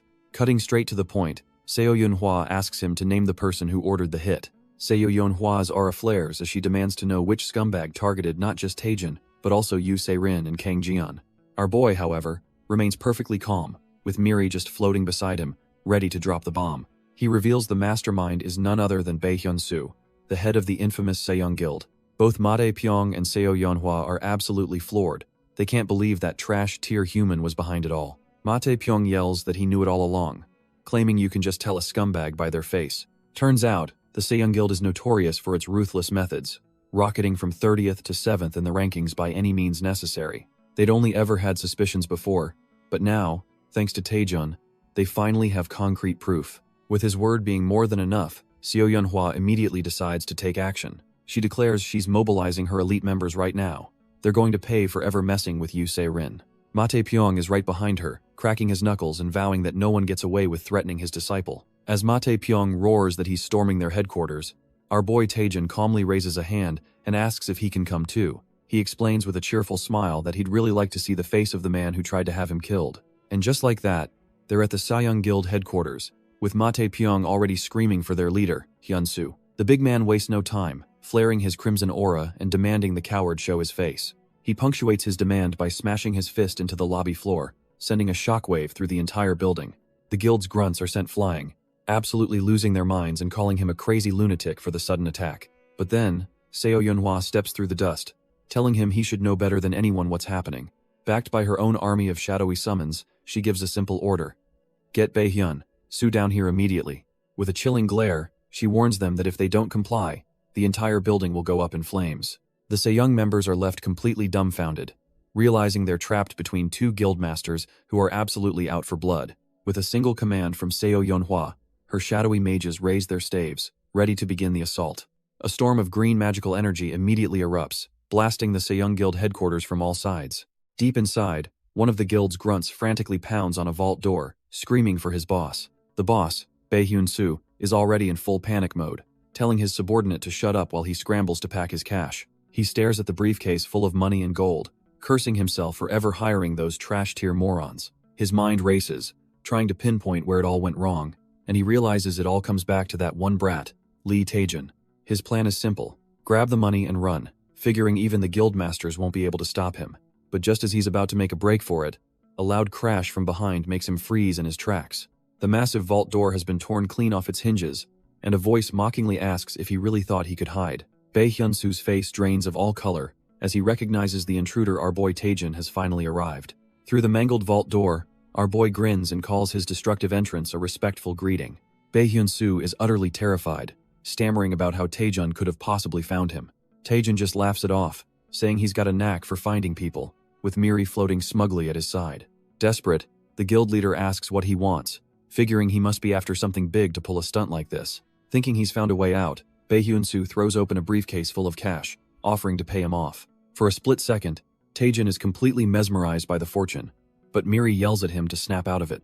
Shaking off the temptation, he scoffs at the offer, saying he's not interested in dirty money. He then takes a slow, deliberate step forward, his entire demeanor shifting to something far more menacing. Getting right in his face, Taejin demands to know the truth about the rigged promotion exam and who else was involved. Bae Hyun-soo is left dumbfounded, but our boy presses on, claiming he already knows most of it and just wants a confession. The guild leader scoffs, thinking this punk is testing him, and boldly claims the rigging was his plan alone. Our boy just leans in, casually threatening to beat him up and drag him to headquarters himself. Completely infuriated, Bae Hyun-soo seethes, wondering who this arrogant little nobody thinks he is. He warns Taejin not to mistake his willingness to negotiate for fear. Turns out, the only people he's actually scared of are big shots like Seo Yunhwa and Mate Pyong, not some trash-tier porter. He unleashes a swirling vortex of dark energy, and Taejin immediately recognizes the infamous dark matter skill. With his power on full display, the guild leader mockingly asks if this makes Taejin more willing to talk now. Taejin deadpans that maybe he should have taken the money, earning a frantic "What are you talking about?" from Miri. But he's just analyzing the threat. Dark matter is an S-rank skill that drains mana and makes close combat nearly impossible. As the guild leader yells at him to get back, Taejin knows that while he should avoid this fight, he's got no other choice. But our boy just laughs, taunting the guild leader that his fancy skill is just a cheap knockoff. The guild leader is completely dumbfounded, asking if Taejin is insane enough to fight dark matter with a trash-tier fireball. Taejin smirks, saying he might fool others but not him, as his unique QR scanner ability activates to verify the skill's info. With the scan complete, he wastes no time and launches himself forward, ready to strike. And the truth is revealed. The guild leader's skill is a B-rank fake, a pathetic imitation with only 10% of the real dark matter's power. Caught red-handed, the fraud immediately tries to backpedal, begging Taejin to talk things through. But our boy isn't interested in talking. He unleashes the full force of his fireball. The guild leader gets a face full of fire, screaming as he's completely engulfed in the blue flames. A moment later, all that's left is a pair of smoking boots as the guild leader pathetically cries for a fire extinguisher. Taejin just tells him to chill out, casually dousing him with a nearby fish tank to put out the flames. With the fraudster whimpering on the ground, Taejin coldly announces that the time for talk is over. He activates his QR scanner on the unconscious guild leader, determined to see if the trash has any other hidden cards up his sleeve. Suddenly, A booming voice echoes from outside the demolished building, praising our boy for taking down that scumbag Bae Hyun-soo. It's Mate Pyong, who declares Taejun 100 times more capable than the slugs at HQ, though Taejun humbly gives him and Seo Yeonhwa credit. Mate Pyong smugly puffs out his chest, readily agreeing that he was, in fact, a huge help. He then boasts that he was holding back, otherwise the entire building would have been flattened, earning a nervous laugh from Taejun. Our boy then asks about Seo Yeonhwa's whereabouts, and Mate Pyong explains she's off gathering evidence at the main office. Just as he says that, a swirling green portal tears open right inside the room, and he announces her arrival. Seo Yeonhwa steps through, folder in hand, confirming she found solid evidence of exam tampering. She reports that high-ranking officials were involved, but they've already fled the country, causing Mate Pyong to curse them as the trash he expected them to be. Taejun asks if any other guilds were involved, but Seo Yeonhwa confirms it was all Bae Hyun-soo conspiring with bribed officials. Mate Pyong seethes with rage, disgusted that scumbags taking dirty money are everywhere. He grabs the terrified Bae Hyun-soo by the collar, roaring that this punk's belief that money solves everything was the root of the problem. Dragging the whimpering guildmaster away, Mate Pyong promises to re-educate him before handing him over to HQ. Seo Yeonhwa then turns to our boy, formally thanking him for cornering Bae Hyun-soo in his secret hideout. She admits they're indebted to him once again, never expecting to rely on his help so much. But Taejun clarifies that this wasn't for them. He was personally investigating the hidden forces behind the incident. Both Seo Yeonhwa and her guard are taken aback, questioning what he means by hidden forces. Our boy explains his gut feeling. The sealed Lich, dark magic, and assassins were too much for one trash-tier guildmaster to handle alone. With a grim smile, he declares that anyone who commits evil deserves to be punished. It's just that simple. Seo Yeonhwa is genuinely surprised, admitting she never expected such a righteous side from our boy. She leans in closer, asking if he managed to find the real villains who were pulling Bae Hyun-soo's strings. Taejun just gives her a sly grin, his eyes glowing ominously as he keeps his cards close to his chest. Later, he claims he found nothing, lying to her face as he secretly continues his own investigation. He's determined to uncover the truth on his own terms, without the guilds getting in his way. Meanwhile, the news reports that Bae Hyun-soo confessed to everything just 2 days after his arrest. This sends the real mastermind, Guildmaster Go Young-min, into a full-blown panic, cursing his idiotic accomplice. He starts sweating, desperately trying to convince himself there's no way the investigation could possibly reach him. He rationalizes that they only signed one contract, but his frantic thoughts are cut short by a knock at the door. Absolutely terrified, he stammers for the visitor to come in, knowing his time might be up. The door creaks open, and in walks the Vice Guildmaster of Hwiryeong, Cho Young-tae, telling Go Young-min he has a visitor. Go Young-min immediately gets paranoid, asking if it's someone from the major guilds like Sky or Hwoarang. His subordinate explains the person is wearing a mask, so he couldn't get a clear look, but he doubts it. He then relays the visitor's cryptic message. Just tell the boss, the flying fly is here. The codename hits Go Young-min like a truck. He frantically orders his man to let the visitor in, his mind racing. As the mysterious figure walks in, Go Young-min tries to convince himself there's no way Bae Hyun-soo could have ratted him out. But when the visitor removes his disguise, Go Young-min's jaw hits the floor. It's none other than our boy, Lee Taejun. He instantly recognizes the kid from the B-rank assessment, which only adds to his confusion. Trying to mask his shock, Go Young-min puts on a brave face and greets Taejun, wondering what this is all about. But beneath his forced smile, he's absolutely terrified, convinced Taejun is here to blackmail him over his dirty dealings. Instead of answering, our boy just flashes a cold, unsettling grin. Suddenly, he throws his head back and erupts into a fit of maniacal laughter. The laughter turns into some bizarre breakdancing, leaving Go Young-min and his subordinate completely dumbfounded.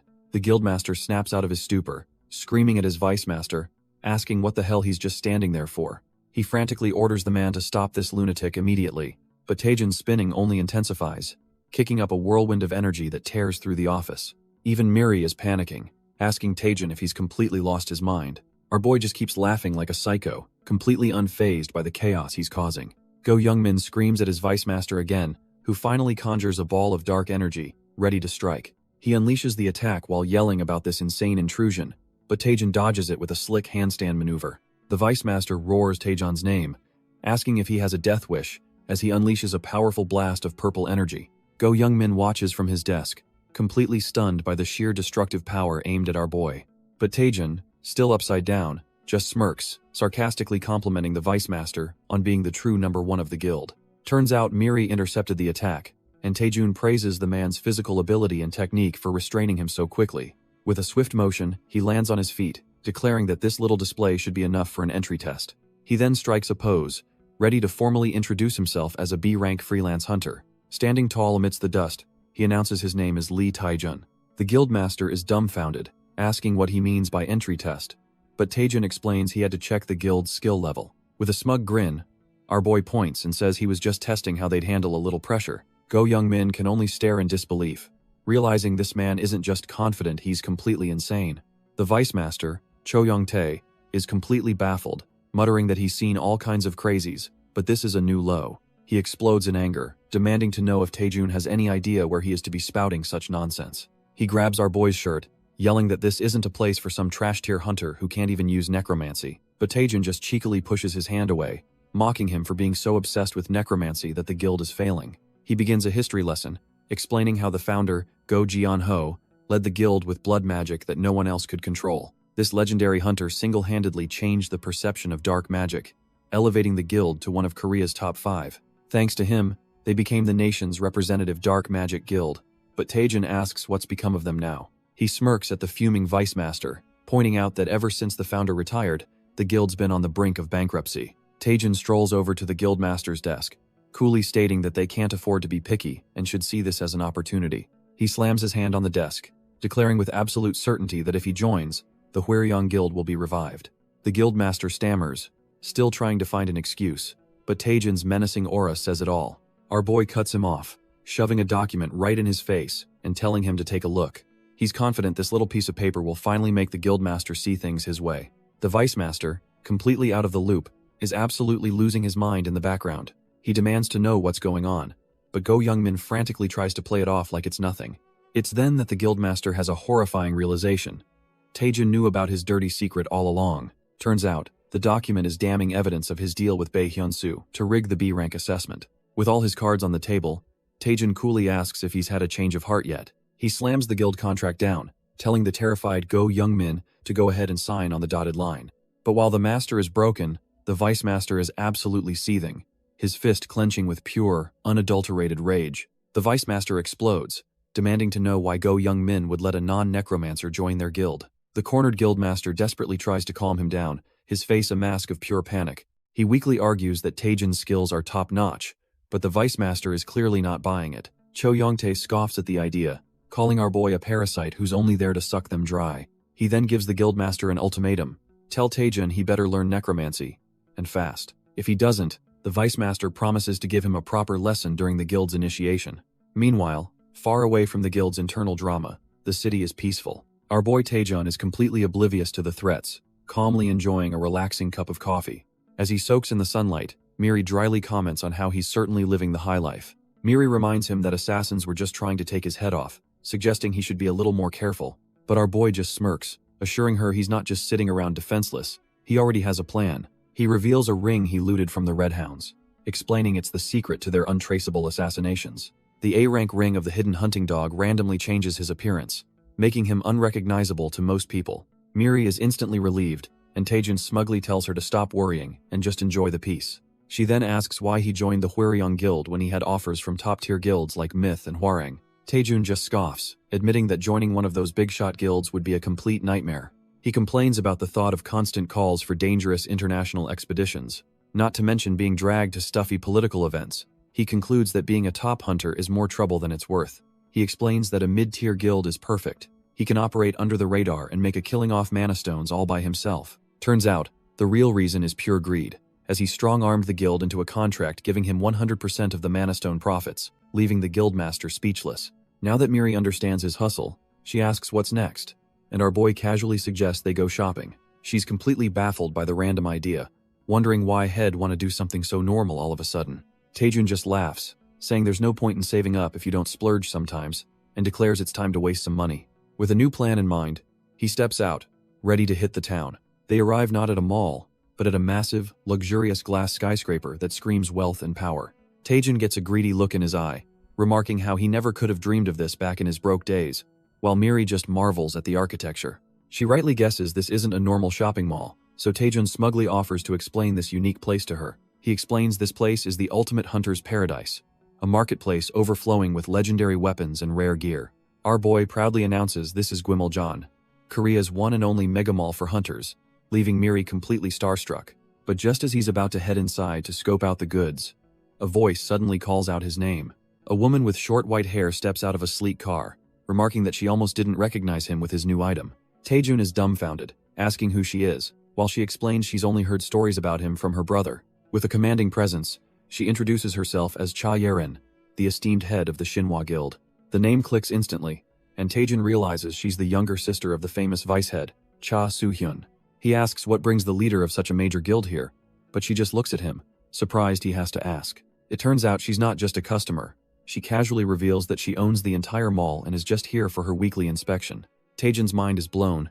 He realizes the Shinhwa Guild's power is on another level and kicks himself for not joining them sooner. He quickly snaps out of it, laughing awkwardly and apologizing, but Cha Yerin just waves it off, saying it's fine since she avoids the spotlight.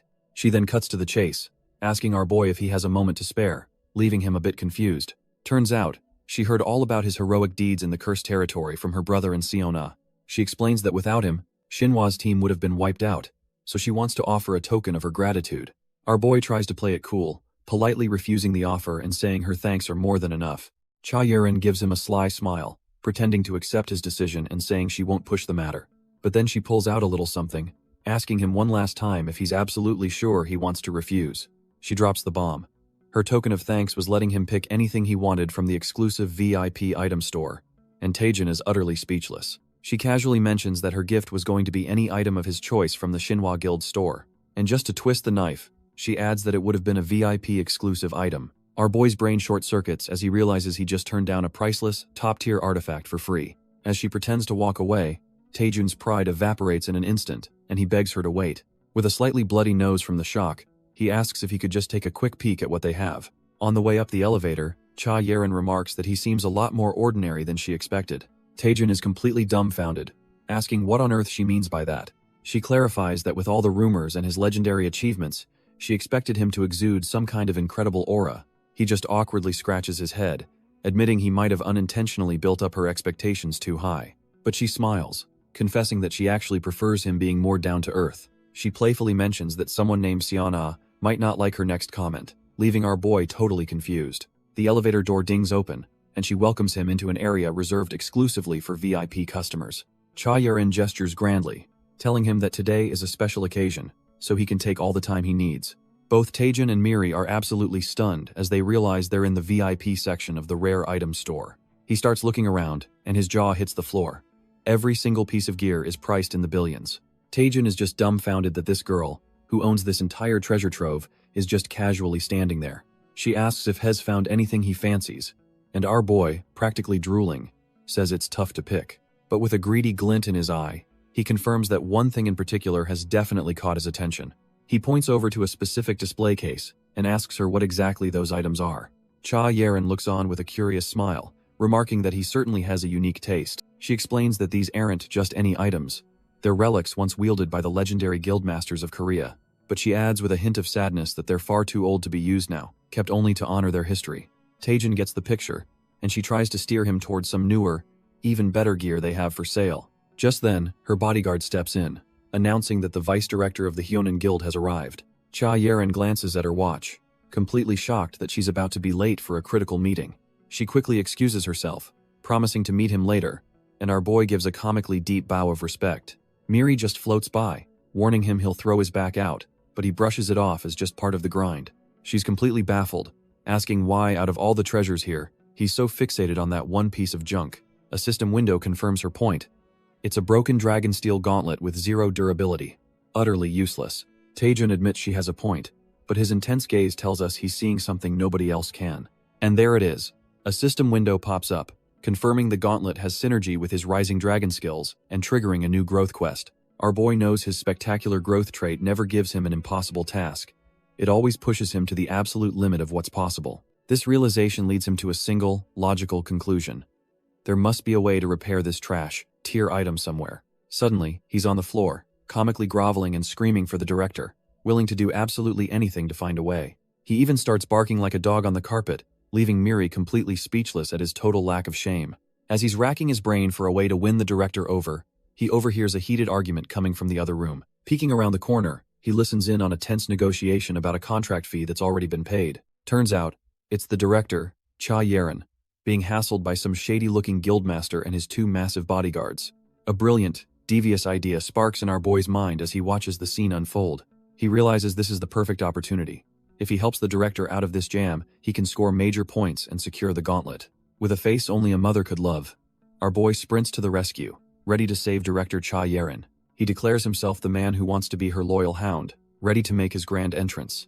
Inside, Cha Yerin is fed up, telling the smarmy guildmaster she's disappointed by his stubborn attitude yet again.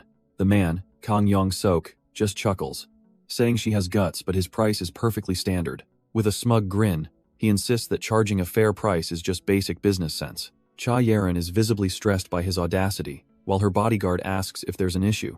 Just then, Taejin strolls in, pretending he just came to check on the loud voices he heard. Kang Yong-sok doesn't even bother to learn his name and just tells him to get lost. He condescendingly pushes his glasses up, informing Taejin that they're in the middle of important business. Cha Yerin tries to wave him off, but our boy cheerfully ignores her and walks right into the lion's den. Taejin just smirks and says he also enjoys business, especially the kind that involves putting arrogant people in their place. He plops right down into a chair with a Cheshire cat grin, declaring that they should get down to this business they're all so fond of. Kang Yong-sok demands to know who this nobody is, while a flustered Cha Yerin can't even form a sentence.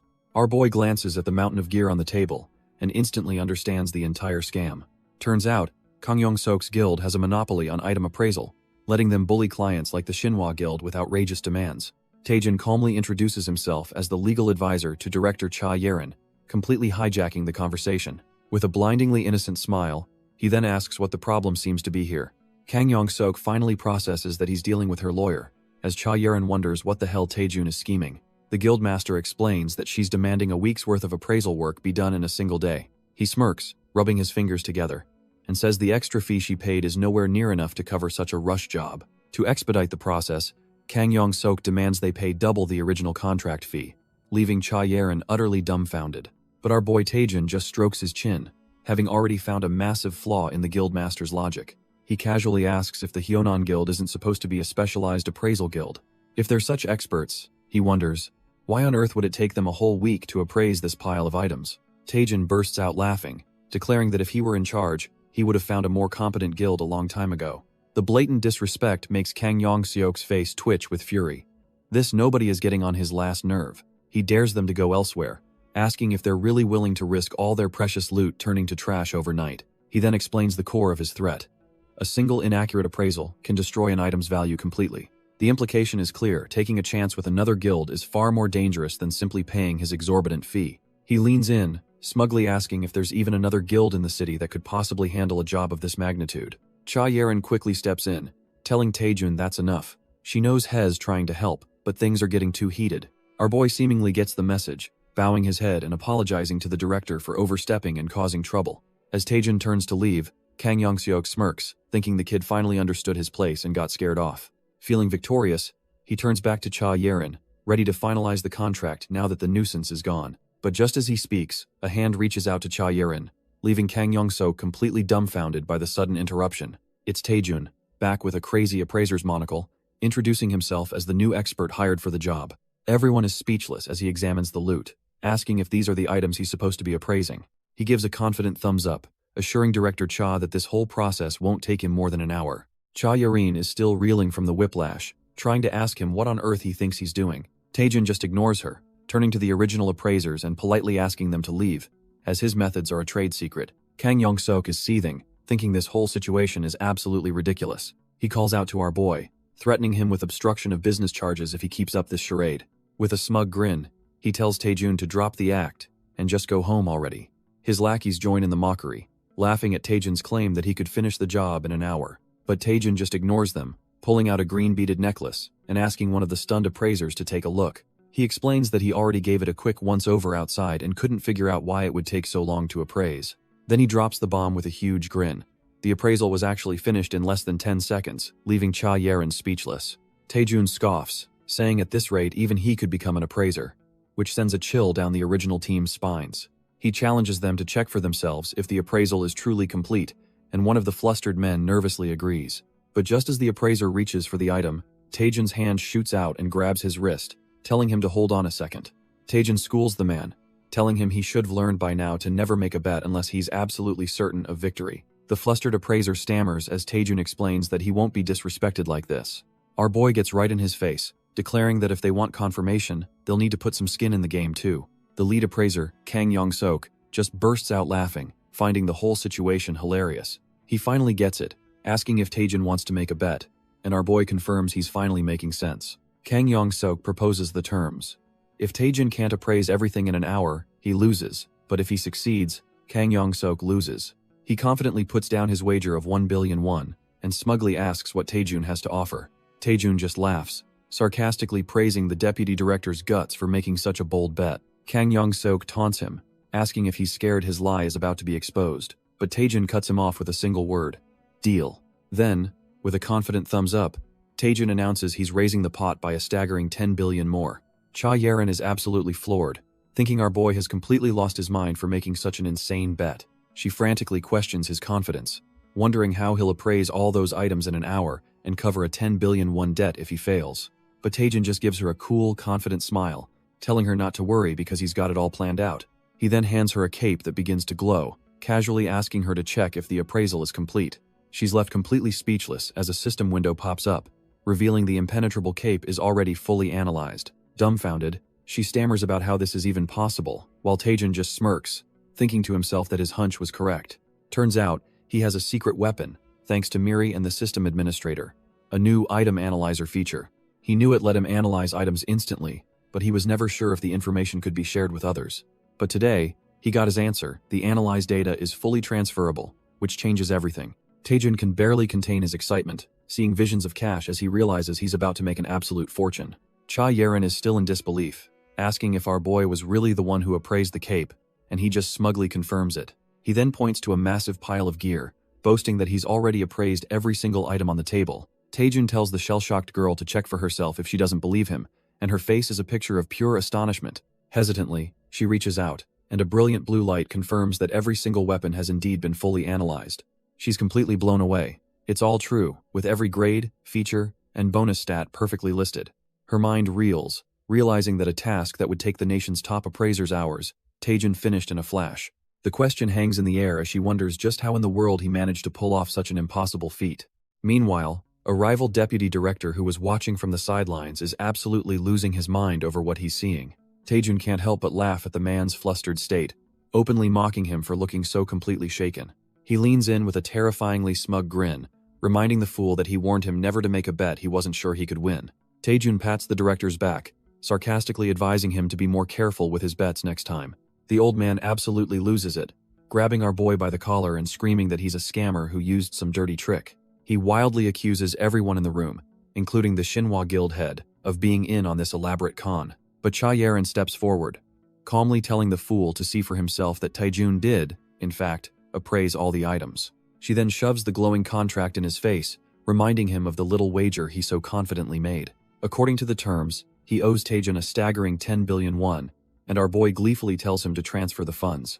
The crushing weight of his loss hits him all at once, and the deputy director collapses to his knees in utter despair. His mind completely snaps, trying to convince himself this is all just a nightmare because there's no way he'd lose so much money. His subordinates have to physically drag him out of the building as he laughs like a madman, still screaming that it's all a dream. Taejun just watches the pathetic display with a wicked grin, while Cha Yeren seems a bit disturbed by the man's total breakdown. With the lunatic gone, Cha Yeren thanks Taejun but tells him his little stunt is something she absolutely cannot ignore. She explains that with his god-tier speed and accuracy, he could single-handedly destroy the entire appraisal market overnight. Dumbfounded, she demands to know how he pulled off such an impossible feat. Our boy just plays it coy, laughing it off and claiming it's a trade secret he can't possibly reveal. But then a sly idea pops into his head, and he brings up that creepy antique hand from earlier. He makes her an offer, give him the hand, and he'll give her a hint about his secret method. Cha Yeren hesitates, realizing just how badly he wants that forbidden item, but the temptation to know his secret is too strong. She agrees, and Taejun internally screams "Jackpot!" as Miri celebrates right alongside him. Now that she's upheld her end, Cha Yeren sits on the desk, arms crossed, ready to collect her prize. With a sharp gaze, she tells him it's time to pay up and explain exactly how he did it. With a smug grin, our boy begins to spin a tale about the source of his incredible appraisal skills. He starts by saying it's all thanks to a certain luxury department store downtown. He claims he learned everything from the director there, acting as if he's eternally grateful. Clutching his new treasures, he waves a cheerful goodbye, leaving a stunned Cha Yeren in his dust. Once he's gone, her bodyguard asks what incredible secret she managed to pry out of him.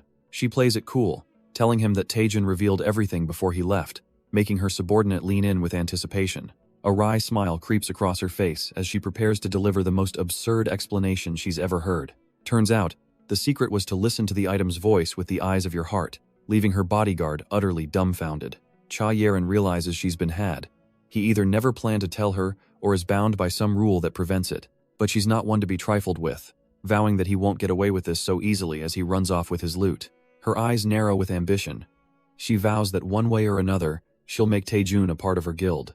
Meanwhile, our boy is back in his room, absolutely losing his mind with laughter. He maniacally celebrates getting his hands on the legendary item he'd been chasing. Taejun is practically kissing the broken pieces, declaring he'll never let them go, while Miri looks on completely bewildered. She has to be the bearer of bad news, explaining that no matter how legendary the item is, it's basically junk now. Miri asks if there's even a way to repair it, and Taejun just pauses, pretending to think it over. But of course, he cheerfully admits he has absolutely no idea what to do.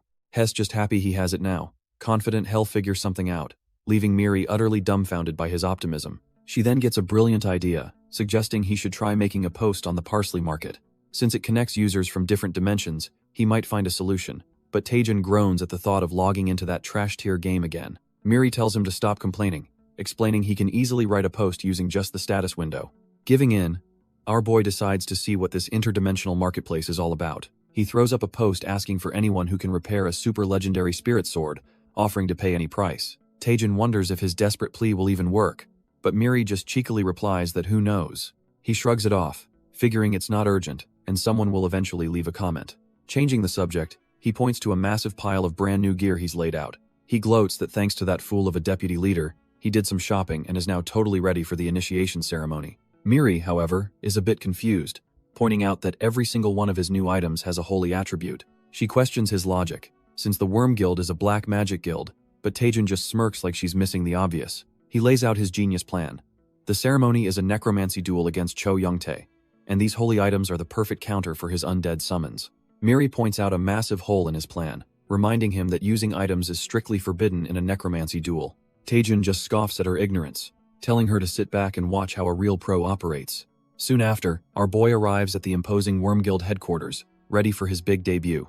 A smarmy-looking guide greets him, and Taejun plays it cool, apologizing for showing up a bit earlier than expected. The guide assures him it's fine, mentioning that they've made special preparations for his arrival. He explains that this duel against Cho Youngtae is a showcase of the guild's pride and joy, necromancy. Apparently, everyone is eager to see Taejun's skills, so they've prepared a special venue just for him. The guide opens the door, revealing a massive arena where his opponent, Cho Youngtae, is already waiting. But it's not just the opponent. The entire arena is packed with a sea of bald, intimidating-looking dudes. Taejun immediately sees through their little act, realizing they're trying to mess with his head before the fight even starts. Our boy knows exactly what they're up to, planning to humiliate him for being a B-rank necromancer. Cho Youngtae, on the other hand, is disgusted, thinking these guys are even worse than he first thought. Miri whispers to Taejun, completely baffled as to why all the guild members are bald. Taejun trolls her hard, claiming it's a side effect of dark mana, which sends Miri into a panic about his own hair. Cho Youngtae cuts through the tension, welcoming Taejun and confirming he knows the terms of the duel. He lays down the ground rules. This will be a battle of pure necromancy, and nothing else. If Taejun manages to win, he promises he can join the guild with any conditions he desires. But then his hand starts glowing with a sinister purple energy as he reveals the catch. If our boy loses, he'll be forced to join the Worm Guild and serve as Cho Youngtae's subordinate for life. Taejun just scoffs internally, completely unimpressed by their predictable, trash-tier scheme. Taejun instantly reads the room, realizing Cho Youngtae is the real power here, a parasite controlling all the guild's finances. He sees the drained, lifeless faces of the members and understands this leech is the reason the whole guild is sinking into a swamp. With a confident smirk, our boy decides to flip the script, announcing he has a condition of his own. He drops the bombshell. If he wins, he's not just joining, he's taking Cho Youngtae's spot as deputy guild leader. And for the finishing blow, he demands Cho Youngtae personally repay every last coin he siphoned from the members, leaving the man dumbfounded. Taejun flashes a wicked grin, thinking this will at least make the whole affair more entertaining for the audience. The crowd starts murmuring, actually getting hyped by this turn of events, while Cho Youngtae just seethes with rage. He completely loses his cool, screaming that the accusations are ridiculous while grabbing his gnarly-looking mace. Roaring that he's the only reason the guild is still standing, he summons a menacing, rank A Death Knight from a swirl of dark energy. With his ace on the field, he sneers at Taejin, demanding to see the so-called amazing necromancy our boy has prepared. Unfazed by the massive Death Knight, our boy begins his own summoning with a wicked grin. With a surge of purple energy, he calls forth his own ace, the harbinger of death, Iratus. The drained guild members are completely dumbfounded, wondering what this single, unimpressive skeleton is. As Iratus fully materializes, the crowd can't believe their eyes. It's just one skeleton warrior. They start murmuring amongst themselves, thinking Taejin was all talk and this is a total joke. Cho Young-tae absolutely loses it, laughing his head off and mocking our boy for bringing a bonehead to a real fight.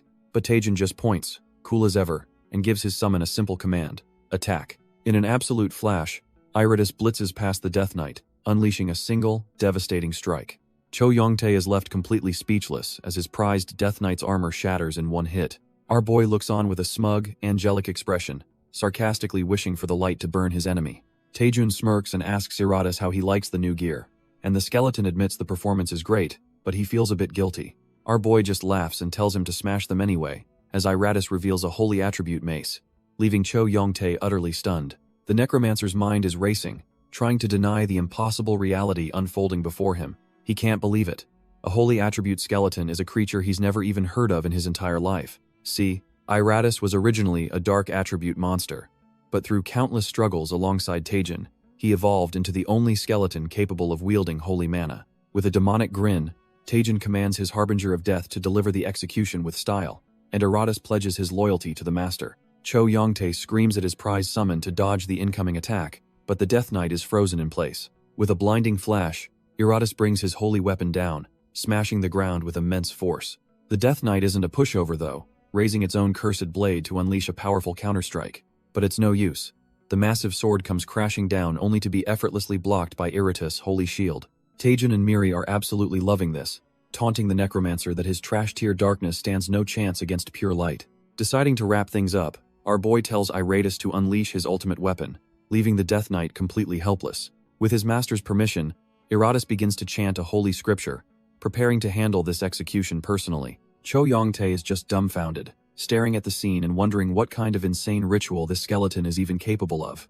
Iratus then pulls out a brilliant golden relic, a holy orb pulsing with immense divine energy. He raises the artifact high, preparing to invoke the words that will change the entire battlefield. Let there be light. The holy power inside the relic swells to a critical point, ready to be unleashed at his command. In an instant, a massive ring of sacred light erupts from Iratus, completely engulfing the helpless Death Knight. The entire area is consumed by a cataclysmic explosion of holy energy, a blinding flash that purges all darkness. All Cho Young-tae and his crew can do is scream in agony, blinded by a light so powerful it feels like the end of the world. The drained guild members cry out, feeling the holy light purifying their very souls. Cho Young-tae screams in disbelief, wondering what kind of monster skeleton this is. He thinks that unleashing this much divine power is just a kamikaze move to take everyone down together. When the blinding light finally fades, the arena is shrouded in a thick haze. Our boy Taejin emerges with a smirk, coolly declaring that the match is over. The once mighty Death Knight has been reduced to a pair of smoldering boots, while Iratus stands tall. Taejin explains that Iratus isn't actually immune to holy mana. He just takes the damage bit by bit. Turns out, he's not some holy-proof anomaly. He's just an incredibly durable skeleton. Go Young-min is in utter shock, stammering that this wasn't part of the plan, while Taejin demands his prize. With a wicked grin, he tells Cho Young-tae to hand over the deputy guildmaster position and everything he's embezzled.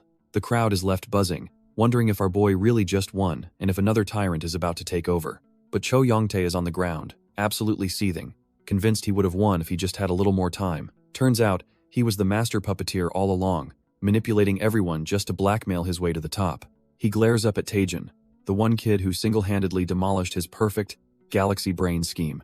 Refusing to accept defeat, Cho Young-tae staggers to his feet, declaring he won't give up so easily. He then reveals a grotesque, pulsating heart, asking if Taejin really thought he'd hand everything over for free. The crowd gasps in horror, recognizing the forbidden item, the heart of the accursed king. Even his co-conspirator Go Young-min is freaking out, screaming at him to stop this madness. But Cho Young-tae has completely lost it, cackling that if he's going down, they're all dying together. Taejin is dumbfounded, realizing this absolute madman is about to detonate a suicide bomb in the middle of the arena.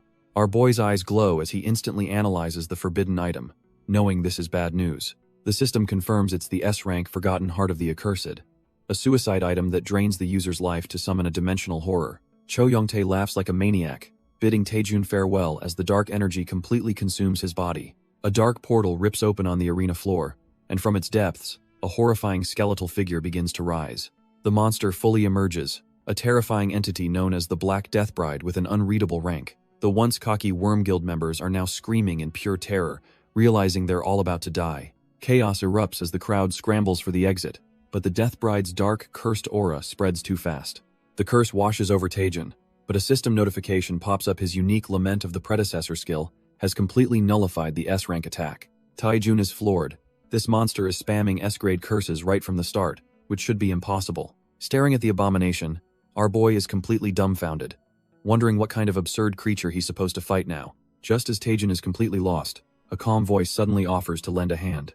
Out of thin air, an old man appears, the legendary Go Jianho, the Guchon Bone King, who says our boy can't handle this alone. Taejun is dumbfounded by his sudden appearance, but the Bone King just chuckles, saying he couldn't miss the show. His expression turns serious as he comments on the skeleton Taejun summoned, noting it was far from ordinary. He correctly deduces it had the consciousness of a lich, making Taejun sweat bullets, hoping his secret wasn't completely blown. But Go Jianho tables the discussion, declaring they must first deal with the evil spirit that fool summoned. With a flick of his wrist, he unleashes a terrifying torrent of blood-red spikes straight at the monster. The attack rips through the Black Death Bride, which lets out a piercing, soul-shattering screech. Go Jianho seems unimpressed, coolly remarking that the demon is sturdy, as expected from a life-sacrifice summon. Realizing a simple attack won't cut it, he begins gathering an even more sinister energy, ready to get serious. Go Jianho unleashes his full power, challenging the demon to withstand a cataclysmic explosion of blood magic. Our boy Taejun is left completely dumbfounded, realizing he's witnessing the legendary power of the Guchon Bone King. This is the man who once ruled the world for 20 years, a peerless necromancer who mastered blood magic and built the Worm Guild into a top-tier powerhouse. But even after that insane attack, the Black Death Bride is still standing, letting out another horrifying screech. Suddenly, the monster's curse lashes back, seeping into Go Jianho's arm through his own blood magic. The Bone King staggers, clutching his chest as the foul energy courses through him, blood trickling from his lips. Taejun rushes to support the old man, who grits his teeth and admits he was a little careless. Turns out, the fatal flaw of blood magic is that it uses the caster's own blood as a medium for attack. Against a cursed monster that infects with a mere touch, his entire fighting style is at a massive disadvantage. Realizing close combat is a death sentence, Taejun steps up, deciding it's his turn to fight from a distance. Taejun unleashes a massive wave of blue energy, roaring for the monster to take this and die. The attack slams directly into the Black Death Bride, but it just tanks the hit without a scratch. Our boy is completely dumbfounded that his attack was so ineffective, as Miri screams for him to look out. Wasting no time, the cursed bride lunges forward with terrifying speed for a counterattack. It fires a barrage of dark projectiles, and Taejun panics, realizing he's too low on mana to defend himself. But just in the nick of time, a holy shield erupts from the ground, blocking the entire onslaught. It's Iratus, his holy skeleton, standing defiantly against the monster and declaring he won't forgive it. He plants himself in front of his master, telling Taejun to leave this to him, much to our boy's utter relief. When Taejun asks where the hell he's been, Iratus sheepishly admits he got hit by too much light earlier. Turns out, the poor skeleton fainted while standing, and is only just now waking up, leaving Taejun speechless. With newfound bravado, Iratus declares he will protect his master with his very life. He charges the Black Death Bride, shouting for God's blessing to be upon it. Both Taejun and Miri are completely weirded out, wondering what's up with his sudden personality shift. The holy skeleton unleashes a blast of divine light, vowing to smite the vile specter, but the Death Bride just casually catches his holy mace with its bare hand, leaving Iratus dumbfounded. A tide of dark purple energy erupts from the bride, completely engulfing the holy knight. Iratus is caught in the blast, his form dissolving within the cursed power. Taejun is horrified, realizing that even divine power is completely useless against this monster. As our boy wonders what to do, the defeated Iratus lies on the ground, thinking his journey has come to an end. He tells his master to survive even without him, making Taejun panic, and ask what the hell he's planning. Iratus decides to go all out, proclaiming he'll burn the last of his flames right here and now. He bids his master farewell, but Taejun screams at him, asking if he's completely lost his mind. Our boy knows exactly what will happen if Iratus uses that item against the terrifying Death Bride. He desperately pleads with his summon, thinking he can't bear to lose it since it can never be replaced. But it's not the summon he's worried about, it's the ridiculously expensive item in its hands. Taejun completely breaks down, screaming that it's a one-time use item worth a staggering 8 billion won. Ignoring his master's financial crisis, Herodotus unleashes the item's brilliant golden power. A massive wave of holy energy erupts, shimmering with immense power. The S-rank skill, the Holy King's Gambling, activates, engulfing the Death Bride in a blinding flash. Elsewhere, an old man watching the feed is completely dumbfounded, muttering that this is a truly unbelievable skeleton. The old spectator is still reeling, realizing this skeleton can not only use holy items, but can also wield a holy sword, as the Death Bride lets out a final shriek. The S-rank summon groans in agony, completely overwhelmed by the blinding golden light. And just like that, a system message pops up confirming the Black Priest has been defeated, even giving Herodotus a slight boost to his holy attribute. Once the dust settles, Taejun storms over to his summon, reminding him the weapon was for emergencies only, to which Herodotus can only offer a meek apology. The skeleton insists it was to protect his master, but his words are cut short as his body begins to crack and harden. He turns into a complete stone statue, and a system window informs Taejun that he's now stuck with a petrification debuff for 24 hours, leaving him utterly speechless. It's revealed the legendary item, the Holy King's Star Cluster, is so overwhelmingly powerful that it inflicts a severe debuff on its user as a drawback. But the real problem is the astronomical cost to recharge its holy energy, which is now sitting at a pathetic 1 out of 10 million. Our boy is spiraling, thinking it would be cheaper to just buy a new one, while Miri chimes in that you get what you pay for. But despite the 8 billion won headache, Taejun places a hand on his petrified summon and tells him he did a good job. He admits he underestimated his summon, acknowledging that the tricky skeleton actually has some serious determination. Even as a statue, Herodotus is moved to tears, ecstatic to finally receive his master's praise. Suddenly, the Guchun Bone King, Go Jianho, appears, immediately noticing the powerful debuff affecting the skeleton. The old master asks if he should intervene, but Taejun assures him that just leaving the summon alone for a while should fix it. Go Jianho nods, seemingly accepting the explanation, though his mind is clearly racing. Our boy, completely missing the gravity of the situation, geeks out about how insane it was to see a skeleton wielding holy power. But the Bone King isn't just impressed. He solemnly states that watching Herodotus was like witnessing a hero from a bygone era. Taejun is a bit dumbfounded by the old man's dramatic comparison, thinking to himself that it was, just a skeleton. Then, Go Jianho turns and gives Taejun his deepest, most sincere thanks, catching our hero completely off guard.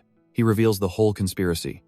Taejun's actions single-handedly stopped the traitor Cho Yong-tae and saved the Hwiryong Guild from collapsing. Go Jianho gets real close, musing that it seems their goals are cut from the same cloth. He puts Taejun on the spot, asking if he honestly thinks there's anything of value left in the broken Hwiryong Guild. Our boy starts sweating, realizing the old master is terrifyingly perceptive and probably saw through his plans from the start. After a tense moment, Taejun admits that his reason for joining the guild was actually quite simple. He confesses that he only joined to exploit its resources for his own benefit, which is why he aimed for vice leader. But he clarifies that he has no intention of stealing from anyone, and that the guild is still incredibly valuable to him. The Bone King seems satisfied with this brutally honest answer, nodding in approval. He then turns to the entire guild, declaring that through this duel, Taejun's abilities have been proven beyond a doubt. He reminds everyone how Taejun not only beat the traitor in his own game but also saved all their lives from that trash-tier curse. And so, with his full authority as the Guchun Bone King, he officially appoints Taejun as the new vice guild leader of Hwiryong. With the guild members applauding, the Bone King tells Taejun to say a few words, leaving our boy completely dumbfounded. He realizes he's being put on the spot for an impromptu inaugural speech. Stepping forward, he formally introduces himself to the crowd as their new vice guild leader. The recovering guild members listen with bated breath, wondering what their new leader has to say. With Miri cheering him on, he gives his one simple rule: don't steal from your guildmates. Meanwhile, over at the towering headquarters of the prestigious Myth Guild, the news of Taejun joining the Hwiryong Guild has already hit the web, causing a major stir. Cha Soo-hyun is in disbelief, never expecting Taejun to join a second-rate guild like Hwiryong. His sister, Cha Yerin, immediately starts tearing into him, blaming his carelessness for losing another talented hunter. She relentlessly grills him for being too soft, while he can only mutter that she's being too harsh. Cha Yerin bites her thumb in frustration, realizing she should have recruited Taejun no matter the cost. She just can't wrap her head around why a talent like him would ever join the bottom-feeder Hwiryong Guild.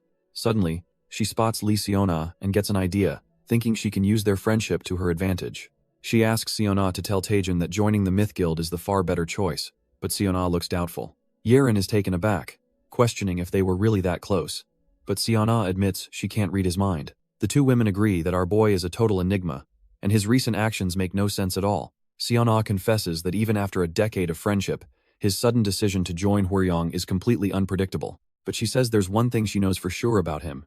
As we cut to Taejun and a dumbfounded Miri. Taejun's one true desire is to grow stronger, and he's met with a thunderous welcome by the Hwaryong members. One of the guild members eagerly tries to guide him to his new office, but our boy seems a bit awkward with the VIP treatment. The overly polite guild member finally leaves, telling Taejun to rest comfortably as our boy awkwardly waves him off. Miri is amazed by his politeness, but Taejun just sighs, figuring every guild must have its own weird culture. She then excitedly asks him how it feels to be the vice guild leader on his very first day.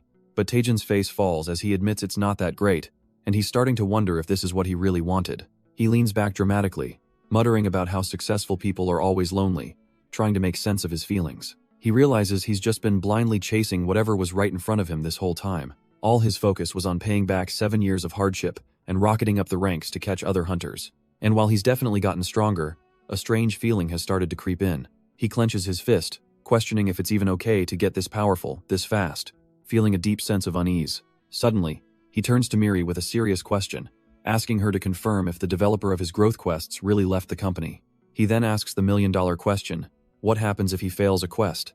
There has to be a penalty, because these rewards are just too good to be free. Miri hesitates for a moment, admitting that she's actually not sure what the consequences are. She quickly offers to check the server for him, diving into a digital screen as Taejun tells her to take her time. While he waits, our boy's mind starts racing, realizing just how many things about this manager system don't add up. From the very beginning, his status window was a one-of-a-kind anomaly, and he knows he can't just keep using it without understanding the risks. Suddenly, Miri reappears in a full-blown panic, screaming that it's an emergency. She's completely freaked out, explaining she was looking into his dramatic growth skill and found some critical information. Taejun immediately asks what she found, and she pulls up a holographic screen, ready to read him the fine print. With a serious look, she begins to recite the first rule from the Dramatic Growth User Guide. The guide explains that quests are tailored to the user's situation, and if they fail to complete them within the time limit, the implication hangs heavy in the air. The penalty is brutal. If he fails, all the effects of his dramatic growth skill will be completely wiped out, leaving Taejun utterly dumbfounded. He leaps to his feet as Miri explains this is a system failsafe to limit a user's excessive growth. A quest window appears, demanding he find synergistic items within 2 days, and the terrifying reality sinks and all his progress could vanish. He desperately asks Miri if this means everything he's worked for will be gone. With a guilty look, Miri confirms his worst fears. It seems that's exactly what will happen. Our boy absolutely loses it, breathing fire as he demands to know why she's only telling him now.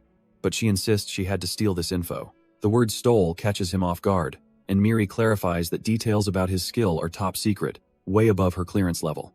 The only other thing she knows is that it's classified as a special priority skill. She immediately panics, realizing she's said too much, and Taejun's eyes narrow with suspicion. He starts putting the pieces together, realizing her sudden helpfulness and constant presence feel way too convenient to be a coincidence.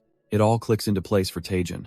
This whole situation feels like a game operator running a balance patch on a test server. He whirls on Miri, his voice laced with accusation, demanding to know if her real job is to monitor him. He gets right in her face, speculating that she's here to see for herself just how broken his special priority skill really is. Miri flinches, unable to meet his gaze, and meekly admits that's something she can't disclose right now. Our boy throws his hands up in frustration at her constant secrecy, but she cuts him off, insisting there is one thing she can tell him. With a sudden burst of passion, Miri clenches her fist and declares that no matter what, she is always on his side.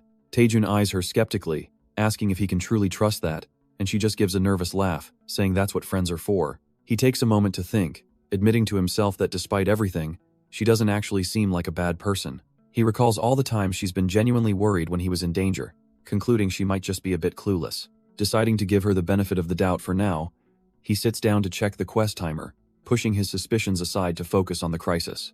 Miri proudly announces she's finally fixed the user interface, much to Taejun's surprise. The quest window is now crystal clear, revealing he has just over 2 days to find items that synergize with his skills. A jolt of panic hits our boy as he realizes the clock is ticking, so he decides to check his post on the parsley market. He pulls up the listing for his broken item, desperately hoping for a flood of helpful comments.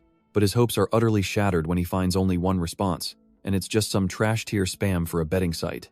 Just as he's about to despair, a new notification pops up from a familiar face, the dwarf merchant. The merchant recognizes him right away, slowly typing out that he remembers the guy with the weird staff and crystal ball. He explains that the broken item is covered in complex mana circuits that, if repaired, would make it usable again. But the catch is a gut punch. Fixing it requires a 7th, circle mage, a requirement so insane it leaves Taejun dumbfounded. The merchant casually suggests asking around if he knows anyone, and Taejun, still reeling, manages to thank him for the advice. With the merchant gone, the crushing reality of the task hits Taejun, and Miri asks if he even knows a 7th circle mage. Miri suggests asking Seo Yanhua, but our boy reveals that even the supposed best mage in the country is only 5th circle. He grimly explains that a 7th circle mage is a top-tier powerhouse on a global scale, and there isn't a single one in the country. As Miri starts to panic, Taejun reveals a glimmer of hope, saying there is one person he knows who might be able to help. He admits this person is far from reliable, but with no other options, he's their last and only hope. Meanwhile, at a guild office, an assistant knocks on a door, looking for his boss. He peeks inside, announcing he has some documents that need the deputy guild leader's approval. The assistant enters the empty office, confused about where his boss could possibly be. He spots a note on the desk, realizing his boss has simply decided to take a vacation day. Turns out, that vacation is at the Tower of Training, the exact place Taejun has gone to find his unreliable contact. Our boy Taejun and Miri step into the Tower of Training, with him noting how it's just as unpopular as he remembers. Miri, completely clueless, asks why a dungeon is smack in the middle of a city instead of through a gate. Taejun explains that this entire tower is technically one giant, special case gate that has warped the surrounding area. Despite its grand appearance, he clarifies that it's fundamentally no different from any other trash-tier dungeon. As he casually mentions it used to be a regular building, Miri diligently starts taking notes on this new information. They arrive in a massive chamber, and Taejun starts wondering if the old man he's looking for has finally lost his mind and wandered off. Suddenly, a figure crashes down from the ceiling like a meteor, shattering the stone floor with a thunderous impact. The shockwave sends Taejun and Miri flying, both completely caught off guard by the explosive welcome. The dust settles to reveal the tower manager, now ridiculously buff, who blesses Taejun's growth with the power of protein. The old man grabs Taejun's hands, overjoyed to see his lifesaver, who can only awkwardly thank him for the workout tips. The tower manager gets straight to the point, asking why our boy has returned to a place he's clearly outgrown. Taejun sheepishly presents a broken artifact, explaining that its mana circuits are completely busted. He admits that he came here hoping the old master might be the only one who could possibly fix it.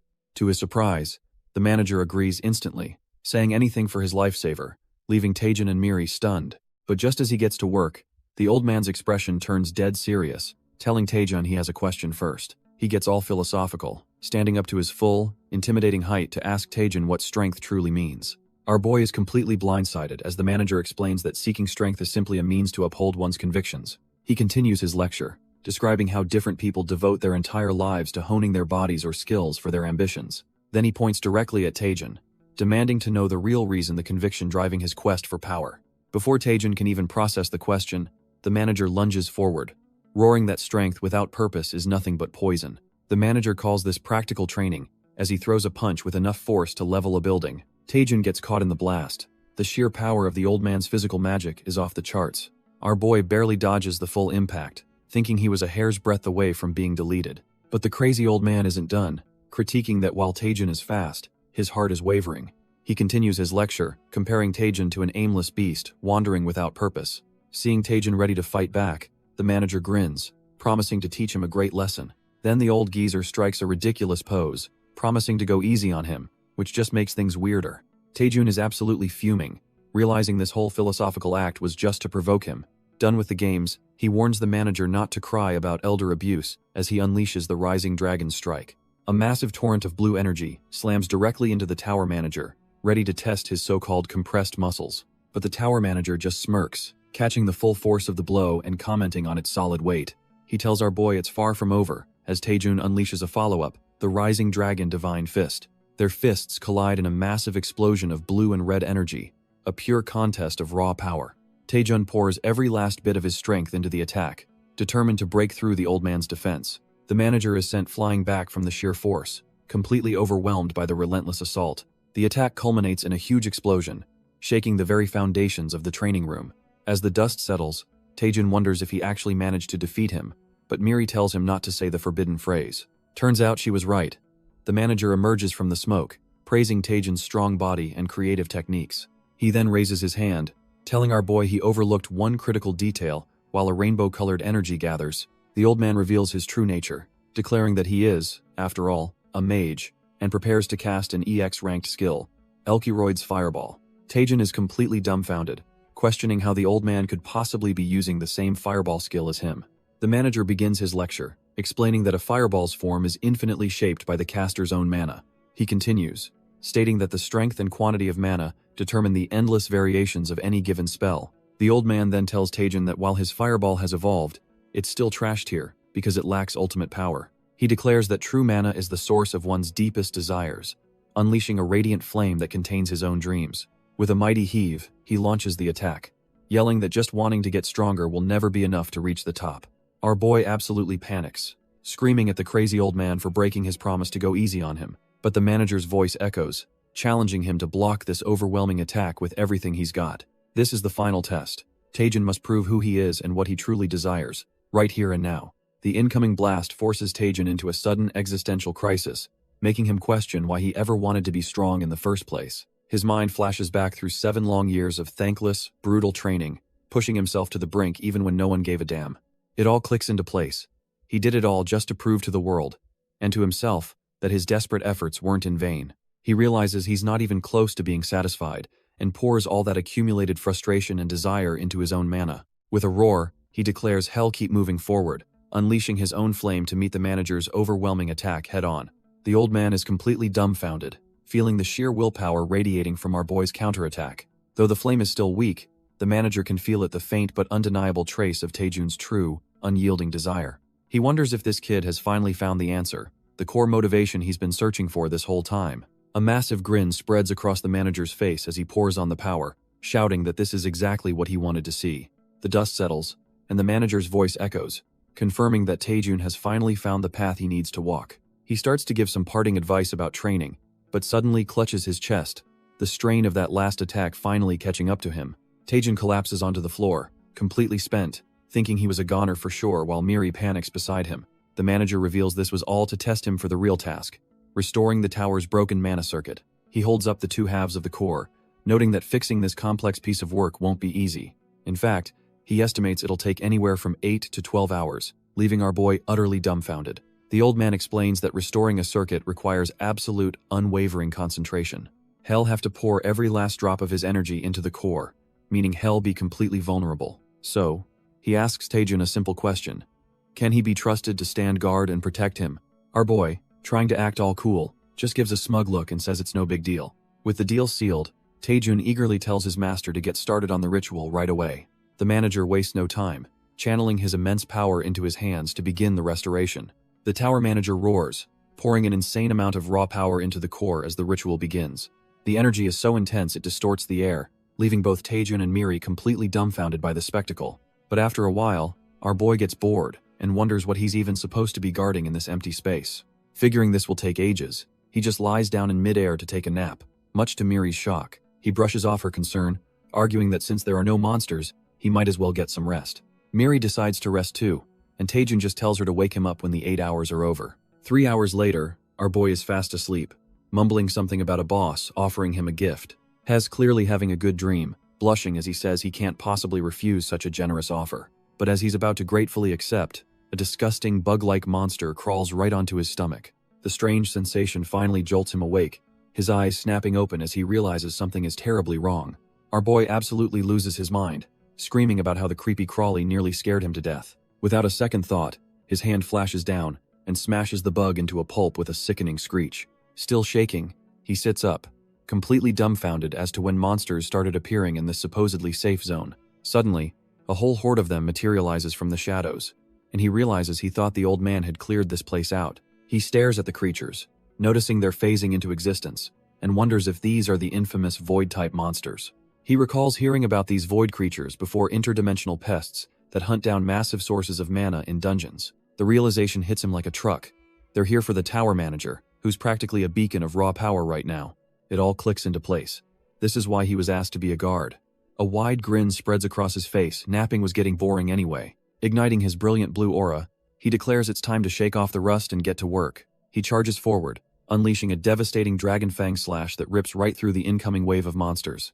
While our boy is busy slicing and dicing, Miri screams a desperate warning about what's coming up from behind. He whips his head around, a flash of panic in his eyes as he realizes he's being flanked. Sure enough, another disgusting horde of these things is screeching and swarming towards him. Gritting his teeth, He vows they won't touch his precious item and unleashes a devastating multi-fireball barrage. The entire cavern is engulfed in a brilliant blue inferno as his spell makes contact. When the smoke clears, all that's left are the charred husks of the void bugs, and he wonders if the coast is clear. A cocky grin spreads across his face as he reaffirms his one core principle: always protect your items. Miri, floating nearby, asks where these things even came from, and Taejun explains they're dimensional pests. He continues his lecture, saying they're drawn to mana, but just as he's getting smug, a new, massive portal rips open the fabric of space. His confident expression instantly shatters into pure, dumbfounded shock. Miri screams in terror at the sheer number of void spiders swarming the chamber, but Taejun just snaps back that he's well aware of their grim situation. He grits his teeth, realizing he's completely outmatched and can't possibly handle this endless horde by himself.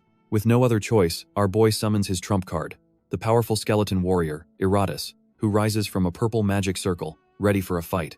Hilariously, Iratus declares himself a muscle-bound old man and orders Taejun to protect him, and Taejun is too stunned to argue back. The unlikely duo gets into formation, with Iratus taking the front line as the tank while Taejun prepares his spells from the back. What follows is a brutal, 2-hour-long battle of attrition as they desperately fight off the swarming monsters. But it's a hopeless struggle. For every wave they obliterate, a new portal opens, spewing out an even larger and stronger swarm. 4 hours into the nightmare, the tower manager is still meditating peacefully amidst the carnage, gathering an absurd amount of energy. Taejun, however, is completely broken, his face a mask of despair as he silently begs for the onslaught to finally stop. Standing atop a mountain of monster corpses, he sees yet another portal tear open and finally loses it, screaming that they're all going to die. From the new portal emerges a monstrous parasitic bug, screeching as it lunges straight for our boy. Miri screams for him to get back, but Taejun is completely spent, muttering that it's over. Hess so exhausted he can't even dodge anymore, but suddenly, Iratus roars for him to move aside. In a flash of golden light, something intercepts the bug, tearing it apart before it can land a hit. Taejun is dumbfounded, realizing he's seen that powerful attack style somewhere before. A familiar voice cuts through the chaos, casually asking who the lunatic rampaging through the dungeon is. Our boy looks up to see his old teammates, Choi Jin-hyuk and Lee Seon-ah, standing there like it's nothing. Jin-hyuk just smirks, asking the punk if he's been doing well since they last saw him. Without waiting for an answer, he unleashes another devastating spear technique, clearing the field. As Taejun stammers in disbelief, Lee Seon-ah just tosses him a potion and tells him to heal up. Jin-hyuk demands to know if our boy has any idea of the chaos unfolding outside the gate. Turns out a low-level dungeon went berserk, spewing monsters and forcing a massive civilian evacuation. He's absolutely fuming, complaining that his first vacation in ages was ruined by a national emergency. Taejun, clutching the potion, finally grasps the severity of what's happening. See, every dungeon has a monster capacity, but if that limit is broken by some unforeseen event, the mana destabilizes, causing a dungeon break, the very phenomenon that triggered the Great Catastrophe.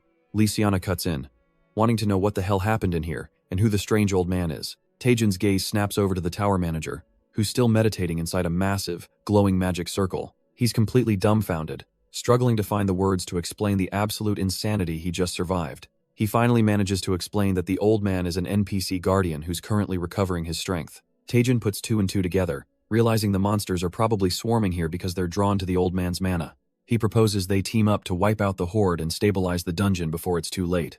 Choi Jin-hyuk and Lee Seon-ah are already geared up, telling him that was their plan from the start. With a plan set, the trio leaps into the fray, though Jin-hyuk arrogantly tells Taejun to just stay out of his way. Without wasting a second, Jin-hyuk unleashes the fifth form of his light blade art. A devastating tempest slash erupts from his blade, shredding the monsters into pieces with blinding speed. He scoffs, wondering how our boy could have struggled with these trash-tier mobs, but a sudden warning cuts through the air. Just as he gets cocky, a monster slips right through his guard, leaving him completely dumbfounded. Lee Seon-ah intercepts the attack, sharply telling Jin-hyuk to stop letting his guard down. She reminds him that while the monsters are weak, their sheer numbers are overwhelming, and a single lapse in focus means death. Jin-hyuk gets flustered, trying to deny he let his guard down, but Seon-ah just deadpans that he absolutely did. Suddenly, our boy's skeleton summon, Iratus, pops up behind him, agreeing that she's completely right. Iratus strikes a heroic pose, declaring that they must all work together and hold their ground. The two elite hunters just stare, dumbfounded, as the skeleton lectures them about not getting complacent. Seon-ah finally asks the question on everyone's mind.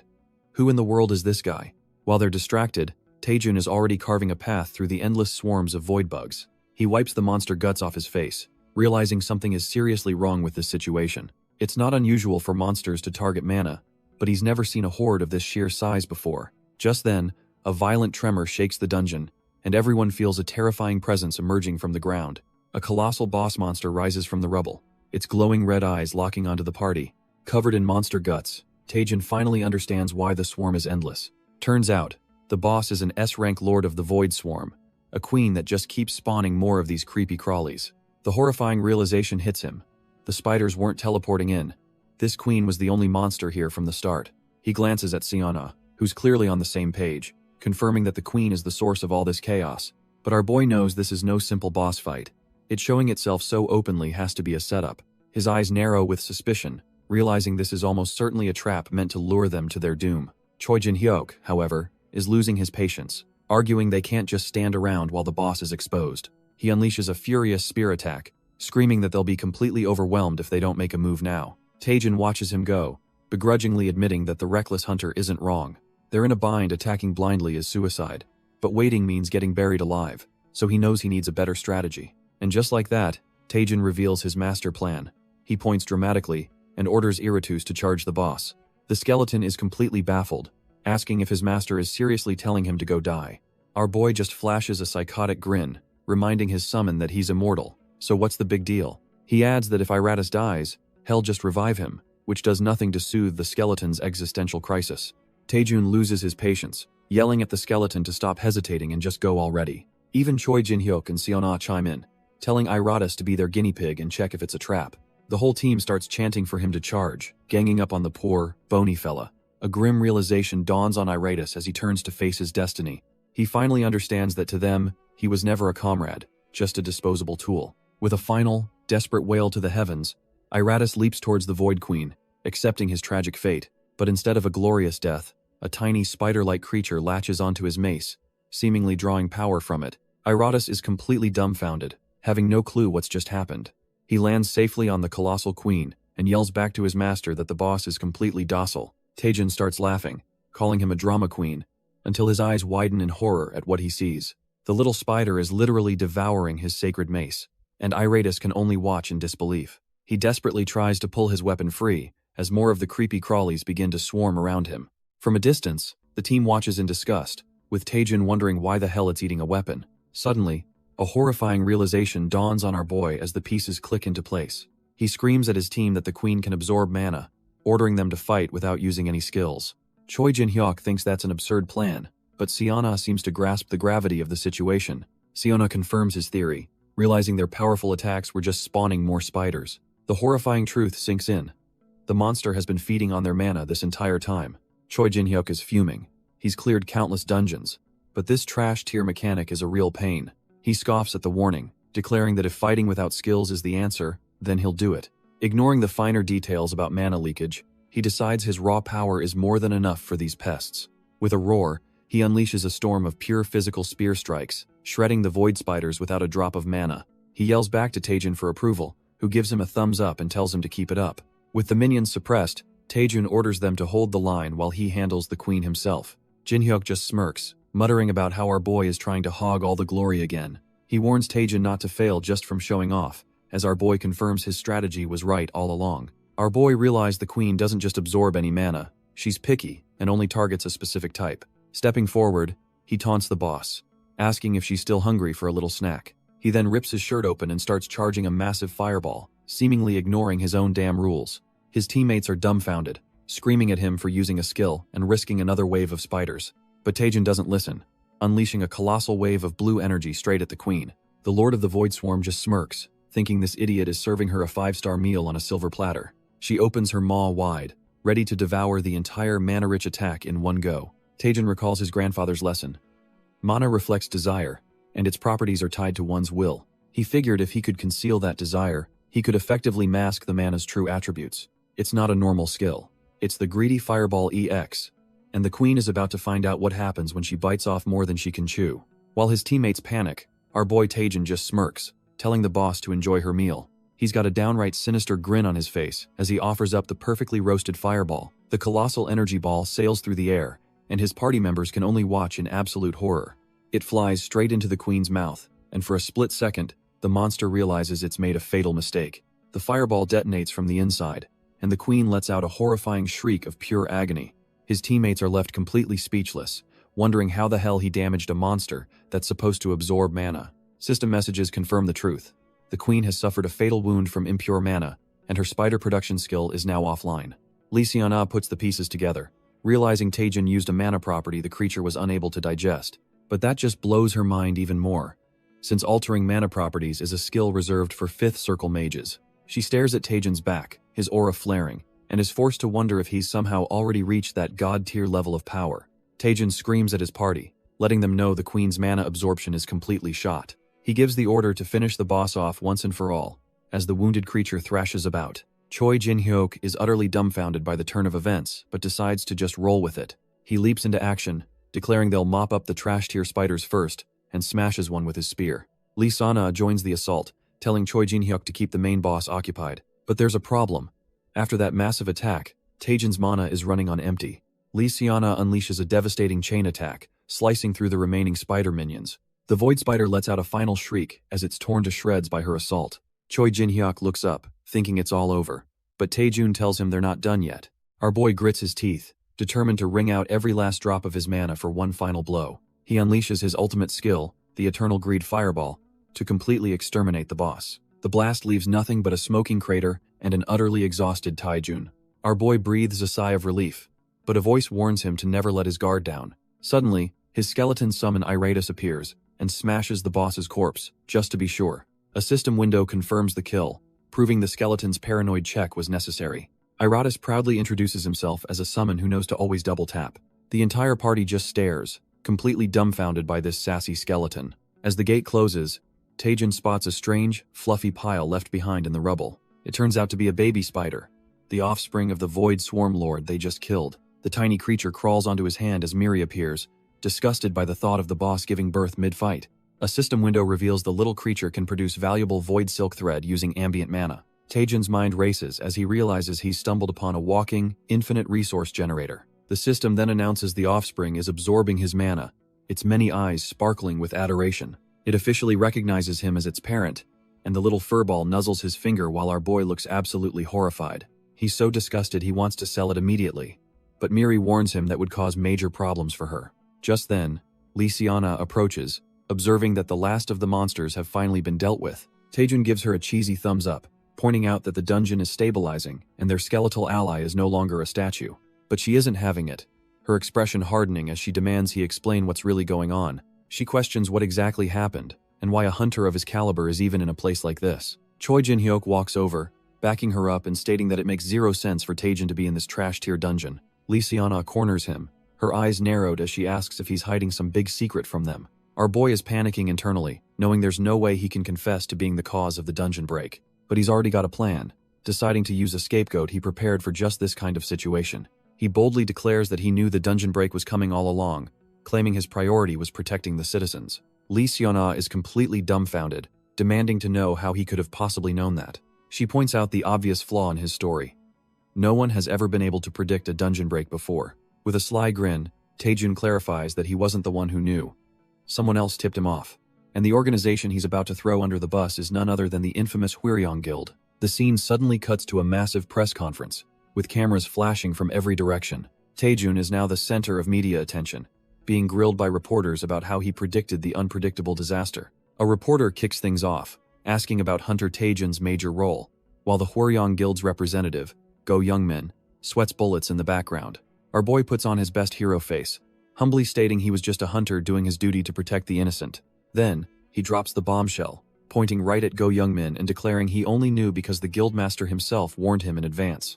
Taejun washes his hands of the whole affair, telling the press that he knows nothing, and all questions should be directed to the real source. The entire press corps is left completely dumbfounded, unable to process the insane accusation that was just thrown out.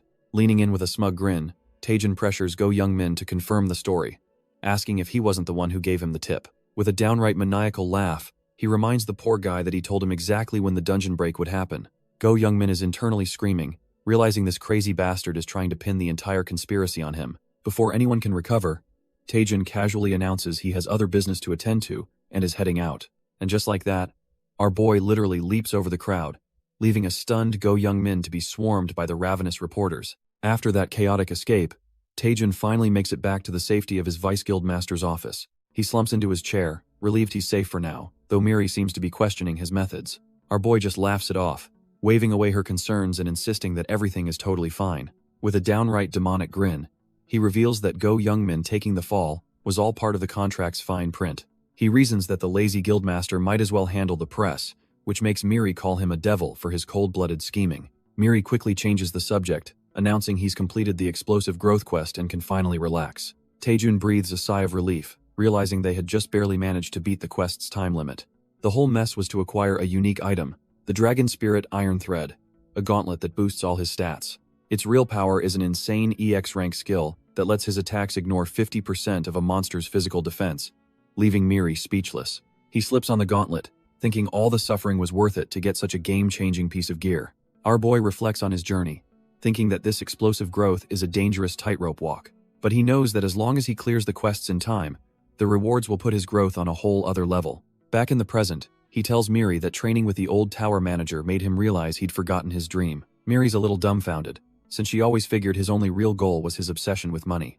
Taejun just leans back with a smirk, saying it's best to aim high, since even achieving half is a win. With a confident smile, he declares his new goal is to become a top-tier hunter. Miri is stunned by his sudden seriousness, and he insists this isn't some half-baked idea. He then says that to accomplish such a grand goal, there's one thing he'll need above all else. His face twists into a greedy sneer as he holds up the baby monster, revealing he'll need a mountain of cash, of course. Turns out the little void spider has imprinted on him, and now both he and Miri are completely grossed out by their new pet. Despite his disgust, Taejun admits that this new pet is an incredible discovery. He checks the thread it produces and is stunned to find it's a top-tier material called void silk thread. His face twists with pure greed as he realizes this little monster is a walking, infinite gold mine. The only catch is that the creature needs a constant supply of mana to keep producing the valuable silk. Just then, a knock at the door startles both him and Miri, as a voice asks for Hunter Taejun. With a creepy, unsettling grin, our boy tells the visitor to come on in. A man stumbles in, looking completely drained from dealing with the press, and asks what on earth Taejun has been up to. The man is panicking about the dungeon break, calling it an unmanageable mess, but Taejun just smiles calmly. He smoothly reassures the man that Guildmaster Go Youngmin is handling the situation perfectly. Taejun then gets chummy, telling him to just keep things going as they are, leaving the poor guy utterly confused. The Guildmaster is internally freaking out, convinced the reporters will expose their lie, and thinking he's a fool for not understanding the world. But Taejun cuts him off with a smirk, explaining that to the public, the how doesn't matter, only the glorious result. He paints a picture of a legendary story, the Guildmaster who predicted the crisis and the hunter who single-handedly stopped it. A tale that will boost their guild's tier reputation for a decade. Our boy makes the universal sign for money, boiling his entire point down to one thing. He spells it out: this whole disaster is a golden opportunity for the Hwiryeong Guild, and the Guildmaster's eyes light up with greed. Despite his reservations, Go Youngmin finds himself completely sold on Taejun's twisted but convincing logic. Snapping back to the present, the Guildmaster asks why they're in this desolate, unused dueling arena. Taejun reveals his plan to set up a workshop right here, adding that Go Youngmin has a crucial part to play in it. He then presents a small, fluffy creature, leaving the Guildmaster utterly confused. Taejun drops the bomb. It's the offspring of the S-rank boss, and with a bit of mana, it can endlessly produce silk worth 1,000,001 per gram. The Guildmaster's mind is completely blown, frantically asking about the total profit as our boy smirks, knowing he's got him hooked. Taejun then hands the creature over to a nervous subordinate, asking him to take care of their cute little poppy. The scene shifts to the grim, web-covered interior of the abandoned dueling arena, now their secret workshop. Following orders, the subordinate presents a massive mana crystal to the creature. He tells it to eat well, but a monstrous shadow looms over him, hinting that something is very wrong. The creature, now a giant spider, lets out a low growl, causing the terrified man to flinch and drop the crystals. It slams its leg down with terrifying force, and the subordinate can only scream out an apology, fearing for his life. Go Youngmin is absolutely dumbfounded, wondering how in the world it grew so massive so quickly. He realizes with dawning horror that at this rate, the monster will devour the entire building. Just then, he gets a call asking for a progress report, and he struggles to keep the panic out of his voice. On the phone, Go Youngmin forces a smile and lies through his teeth, claiming the project is going perfectly. The person on the other end is none other than our boy Taejun, chilling like a villain as he casually takes the call. Go Youngmin sweats profusely, asking if this monstrous creature is truly safe, his voice trembling with fear. Taejun just laughs and reassures him that their little puppy doesn't bite, while the beast roars behind the terrified man. He then drops a bomb, telling Go Young-min he's going on a business trip and leaving him in charge of the monster. Taejun reveals his destination is the Daewado Guild, a foreboding island surrounded by a sea of blood. He feigns surprise at the panicked reaction, smugly asking if there's some kind of problem with his travel plans. Go Young-min completely loses it, screaming that Daewado is a Class 1 danger zone requiring S-rank clearance. He frantically explains that getting permission requires his uncle's approval, but the man is suddenly unreachable. Taejun just says he understands, but his inner thought reveals the cold truth. He's the one blocking the call. Go Young-min, trying to regain some composure, tells Taejun he has a wide network and will figure something out. He then asks why our boy is in such a rush to visit Daewado and see his uncle. Taejun casually explains that as the new Vice Guild Master, he needs to introduce himself. Plus he heard there's a gift waiting. But the real reason is far more pressing. As a sly grin gives away his hidden agenda, a system notification reveals the truth.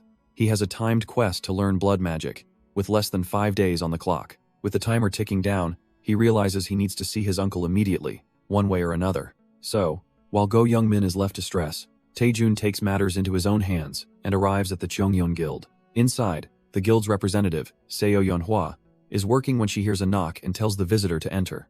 In walks Taejun with Miri on his shoulder, casually greeting the powerful representative, as if they're old friends. Seo Yeonhwa greets our boy with a casual warmth, asking how he's been doing since they last saw each other. She's clearly been keeping tabs on him, immediately bringing up the recent news about him stopping a dungeon break. With a smirk, she wonders how he always ends up at the center of major incidents, teasing that he must be haunted. Leafing through a thick binder, she admits it's a real shame he chose the Hwaryeong Guild. If she had known he was going to pick a trash-tier guild, she would have tried way harder to recruit him herself.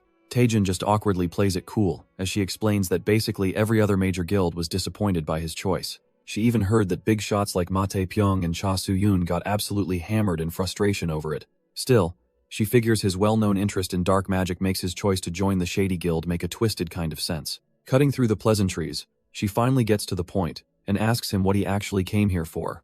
Our boy gets straight to business, revealing his plan to visit the infamous Daewha Island, a place he can't access without an S-rank escort. He then asks Seo Yeonhwa directly if she'd be willing to accompany him, hoping she'll agree to his bold request. But she just smiles and shuts him down flat, claiming she has prior commitments, leaving Taejun utterly dumbfounded.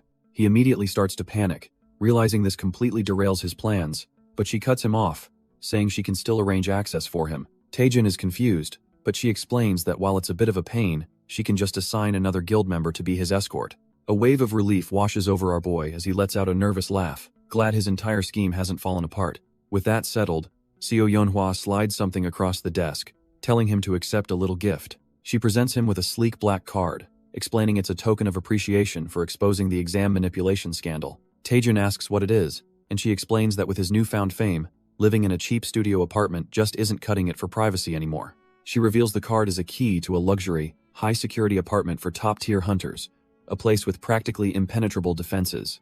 With the timing being perfect, she offers it to our boy, asking him what he thinks of her generous gift. Taejun is so moved by this kindness that he bursts into tears, asking if he can call her Nuna, the ultimate sign of respect and affection. Seo Yeonhwa is completely caught off guard by the title, blushing as she says she's not nearly old enough for that. Meanwhile, in a completely different part of the world, we cut to the ominous Daewha Island, the lair of the infamous Gucheng Bone King. Inside, an old man lies in bed as a sinister red aura begins to seep out. Realizing the time has finally come, he knows he can no longer suppress his insatiable thirst as the dark energy begins to take a monstrous form. A terrifying shadow looms over him, demanding he provide it with blood, or it will simply devour his entire body. The curse violently takes hold, as blood-red tendrils erupt and begin to consume the old man right where he lies. Back on the mainland, our boy Taejun is making his way to the port town that leads to Daewha Island. The system flashes a grim reminder.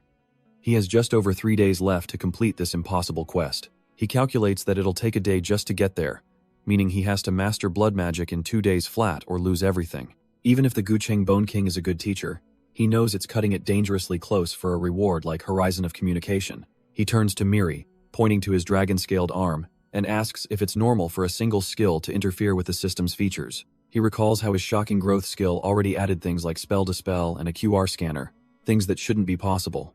Taejun presses her, wondering if it's really okay for a skill made by one employee to just tamper with the company's entire system. Miri admits she reported it to her higher-ups, but they just told her to keep an eye on it unless something unusual happens. That's the only instruction she's received, leaving our boy dumbfounded by their laid-back attitude. Taejin realizes that for now, at least, the company doesn't consider his game-breaking ability a threat. Our boy reflects on how his shocking growth skill has been a game-changer, even unlocking a ManhwaWiki feature. This thing is basically a cheat code, giving him a full tactical breakdown of any monster he faces. He realizes the skill isn't just buffing his stats. It's fundamentally rewriting the rules of his status window. While he doesn't fully grasp its mechanics, he vows to milk it for all it's worth.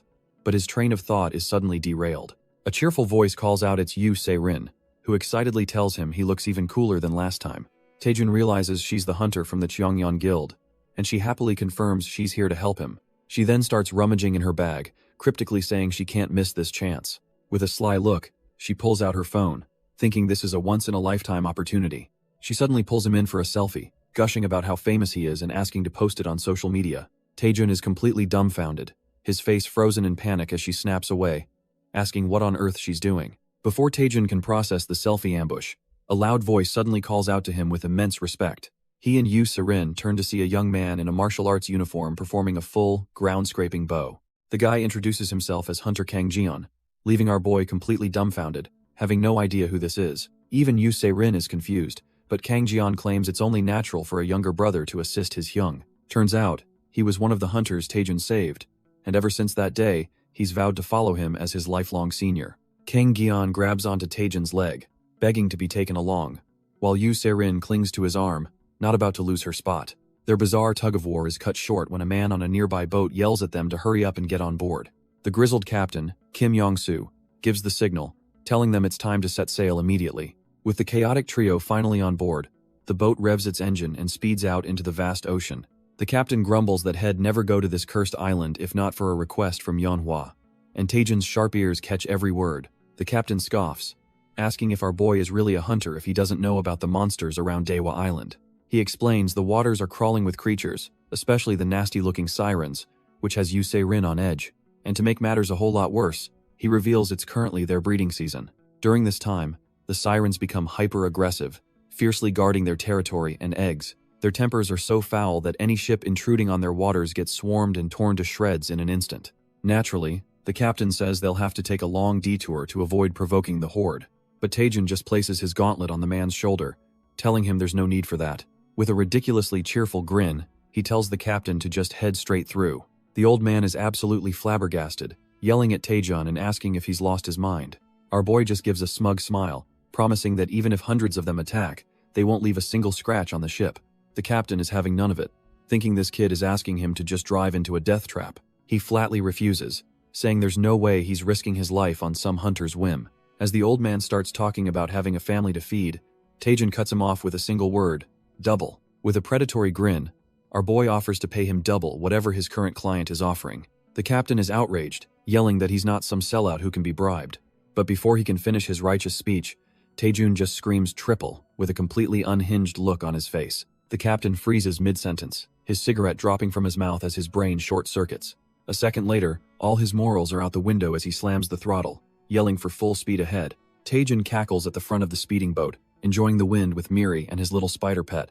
But Yu Se-rin isn't so thrilled, nervously asking if maybe, just maybe, he's being a little too reckless.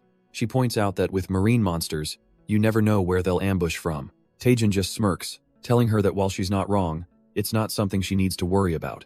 Turns out, our boy knows exactly where they are, as his system lights up with a warning about multiple hostiles. He calmly points them out as fins slice through the water, 3 on the right and 5 on the left. With the boat now completely surrounded, he tells Yu Se-rin to cover the right side while he handles the left.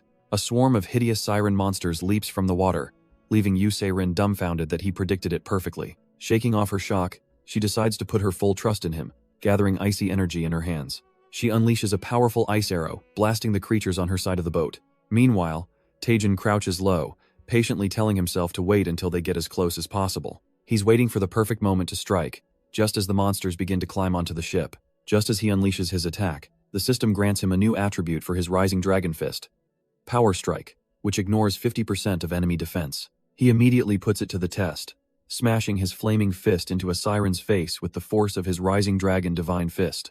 With the monsters defeated, our boy thinks it would be a total waste to just toss these valuable corpses back into the sea. A greedy grin spreads across his face as he realizes he can harvest all their mana stones for a sweet jackpot.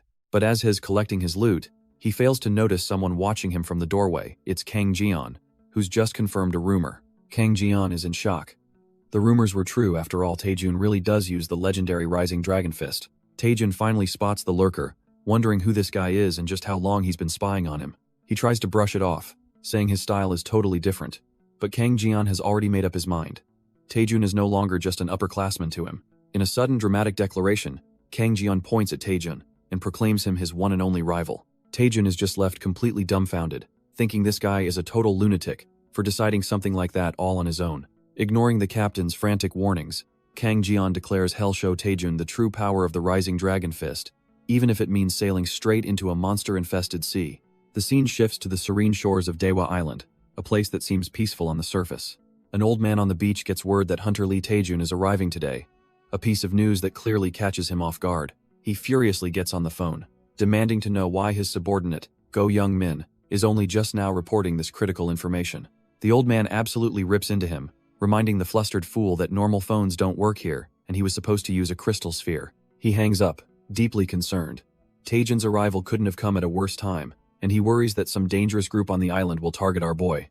Just then, he spots a boat approaching and hears a voice apologizing for being late and addressing him by his title, the Gucheng Skeleton King. The boat is piled high with a mountain of monster corpses, and a voice cheerfully complains that it took ages to catch all the fish. It's our boy, Taejun, covered in blood and grinning as he formally greets the old man, introducing himself as the deputy guild leader of Hwyryong. Standing before the legendary Gucheng Skeleton King, Taejun reaffirms his identity, revealing a shocking connection and a position of power we never knew he had.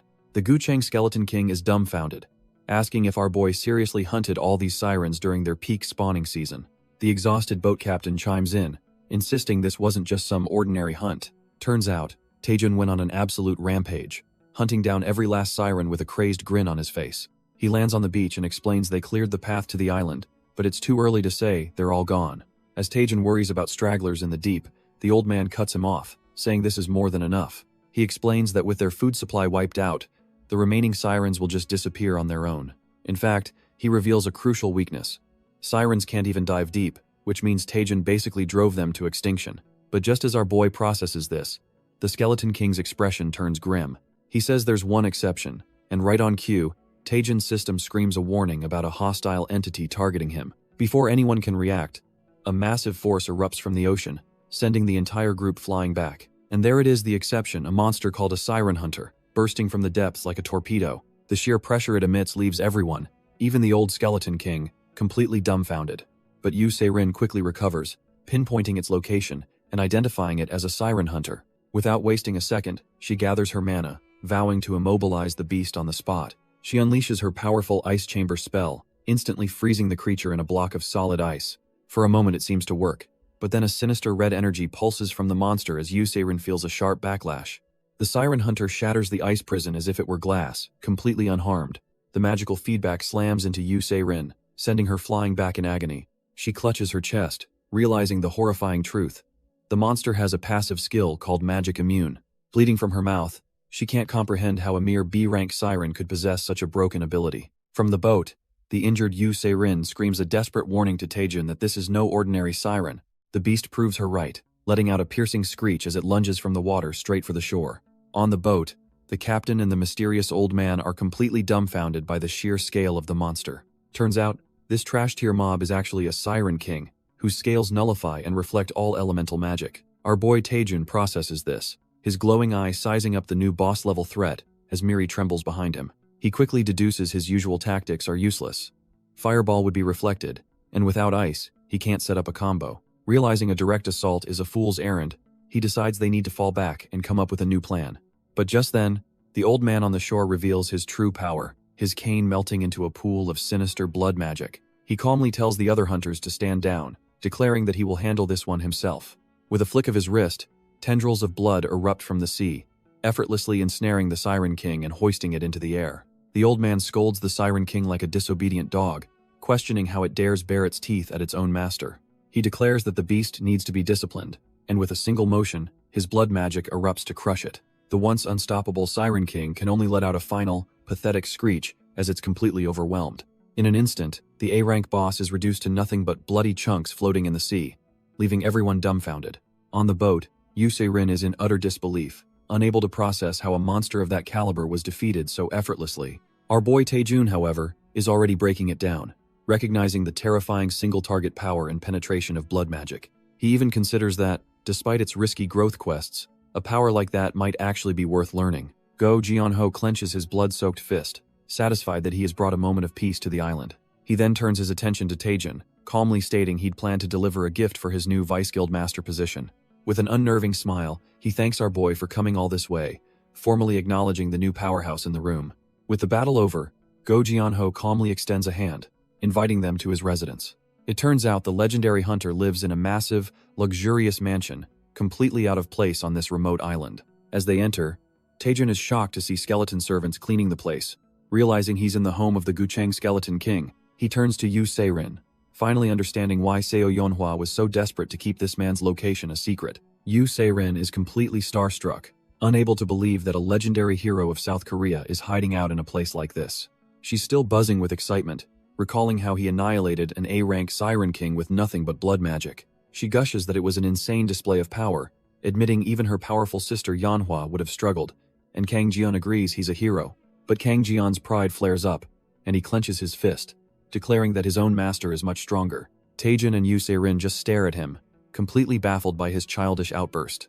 Ignoring the awkwardness, they're led down a grand hallway by skeleton maids to their respective rooms for the night. Taejun tells his companions to go rest up, as they must be tired from the journey. He then explains that he has some private matters to discuss with the Gucheng Skeleton King. Wasting no time, our boy heads straight for the master's study and gives a firm knock. Inside, the legendary Go Jianho sits calmly, sipping tea as he invites Taejun to enter. The Skeleton King asks how he likes the room, and Taejun can't help but be impressed by the sheer scale of the mansion. Pleased with his reaction, Go Jianho finishes his drink with a satisfied sigh. He then stands, telling Taejun to follow him because he has an appointment gift for him. Taejun eagerly follows the old master, wondering what kind of reward a legend like this has in store. As they descend into a torchlit basement, Go Jianho praises Taejun for his excellent handling of the Machion dungeon overload. Taejun tries to play it cool, saying he just got lucky, but the old man just laughs, telling him to save the fake modesty for the reporters. Our boy keeps up the act, insisting he was just lucky and was only cleaning up his own mess. He even tries to give credit to the Hwiryong guild master, but Go Jianho just scoffs, calling the man his useless nephew. The old man laments how that brat drove the guild into ruin in just 3 years, racking up unpaid taxes and every disgrace imaginable. He points out that now, thanks to Taejun, Hwiryong is being hailed as a hero, so his nephew should be the one thanking him. Taejun is floored, realizing that the guildmaster, Go Young Min, was an even bigger piece of trash than he ever imagined. As they continue down the stairs, Taejun can't help but ask why the legendary Skeleton King would ever entrust his guild to such a failure. He presses on, saying that surely a man of his stature could see that his nephew wasn't ready for the job. Go Jianho stops dead in his tracks, the weight of the question hanging in the air. With a somber look, he turns and admits the truth. He did it because he's grown weak. He tries to brush it off and move on, but our boy is left completely dumbfounded by the shocking confession. Go Jianho explains that no matter how strong an awakened is, time makes them all human again. But our boy isn't buying it for a second and sneakily activates his QR reader on the old man's back. The scan immediately fails, spitting out an error that the target's level is just too damn high. Taejun is completely floored. He knows there are only a few hunters in all of Korea who are unscannable. He's talking about the absolute monsters of the hunting world: Cha Soo-hyun, Ma Dae-pyong, and Seo Yeon-hwa. Even with all his growth, he can't scan them. So how is this old man on the same level? Taejun stares, realizing the Gucheng Skeleton King is hiding a secret far darker than he could have imagined. The old man leads them to a hidden door, leaving both Taejun and Miri speechless with anticipation. He opens it to reveal a ridiculously massive and opulent chamber hidden deep underground. Taejun can't believe his eyes. A secret library filled with artifacts and potions lay before him. The old man admits his guild is humble, but says he's prepared an initiation gift for our boy right here in this secret vault. He presents a table of epic-looking gear and tells Taejun to choose one, explaining that some items have penalties, so he can't just give them all away. In a classic RPG moment, Taejun immediately goes for a skull, radiating a sinister green aura. Turns out it's Magnuda's skull, an A-grade item that boosts all stats and grants the Kingslayer's power for daggers. Taejun isn't just impressed by the skull.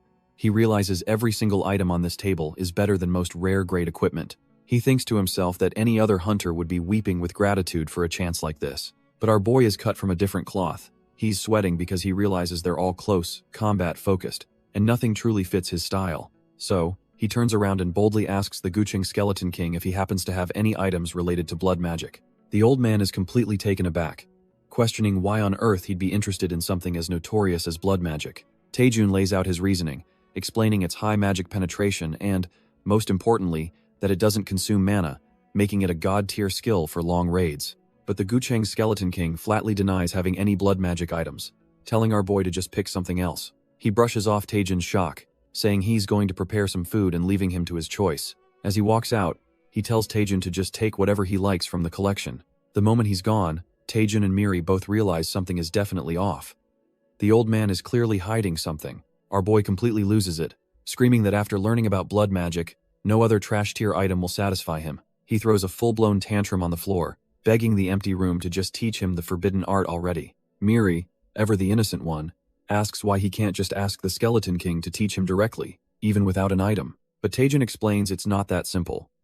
Blood magic isn't a skill you can just be taught by a master.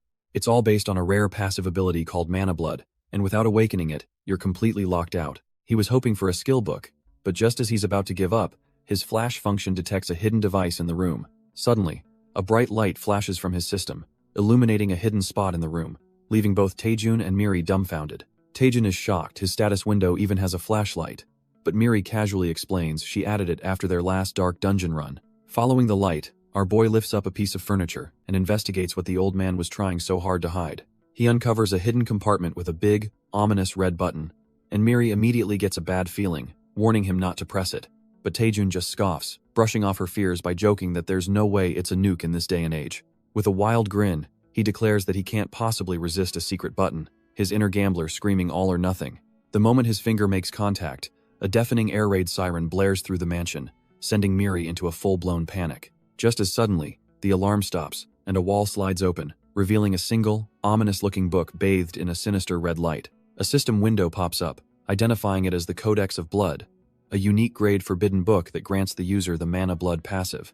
Overjoyed, Taejun grabs the book with a creepy, possessive grin, finally getting his hands on the one thing he's been dying for. After the raid, Go Jianho offers our boy a reward, questioning if he's sure about his choice. The old man finds the gift underwhelming, but Taejun, with a massive grin, insists it's perfect for him. He reveals his pick, a C+ grade ring called Bander's Onyx, which he needs for its mental contamination resistance. Go Jianho reluctantly accepts his decision, figuring it's Taejun's call to make. With the meal over, he dismisses the young hunters for the night as they thank him profusely. But later, alone in the dark, Go Jianho is trapped in a terrifying nightmare on a desolate island. He clutches his hand in agony as a sinister voice whispers that this feeling brings back old memories. A monstrous shadow entity emerges, taunting him about how Taejun wants to learn blood magic. The entity sneers that Taejun has the same desperate look Go Jianho once had, willing to sacrifice anything for power. Choked by tendrils of blood, Go Jianho screams that Taejun has nothing to do with it, reminding the beast that a contract requires the codex. The blood entity sneers, telling Go Jianho there's a critical piece of the puzzle he's missing. Turns out, our boy Taejun has already obtained the Codex of Blood, a revelation that leaves the old man utterly shattered. The entity confirms it can clearly feel a new host has emerged, and it's not some trash-tier vessel. It's done being satisfied with the scraps from Go Jianho's rotting, weak body. With a surge of power, the entity declares it's borrowing the Skeleton King's body for a bit. Now fully possessed, Go Jianho silently enters Yuserin's room as she sleeps. The entity is livid, realizing it's been fed garbage while a feast like this was just next door. Yusirin just sleeps peacefully, completely unaware of the monster standing over her. The possessed hunter explains that while this wasn't part of the original plan, he's just too hungry to care right now. A shadowy hand reaches out, ready to slowly and painfully savor her soul. But just as the shadowy hand reaches for its victim, we're yanked into a flashback, with Go Jianho startled by a voice in the dark. It's our boy Taejun, who's found the old man wandering the halls and asks why he isn't sleeping. The Skeleton King is completely thrown off, demanding to know what Taejun is even doing there. Taejun just bows his head low, explaining he felt too guilty to sleep, and came to apologize for his actions earlier. He admits he wasn't being entirely truthful about the initiation gift Head asked for. With Miri floating silently beside him, he reveals what he was truly after, the Forbidden Codex of Blood. He apologizes for taking the book without permission, but insists he has a desperate reason he must learn blood magic. His eyes burn with an unshakable resolve, declaring he's willing to sacrifice absolutely everything for his goal. A sinister red light suddenly glows from beneath Go Jianho's hand as the entity within asks if he's truly ready for this path. The possessed old man warns him that blood magic is a power beyond imagination, and it will come with a terrible price. Without a hint of fear, our boy looks up and declares that he's been ready for this his entire life. The entity possessing Go Jianho cracks a sinister, bone-chilling grin, pleased with the answer he's received. With a dark aura flaring to life, he announces it's time to begin, leaving Taejin utterly dumbfounded. Suddenly, a monstrous wave of red and black energy erupts from the old man as a terrifying voice echoes in Taejun's mind. Clutching the codex, Taejun stumbles back in pure shock, demanding to know who or what this thing is. The entity introduces itself as an ancient sorcerer of blood magic, a being who reigned over death itself and will now grant him new power. But here's the catch. The entity reveals it will now reside within Taejun's body, needing only a little nourishment to sustain itself. Before Taejun can even process this, the entity declares the contract will proceed as its shadowy hand reaches for him. A system window suddenly flashes a dire warning as bloody tendrils shoot out from the book, wrapping around our boy's arm. Taejun completely freaks out, screaming that this wasn't part of the deal and demanding to know what it means by entering his body. The entity cackles that it's far too late for regrets now. It screams that his flesh is now its own as the bloody tendrils completely consume Taejun. A system window warns of an unauthorized sync as our boy realizes he still has so much to achieve. The entity discards its old vessel, thanking the now possessed Taejun for surrendering his body. It's impressed, noting how superior this new vessel is to the decrepit old one. But just as it starts laughing maniacally, the body begins to twitch and contort uncontrollably. The ancient sorcerer is utterly baffled as its new body starts doing bizarre, spastic poses. It screams internally, questioning why it has absolutely no control over its new limbs. The body continues its ridiculous dance as the entity demands to know why it won't listen. Turns out, this was all a vision of a possible future, as we cut back to Taejun finding the book and wondering why it was hidden. Miri immediately gets a bad feeling, warning our boy that touching the book is a terrible idea.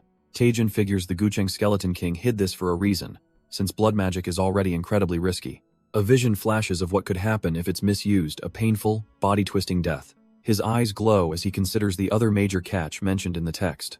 It's a unique item called the Tome of Heavenly Blood, and it explicitly warns that a price must always be paid. He's dumbfounded.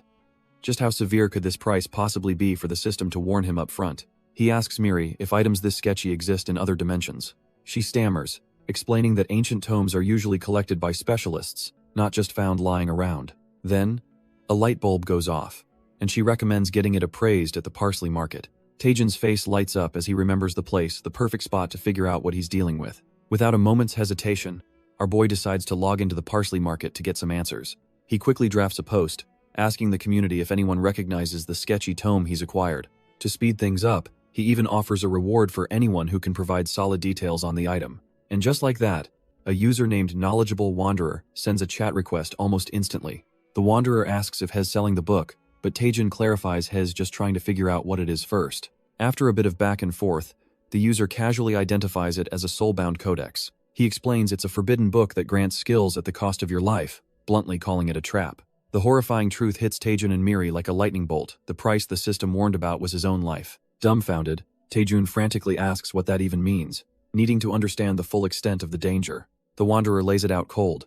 The moment you make a contract, the consciousness of a mage sealed inside fuses with your body. The Wanderer elaborates that the user becomes a permanent battery, their life force and mana endlessly drained by the sealed mage. Taejun can barely process it, wondering if it's truly possible to just overwrite a person's soul using a book. But then the Wanderer drops a bombshell, saying there's something weird about this specific book. It's complete and utter trash. He explains it's such an old model that any modern magic system too would instantly block its outdated curse with security protocols. A sly grin creeps across Taejun's face as he thanks the guy for all the juicy info. Then, with a terrifyingly manic expression, our boy says he's sending over a generous reward. Turns out, the Wanderer was trying to hack Taejun all along, but a sudden warning about his own firewall activating stops his evil laughter cold. The cocky hacker just scoffs, thinking it's impossible for some nobody to breach a modern status window. He launches his own dark virus to finish the job, but his face twists in horror when he realizes something is terribly wrong. His attack slams into a solid access-denied wall, leaving him completely dumbfounded. A status window this powerful shouldn't even exist. The Wanderer's mind shatters as a dark presence demands to know just who the hell Taejun really is. Before he can process it, a psychic shockwave from Taejun's reward blasts him across the mental space. Our boy just watches the chaos unfold, his eyes glowing a menacing crimson, utterly unfazed by the hacker's plight.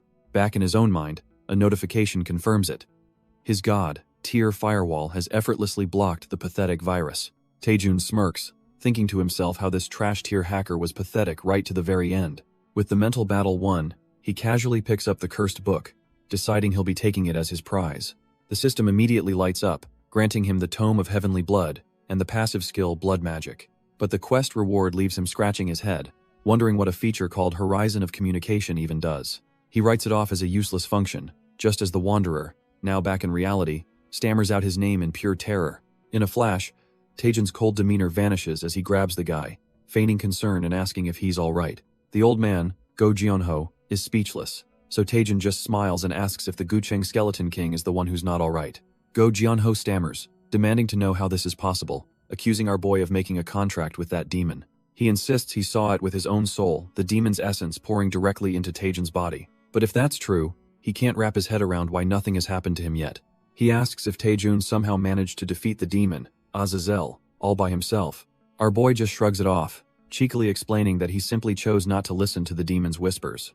Go Jeonho is left completely dumbfounded by this ridiculous-sounding answer. Taejun then spins a tale about how he broke the contract at the very last second, causing the demon's soul to be violently rejected. He declares that no matter how powerful blood magic is, he would never sell his soul to a demon to get it. With a passionate look, he proclaims that true strength can only ever come from oneself. Go Jeonho is speechless, while our boy cheekily adds that he has no idea where the demon went. Maybe it's off looking for a new host. The old man is in shock. The oppressive voice and dark energy that plagued him for decades have completely vanished. He can't believe it. He struggled for 30 years to break the contract, yet Taejun erased it with such a ridiculously simple method. Overwhelmed with gratitude, he suddenly drops to his knees, thanking Taejun for freeing him. He confesses that during the Great Cataclysm, he grabbed for a forbidden power, swearing to protect the world no matter the cost. But now, looking back with immense regret, he admits that Taejun has finally shown him the error of his ways. As this realization dawns on him, his body begins to crumble into dust. The demonic power that sustained him is gone, proving it was never his to begin with. Taejun, however, stops him, saying he can't even begin to imagine the heavy burden he's been carrying all this time. He helps the old man up, reassuring him that he's already incredibly strong, even without the tainted blood magic. With a look of genuine respect, Taejun tells the Gucheng Skeleton King that it's finally time to lay his burden down. Just as Go Jeonho is having his heartfelt moment, a sleepy Yu Se-rin wakes up complaining about all the noise. Her eyes snap open in utter shock as she recognizes Hunter Taejun and the Gucheng Skeleton King standing in her bedroom. Letting out a terrified shriek, she pulls the covers up and demands to know why two strange men are in her room. Our boy Taejun just sweats bullets, awkwardly trying to explain that this is all a huge misunderstanding. But before he can talk his way out of this one, a sinister, bloody energy suddenly erupts from the floor. As Yu Se-rin panics at the new disturbance, Taejun's expression turns grim. He recognizes that chilling voice. The blood magic entity's voice booms through the room, mocking them as foolish mortals for thinking it was over. It gloats that as long as its soul remains in this world, it is absolutely impossible to destroy it for good. The entity reveals its trump card. If it has no vessel to inhabit, it will just make a new one from their flesh. With that, a colossal tree of blood and gore erupts, revealing itself as the S-rank mythical entity, the Heavenly Blood Tree. The whole group is dumbfounded, with Yu Se-rin barely managing to ask if that horrifying thing is a tree. A system window pops up, identifying the S-grade 1000 Blood Tree, a mythical entity that requires 100 human sacrifices to summon. Taejun's blood runs cold as he realizes the horrifying truth.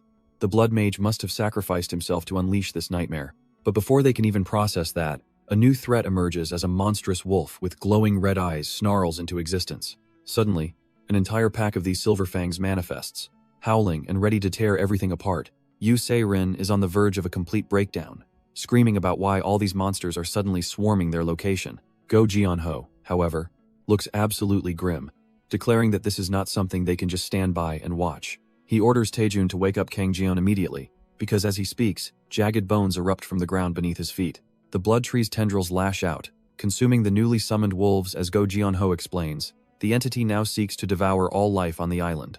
With a bone weapon materializing in his hand, he stares down the tree, muttering that this thing is greedy to the very end. Kang Jeon finally snaps awake, completely bewildered, and demanding to know what the hell is going on. He immediately panics, thinking a gate must have opened as he sees Go Jeonho squaring off against the monstrous tree. Our boy Taejun steps in, telling them to shut it because there's no time and he needs to explain this fast. He reveals the horrifying truth. That grotesque tree is the lingering remnant of the blood mage that tormented Go Jianho for ages. Taejin explains he thought the entity vanished after failing to make a contract with him, but somehow it has returned. Yu Se-rin is absolutely floored, and Go Jianho grimly confirms it, admitting all his blood magic came from that very power. With a heavy heart, he confesses that this is the price for selling his soul, a consequence he never imagined would grow so catastrophic. He apologizes to the group, feeling ashamed to even be called a hero of the cataclysm after causing this mess.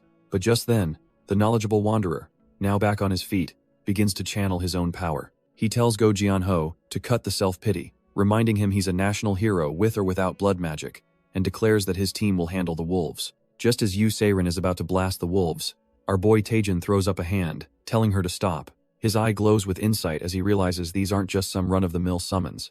Yu Se-rin is completely baffled, but Taejin warns her that these things are on a whole different level. Turns out, the wolves have a broken ability called magic absorption, which means her spells would just make them stronger. He then spots the real problem. Disgusting blood veins are funneling power directly from the tree, making the wolves immortal. Realizing they're stuck in a loop, Taejin turns to Go Jianho and the Wanderer, asking if there's any way to destroy the source. He racks his brain, recalling that the tree itself has the same insane magic absorption and health regeneration passives. This puts them in a bind. Magic is off the table, and even his strongest physical attacks won't damage its healing factor. For a moment, it seems utterly hopeless, as if this monstrosity has no weaknesses at all. But then a smirk spreads across Taejin's face. He's found a way. Convinced that no monster in this world is truly invincible, the plan is set. Go Jianho tells the others to trust him, as he prepares to buy them some time against the Silver Fangs. With a smirk, he announces it's time to get serious, slamming his skeletal hand into the ground and unleashing his true power. A massive skeleton begins to rise from the earth, its master feeling liberated and stronger than ever without the blood parasite. For the first time in ages, the Gucheng Skeleton King feels truly great as he summons an entire army of the undead. Right on cue, the immortal wolves charge forward, a relentless tide of fangs and fury. The Wanderer doesn't hesitate for a second, leaping into the fray to meet the beasts head-on. He unleashes his triple-step charge, a pure physical assault meant to stall the seemingly unkillable monsters. Meanwhile, Yu Se-rin begins her own incantation, calling upon the spirits of the frozen earth to aid them. She casts the blessing of the Ice Spirit King, sending waves of frigid power washing over the newly summoned skeletons. With her power flowing into his army, Go Jianho prepares his newly buffed forces for battle. The buffed skeleton army clashes with the immortal wolves, a maelstrom of ice, bone, and fury, but it's useless. The wolves' wounds instantly begin to heal, powered by the blood magic's regeneration buff. Go Jianho grimly notes that they'll never win like this. As a frustrated Yu Se-rin apologizes for her limited power, he reassures her, saying the wolves' magic absorption is the real problem, and her help is still invaluable. Her eyes drift over to Taejin, who's been standing near the blood tree with the Wanderer, and she wonders what he's up to. She thinks to herself that he's been fighting those silver fangs for a while now, but has made zero actual progress. Go Jianho watches our boy with a worried expression, his patience wearing thin. He silently pleads with Taejin to hurry up, whatever his grand plan might be, before they're all overwhelmed. Just then, Taejin explodes into action, unleashing the first move of his combo, Phantom Flash Strike. He follows it up instantly with a devastating Dragon Fang Strike, smashing his gauntlet right into the beast's jaw. But his gauntlet grinds to a halt, stopped dead by the blood-red vein connecting the wolf to the tree. Our boy grits his teeth in frustration, realizing no matter how many times he cuts these veins, they just won't break. He understands now that approaching through these trash-tier wolves is a complete dead end. With a grim look of resolve, he decides it's time to execute his final, desperate plan. Taejin turns his back on the wolves and faces the colossal blood tree, the source of all their problems. He then yells out to the entity, begging it to teach him the ways of blood magic one more time. His allies, Yu Se-rin, Go Jianho, and the Wanderer, are left completely dumbfounded by his insane request. Taejin tries to reason with the entity, saying that blood magic's power is unmatched and literally invincible. He offers up his entire soul, asking for its power just once more as bloody tendrils erupt from the tree. The tendrils impale him from all sides, and his allies can only scream his name in utter shock. But the blood entity just scoffs, telling the foolish mortal it won't fall for the same trick twice. It reveals that Taejin's body is now completely useless for its resurrection. All it needs now is his blood and flesh, and it begins draining our boy dry as system alerts scream about hemorrhagic shock. Using Taejin's life force, the entity starts to form a new, monstrous body, gloating that he made its job way too easy. The bloody form takes shape, boasting that its new body will be complete any second now. It then turns its attention to Taejin's horrified friends, promising they'll be the next sacrifice for its rebirth. But suddenly, the entity freezes in shock, because Taejin is standing right behind it, completely unharmed. Our boy just lets out a maniacal laugh, explaining that watching the monster use its blood magic gave him a wicked idea. With a crazed look in his eyes, he reveals his big epiphany. He doesn't have to ask for the power, he can just take it. The blood entity is left completely dumbfounded, demanding to know what on earth he means. Taejin just laughs, telling the monster that now it'll understand what it feels like to be drained. With a psychotic grin, he places his hand on the blood tree and declares that all its power is his now. From a distance, his friends and the skeleton army can only watch as the grotesque tree begins to convulse. Suddenly, the version of Taejin that was being sacrificed shatters into ice, and his friends scream in pure terror. Yu Se-rin is furious, realizing the tree's magic absorption is what's stopping her from doing anything to help. She screams that she's coming to save him and tries to charge forward. But Go Jianho grabs her. The old man holds her back, telling her it's hopeless now that their strongest fighter has fallen. He pleads with her, asking if she realizes she'll just be throwing her own life away by rushing in. Tears streaming down her face, Yu Se-rin asks if he really expects her to just stand there and watch him die. She screams back that she would rather die fighting by his side than abandon him for even a second. Go Jianho is crushed by guilt, believing this is all his fault for waking up this ancient evil. He thinks that if he had just left it alone, our boy Taejin wouldn't be in this horrific state. But just as all hope seems lost, the massive eye on the tree starts glowing intensely. Suddenly, a voice booms out, introducing itself to the skeletons and wolves as the legendary mage, Azazel. Yu Se-rin, Kang Jian, and Go Jianho are left completely dumbfounded by this bizarre turn of events. The entity, now calling itself Azazel, announces it has been reflecting on its selfish life and wants to apologize. Kang Jian immediately shouts a warning to Go Jianho, telling him not to be fooled by this trash-tier acting. Azazel insists its apology is genuine, even claiming that it's been hurt by their fight. It declares that it no longer wants to torment them and will now leave without any regrets. With a final farewell, the eye begins to dim, leaving everyone speechless and confused. Go Jianho and Yu Se-rin are left completely stunned, unable to process what they just witnessed. The old man is sweating bullets, thinking this makes no sense. After all that, the monster just wants to apologize? He knows the real Azazel would never do something like this, concluding it has to be some kind of trick. But before he can overthink it, Yu Se-rin yells for him to look, pointing out a change on the battlefield. She's right, the vicious red skeletons, the silver fangs, are de-summoning and returning to their posts. It's not just them. The summoned wolves are also retreating, their bloodlust completely gone. Go Jianho realizes the entire cursed land is reverting to normal, wondering why Azazel would give up when it was so close to revival. His eyes then lock onto a figure lying at the base of the now dormant tree, and a wild theory sparks in his mind. Staring at the hunter's body, he wonders if this entire bizarre retreat was actually part of the kid's plan. Turns out, while being absorbed, our boy Taejin was just laughing, thinking he was on some kind of twisted avatar blind date. Turns out, Taejin's mana is so immense that the system just handed him the keys to the entire Thousand Blood Wood. He cackles, loving the power trip, while the blood entity screams in pure terror, demanding to know what he's doing. The entity's shadow form materializes, ordering him to get out, but our boy just smirks and tells it that's not happening. Without a second thought, Taejin grabs the trash-tier entity by the face, showing it who's really in charge now. He declares it's payback time, reversing the flow and starting to drain every last drop of blood magic from the wood. The entire cursed land begins to shake and crumble, as system warnings flash about insufficient blood to sustain it. The entity is completely dumbfounded, unable to process how a mere human could hijack its ancient power. It screams in agony, lamenting that it was so close to revival, only to be thwarted at the last second.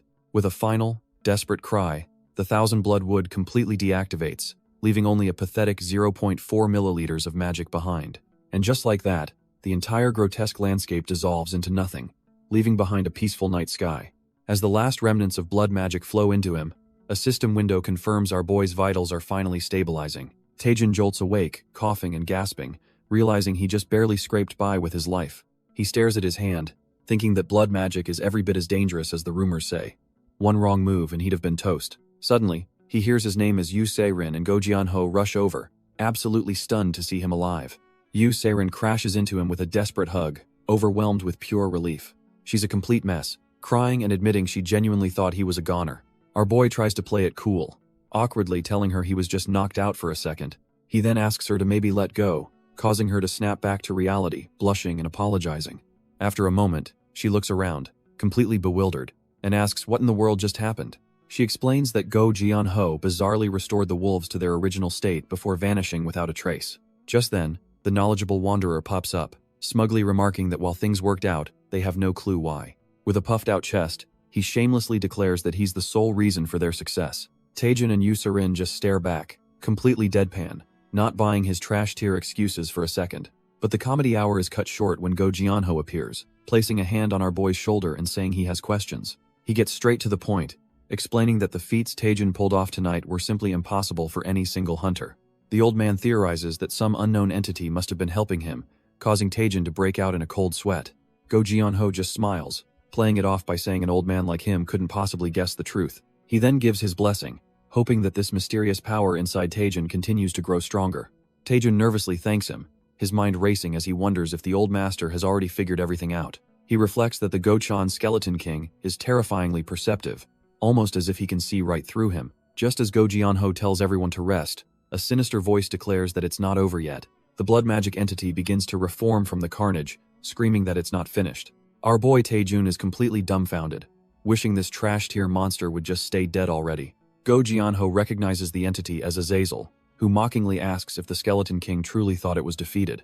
The entity vows that even in death, it will wander the abyss and haunt them for eternity. A massive blood-red magic circle appears, as it prepares to drag all the mortals down with it. Yusurin and Taejun can only watch in horror, cursing the monster for its sheer persistence. The entity is pouring every last drop of its life force into a single, catastrophic magic sphere. Everyone realizes with dawning terror that if that thing explodes, the entire battlefield will be wiped out. Taejun panics, his mana completely depleted, but suddenly a voice rings out, telling him they'll take it from here. Taejun screams at Miri, demanding to know where the management team has been, but she just chirps that they were busy but are here now. Before he can even question what she means by personnel, a blinding blue light freezes him, and the exploding blood magic in their tracks. Our boy is completely paralyzed, staring at a ghostly blue figure that has materialized right in front of him. Turns out, time itself has stopped, and a new, bored-sounding voice complains about being sent on a business trip to this dump. Two figures, a man and a slime, casually observe the apocalyptic scene, noting it's a distribution site for an old status window they haven't seen in 150 years. The mysterious enforcer steps forward, his boots crackling with energy, and asks Taejin if he's the illegal status window user. He tells his slime partner they need to wrap this up quickly so they can go home, and she eagerly agrees. The enforcer looks at the frozen hunters with disdain, muttering that they look nothing like her and are just a bunch of monsters. But his slime partner pipes up, pointing out that he might have missed something because she's detecting another active user. He dismisses her, confident he matched the dimensional code, only to be dumbfounded when his own system starts flashing with an alert. The enforcer is dumbfounded as his slime partner confirms his fears. Our boy has been watching them the entire time. Turns out, Miri conveniently forgot to mention in her report that Taejun has the latest version of the status window. The little slime completely loses it, having never dealt with a situation like this. But the enforcer tells it to calm down.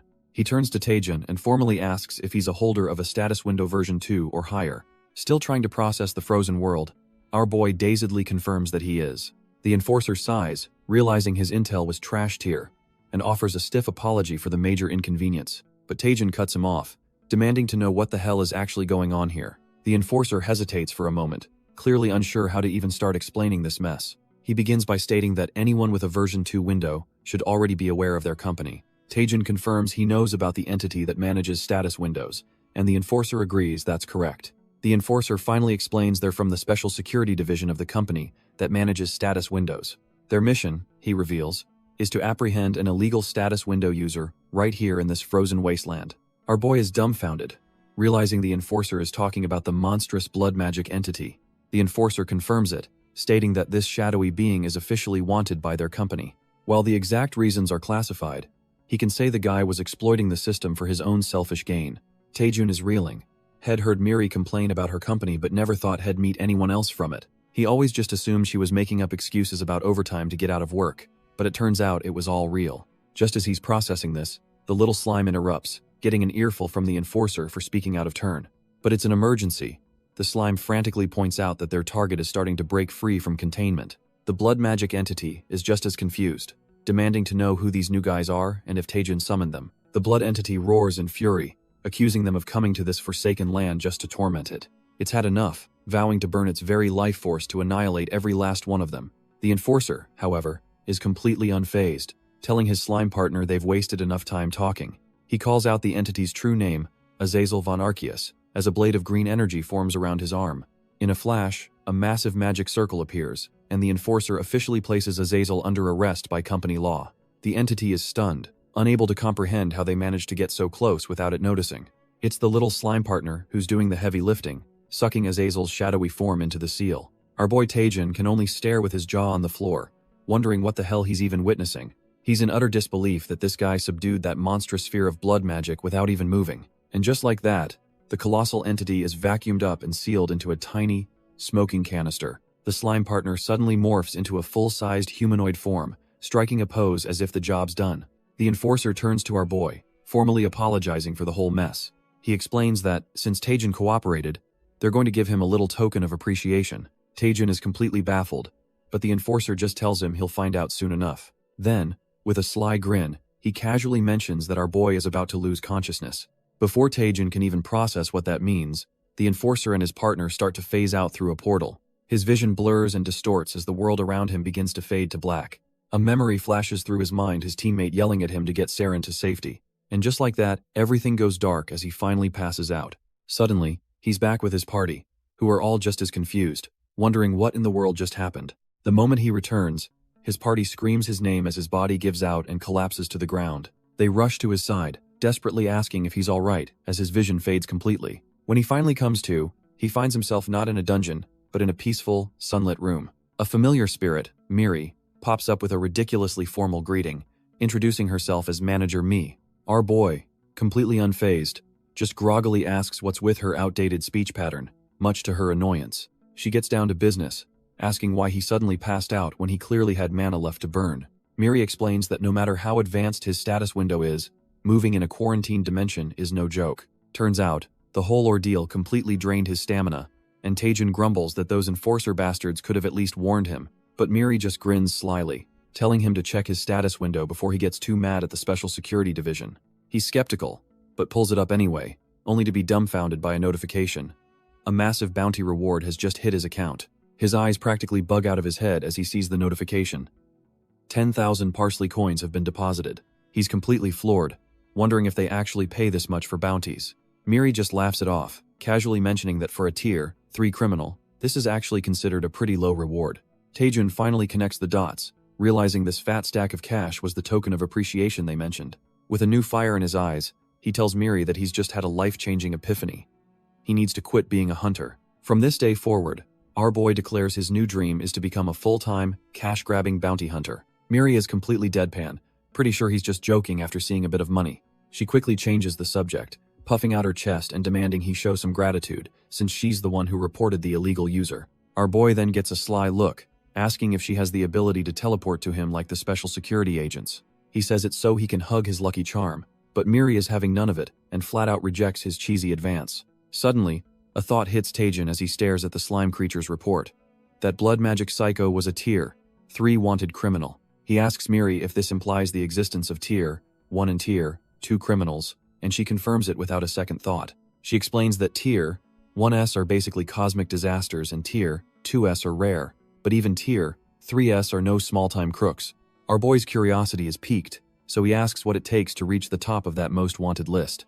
As Miri starts explaining the ranking system, she gasps, realizing she's about to spill classified information. She gets all flustered, waving her hands and nervously laughing that she's said too much.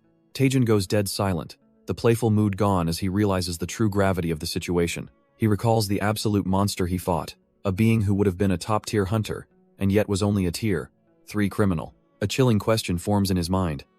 If the criminals are that powerful, what kind of god-tier monsters are the agents who hunt them? Seeing him spiraling, Miri calmly tells him not to overthink things he doesn't need to worry about. She just smiles and tells him they're nothing special, just a simple company that manages status windows. 3 days later, a boat captain arrives at the island, completely dumbfounded by the absolute carnage. He can't believe his eyes, wondering if a volcano erupted while he was gone. Suddenly, Yu Sirin and Kang Jian rush out of the woods, calling for the captain to help them.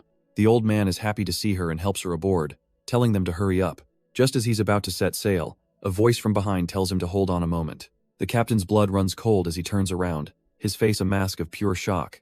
It's none other than Choi Jin-hyuk, casually hopping onto the boat as if he owns the place. The captain is flabbergasted, asking if the Bishion Guild's ace hunter really came for a casual fishing trip. He starts sweating bullets, imagining his wife's wrath since it's her birthday. But Jin-hyuk just tells him not to worry. Jin-hyuk casually says he's just hitching a ride, and the boat finally pulls into the dock. Waiting for them is a woman with an aura of pure confidence, Seo Yeonhwa, the representative of the Clear Sky Guild. The second Yu Se-rin spots her, she bolts up the stairs, overjoyed to see her Iani. She crashes into Yeonhwa for a hug, who comforts her and says she did a good job surviving the ordeal. With tears streaming down her face, Se-rin cries that Yeonhwa wouldn't believe the insane things that went down on that island. Yeonhwa just hushes her, knowing full well that our boy Taejin made them sign a strict confidentiality clause. With a knowing look, she tells Se-rin she won't even ask how she completely drained her mana, or why she reeks of undead magic. Se-rin is absolutely dumbfounded, her mind reeling as she tries to figure out how Yeonhwa knew all that with just a single glance. Just then, an old man in a suit approaches, respectfully greeting Yeonhwa by her full title as Guildmaster. He asks if anyone else came back with her, and she cheekily replies that it's just her and a knight who's escorting a skeleton king. The deputy director sighs in relief, glad he doesn't have to deal with a media circus right now. Yeonhwa smirks, replying that she figured as much and made sure to keep things discreet. He thanks her profusely, knowing that setting up this entire stage for them must have been a huge pain. He then gently pats her head, assuring her that he's still searching for a solution to her request. Visibly touched, Yeonhwa looks down and quietly thanks him for his efforts. As she and Se-rin get ready to leave, she waves to our boy, telling him to take care.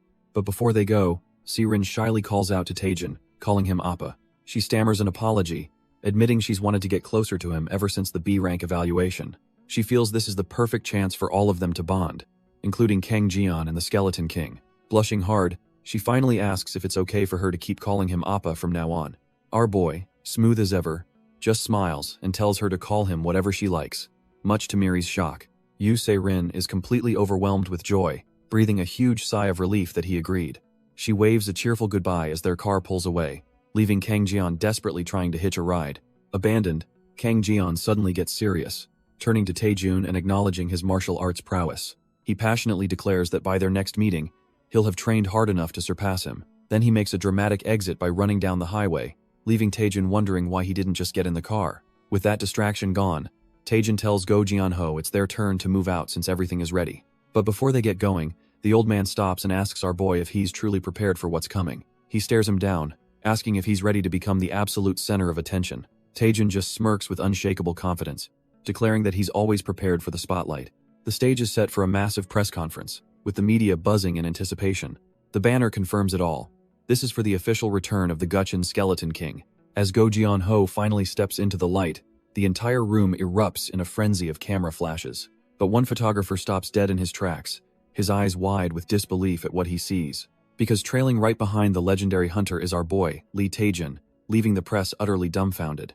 The reporters start whispering, confused about why he's there and noting he looks nothing like the monstrous rumors described. Go Jeon-ho calmly takes the podium, silencing the crowd and telling them to hold their questions for a moment.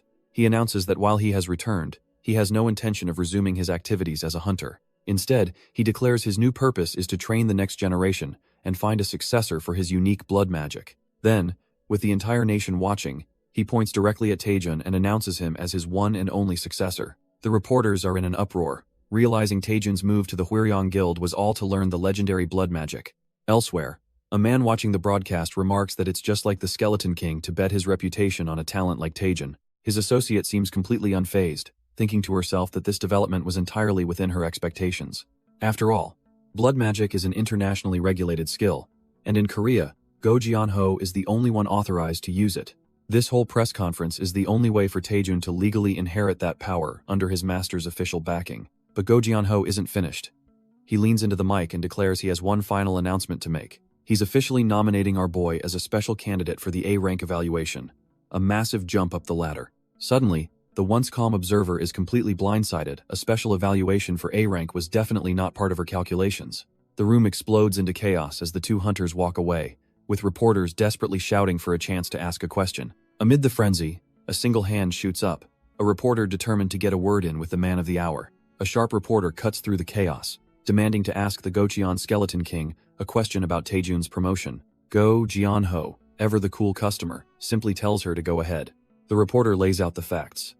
Becoming A-rank requires a brutal grind of clearing dungeons, slaying monsters, and owning S-rank gear, all of which a special evaluation bypasses. She gets to the heart of it, asking why Go Jeon-ho is nominating our boy for such an unprecedented shortcut. She even twists the knife, pointing out that if Taejin fails, his master will be the one who suffers most, and our boy can't help but think she's got a point. The stakes are massive. Taejin realizes that if he chokes, he's barred from taking another A-rank test for 5 long years. Not only that, but his master would face huge fines, and the guild's reputation would be dragged through the mud for all to see. But Go Jianho just scoffs at the idea of risk, declaring with absolute certainty that Taejin is more than capable of passing. Seemingly satisfied, the reporter acknowledges his answer and prepares to move on.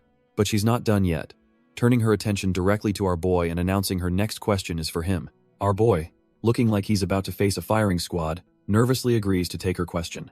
The reporter lays it on thick, stating that with the Skeleton King's return, all eyes are now on his chosen disciple. She cuts to the chase, asking what kind of person he is to earn such support and why he deserves a special A-rank evaluation. Leaning forward, she asks for a simple self-introduction, but her tone is anything but simple. The other reporters immediately understand her real question is a polite way of asking, "Who the hell do you think you are?" Everyone murmurs. They know she's really asking why this nobody is getting special treatment. Taejin grips the microphone, realizing there's no way to weasel out of this question. But just as he's about to answer, a deafening shout rips through the entire conference hall. The room is thrown into chaos as everyone wonders what that noise was, with some noticing a sudden chill in the air. The reporter is absolutely livid, thinking some idiot is treating this serious event like a kid's prank. The reporter is completely thrown off, asking if she misheard him talking about ice. But our boy just gives a smug look, telling her to chill out like ice in a cold coffee. She's left speechless as he asks if she really needs to know what kind of person he is. He calls her out, saying trying to manipulate the public with fancy words isn't chill at all. Picking up a can, he declares that a hunter should prove themselves with skills, not talk. He'll just stay chill, he says, and let his abilities do all the talking for him. With that, he finishes his answer, leaving the entire press corps in stunned silence. The reporter, who was just trying to tear him down, now looks at him with a smirk of interest. She thinks to herself that while he looks normal, the kid has guts and knows how to handle pressure. It's been a long time, she muses, since there's been a rookie actually worth covering. Meanwhile, all the way over in Moscow, Russia, another major player is watching the world turn. Inside a lavish penthouse, a man muses that he hasn't lost a night's sleep in 3 years. But today, of all days, he woke up at dawn. This is Sergei Mavrodi, the leader of the St. Winter's Guild. He wonders if it's because of that old man, the Skeleton King, that he's feeling so restless. Turns out, an old wound in his shoulder from the king's blood magic is aching, a grim reminder of a past battle. A subordinate appears, asking if they should take care of the situation. Hess talking about the Skeleton King's newly recognized disciple, our boy, Lee Taejin. Sergei asks what they know, and his team leader, Jin Weijung, reports that Taejin hasn't even been B rank for 6 months. Jin rattles off his insane achievements, smashing rigged tests, clearing an S-rank dungeon, wiping out a villain team, and even defeating a high vampire. Taking a slow sip, Sergei concludes that this rookie is definitely someone worthy of the Skeleton King's endorsement. Sergei turns to his subordinate, a grim look on his face, and asks him what the plan is. Jin Weijung smirks, suggesting they propose a joint expedition with the Hwaryong Guild for the A72 gate. He explains that if they refuse, it's the perfect excuse to stir up a scandal and drag the Skeleton King's reputation through the mud. A wicked grin spreads across Sergei's face. He absolutely loves the sound of this scheme. Hess fired up now, eager to see how the Skeleton King's precious disciple will handle the heat. Meanwhile, we cut to Taejun's new high-rise apartment, a generous gift from Seo Yeonhwa. Our boy, completely oblivious to the plot against him, is about to devour some well-deserved fried chicken. Hess just kicking back on the couch, thinking there's nothing better than this after an exhausting journey. As he chugs his drink in pure bliss, a worried Miri asks if he's really okay just lazing around. She remembers the Skeleton King's warning, knowing that powerful enemies are already plotting against him right now. Miri keeps nagging him about the A-rank evaluation, but our boy just laughs it off, saying he'll deal with that stuff later. He knows he's a target after the press conference, but figures it's impossible to hunt down every single enemy gunning for him.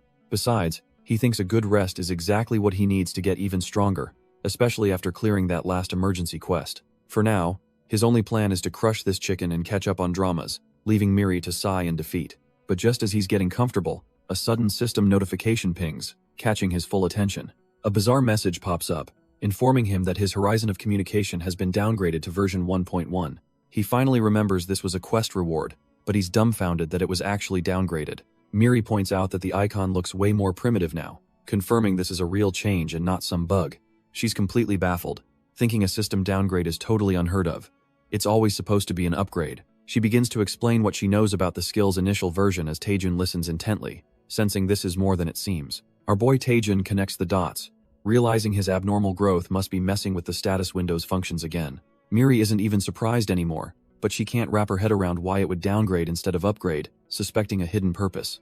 Getting straight to the point, Taejin asks his manager Miri what this horizon of communication even is. Miri struggles for a good analogy, calling it a superior or maybe inferior version of some online marketplace. She finally lands on it, patting his head and explaining it's basically a community board for interdimensional users, leaving him dumbfounded. His curiosity piqued. Taejin decides to check it out, launching the ancient-looking version 1.1 of the program. Hez met with a trash-tier forum, filled with troll posts about monster meats and putting crushes in their place, and Hez utterly disgusted. As he scrolls through the dead forum, he realizes all the posts are ancient, with nothing new to see. Miri nonchalantly explains that's because the original version was shut down long before she even started her job. Just as he's about to complain about the useless feature, a notification pings a brand new post has just been uploaded. Taejin is dumbfounded, questioning how a shutdown forum could be active, while Miri is just as shocked but way more excited. They read the post from a user named Sky Thief, who's been desperately waiting for over 10 years, making Miri freak out even more than our boy. She explains this should be impossible. While Taejin's abnormal growth might explain his access, it doesn't explain how someone else is here. A dark thought crosses Taejin's mind. What if this person is cut from the same cloth, also possessing an abnormal growth skill? Miri immediately shuts that down, confirming that officially, Taejin is the only user left with that cheat tier ability. Our boy ponders this, realizing if he's the only one, then something else must be going on with this mysterious poster. Deciding to test the waters, he types a simple hello, and the original poster instantly notices someone is there. Before he can blink, a request for a face-to-face chat pops up, and Taejin immediately assumes the guy wants to throw down. Miri frantically stops him, explaining this isn't some simple chat, it physically teleports users to a shared space, a feature often used for deathmatches. Turns out, the feature was so high risk, also being used for money laundering, that it was completely removed from all modern versions. Taejin hesitates for a second, realizing he has no idea what kind of lunatic is waiting for him on the other side of this interdimensional chat. He imagines the worst possibilities. Some thug trying to rob him, or a hardened veteran who just lives for the thrill of the fight. But after a moment's thought, he decides to just go for it anyway. With a crazed grin, he smashes the accept button as a system message announces his transfer to the dimension of someone called Sky Thief. Miri is absolutely losing her mind, screaming at him for ignoring her warnings. But our boy is just laughing, high on the dopamine of a new challenge. As the world dissolves around him, he eagerly wonders what kind of bastard he's about to meet face to face. He rematerializes in a serene, mountainous landscape, spotting a lone, shadowy figure waiting for him. The mysterious figure slowly turns, and a single, menacing red eye glares at him from within the darkness. The transfer completes, ripping him away from his reality, while Miri can only watch in horror. Landing in a peaceful stream, Taejin is completely dumbfounded, wondering what kind of place this is. While munching on some fried chicken, our boy casually notes that this dimension is way nicer than he expected, as Miri nervously agrees beside him. He quickly gets impatient, wondering where the hell this Sky Thief guy is, and complaining that he should at least greet his guests. Deciding he's waited long enough, he starts marching off, vowing to teach this rude host some proper manners. Suddenly, a figure blurs past and slams a vicious kick into him, sending him crashing to the ground as Miri screams his name in panic. Taejin is completely stunned by the sheer speed of the attack, immediately realizing this must be the infamous Sky Thief. The attacker is a masked swordsman in traditional robes, his face hidden in shadow and his blade glowing with a menacing red aura.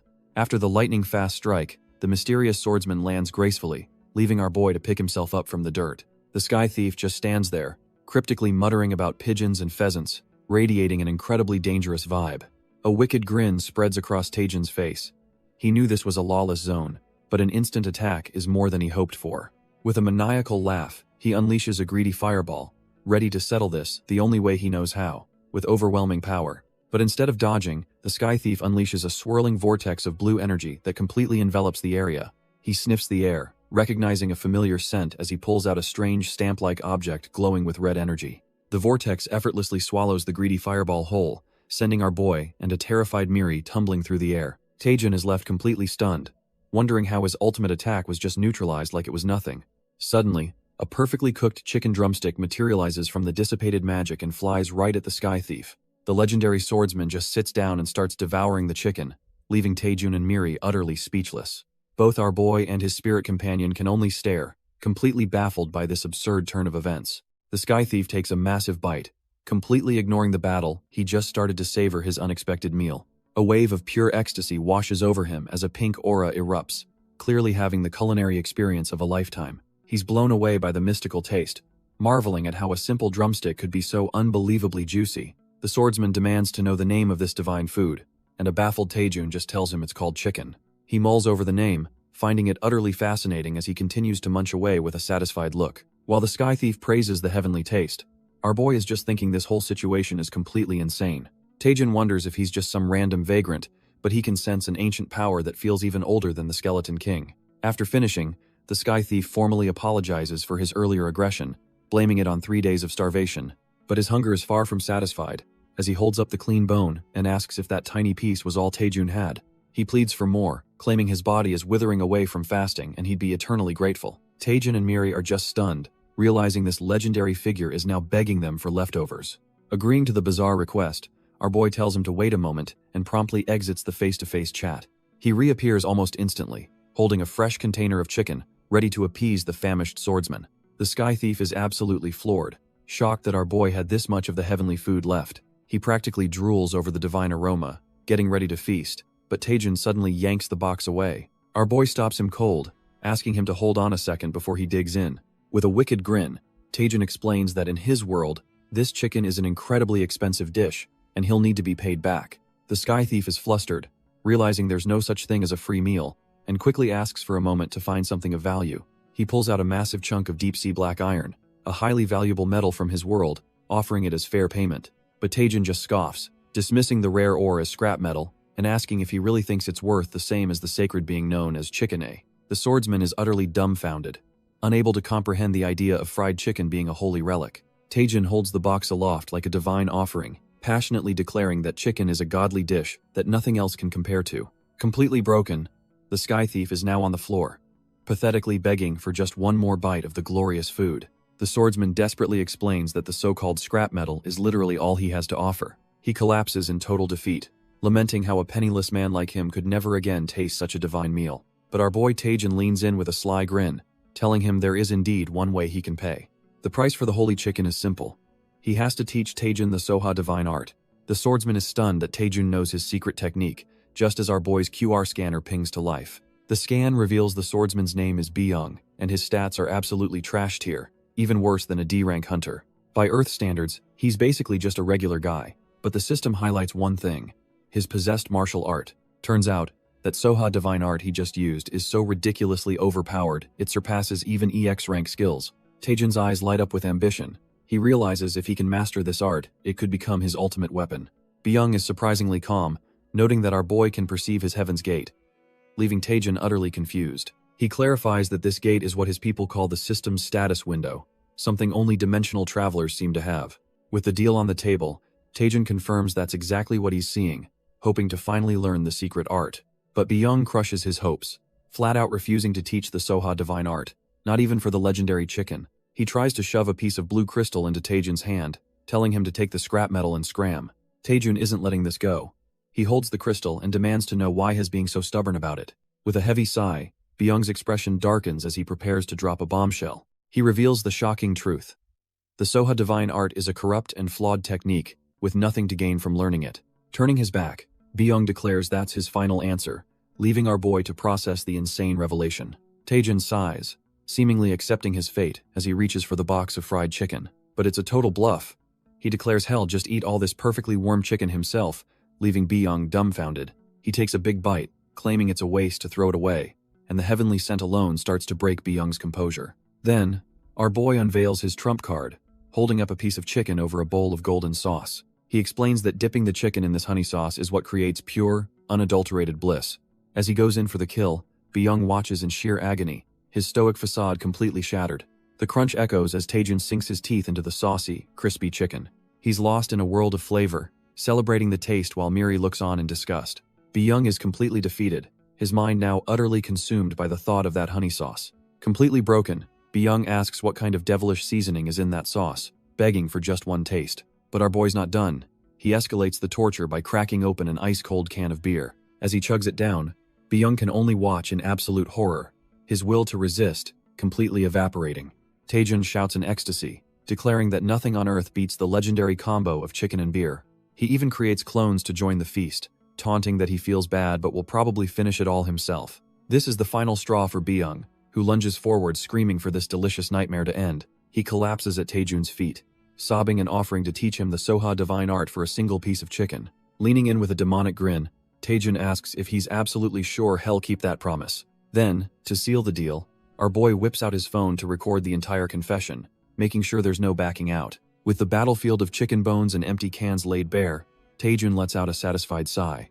Byung, looking stuffed to the gills, wonders how long it's been since he's felt this full, admitting the fizzy drink was a heavenly match for the chicken. Our boy just smirks, glad the fresh experience worked, and immediately goes for the kill. He pulls out his phone, dangling images of endless delicacies as the ultimate bribe for the Soha divine art. Byung's mind is completely shattered by the vision of pizza, sushi, and other dimensional wonders, leaving him drooling and utterly mesmerized.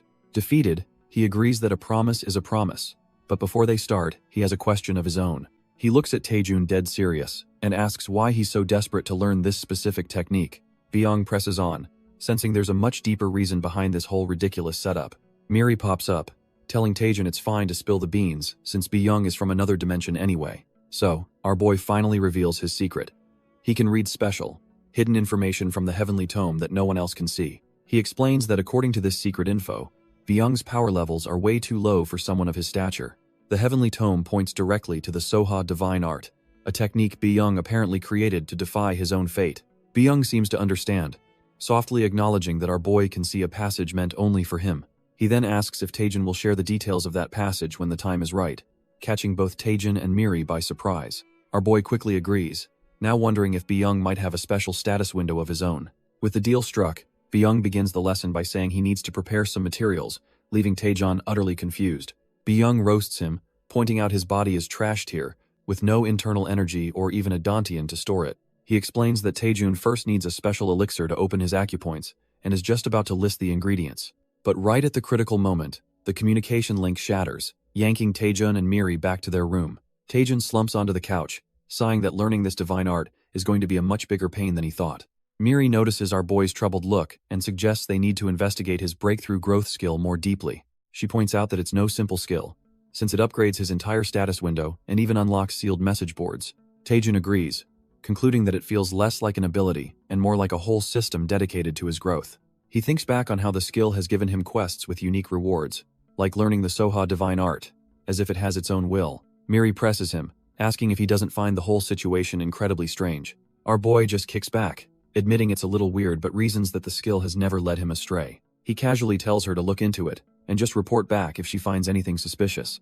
Fired up, Miri gives a thumbs up, telling him to just focus on getting stronger while she handles the details. They share a fighting, cheer, totally in sync with their new plan. With that settled, Taejun immediately gets back to business, launching the parsley market to find Byung's ingredients. He immediately starts searching for the 1000-year Hisho Wu and other rare ingredients. But one look at the market prices makes his face scrunch up in agony. This stuff is ridiculously expensive. For a second, he wonders if he should just give up on the Soha divine art.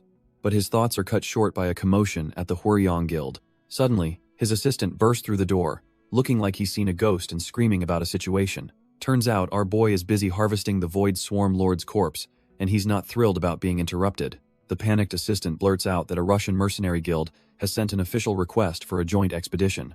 And to make matters worse, their representatives are already here, waiting to meet Taejun in person. Taejun isn't completely shocked, having expected other powers to start sniffing around, but he's surprised they moved this fast. He lets out a sigh, internally grumbling that he's busy trying to make money, but decides he should at least hear them out. With his mind made up, he tells the assistant to bring them in, ready to face this new challenge head-on. The elevator dings, arriving on the 19th floor where the meeting is set to take place. As the doors slide open, Taejun and his crew are met by the imposing figures of the Russian mercenaries. Their leader, a guy with flashy teal hair, introduces himself as Jin Wijong, team leader from St. Winters. Our boy's eyes narrow slightly. He knows that name all too well. Turns out this guy is a big deal, a top disciple of a Chinese sword saint and a rising star in the mercenary world. Taejun can't help but let a sly grin slip, thinking this dude is really playing on the world stage. Putting on a professional face, Taejun introduces himself as Hwaryong's deputy guildmaster and offers a handshake, but Jin Wijong is already judging him, scoffing internally at the idea that this weakling is the Skeleton King's disciple. He decides to test him on the spot. using an S-rank insight technique to secretly invade Taejun's mana.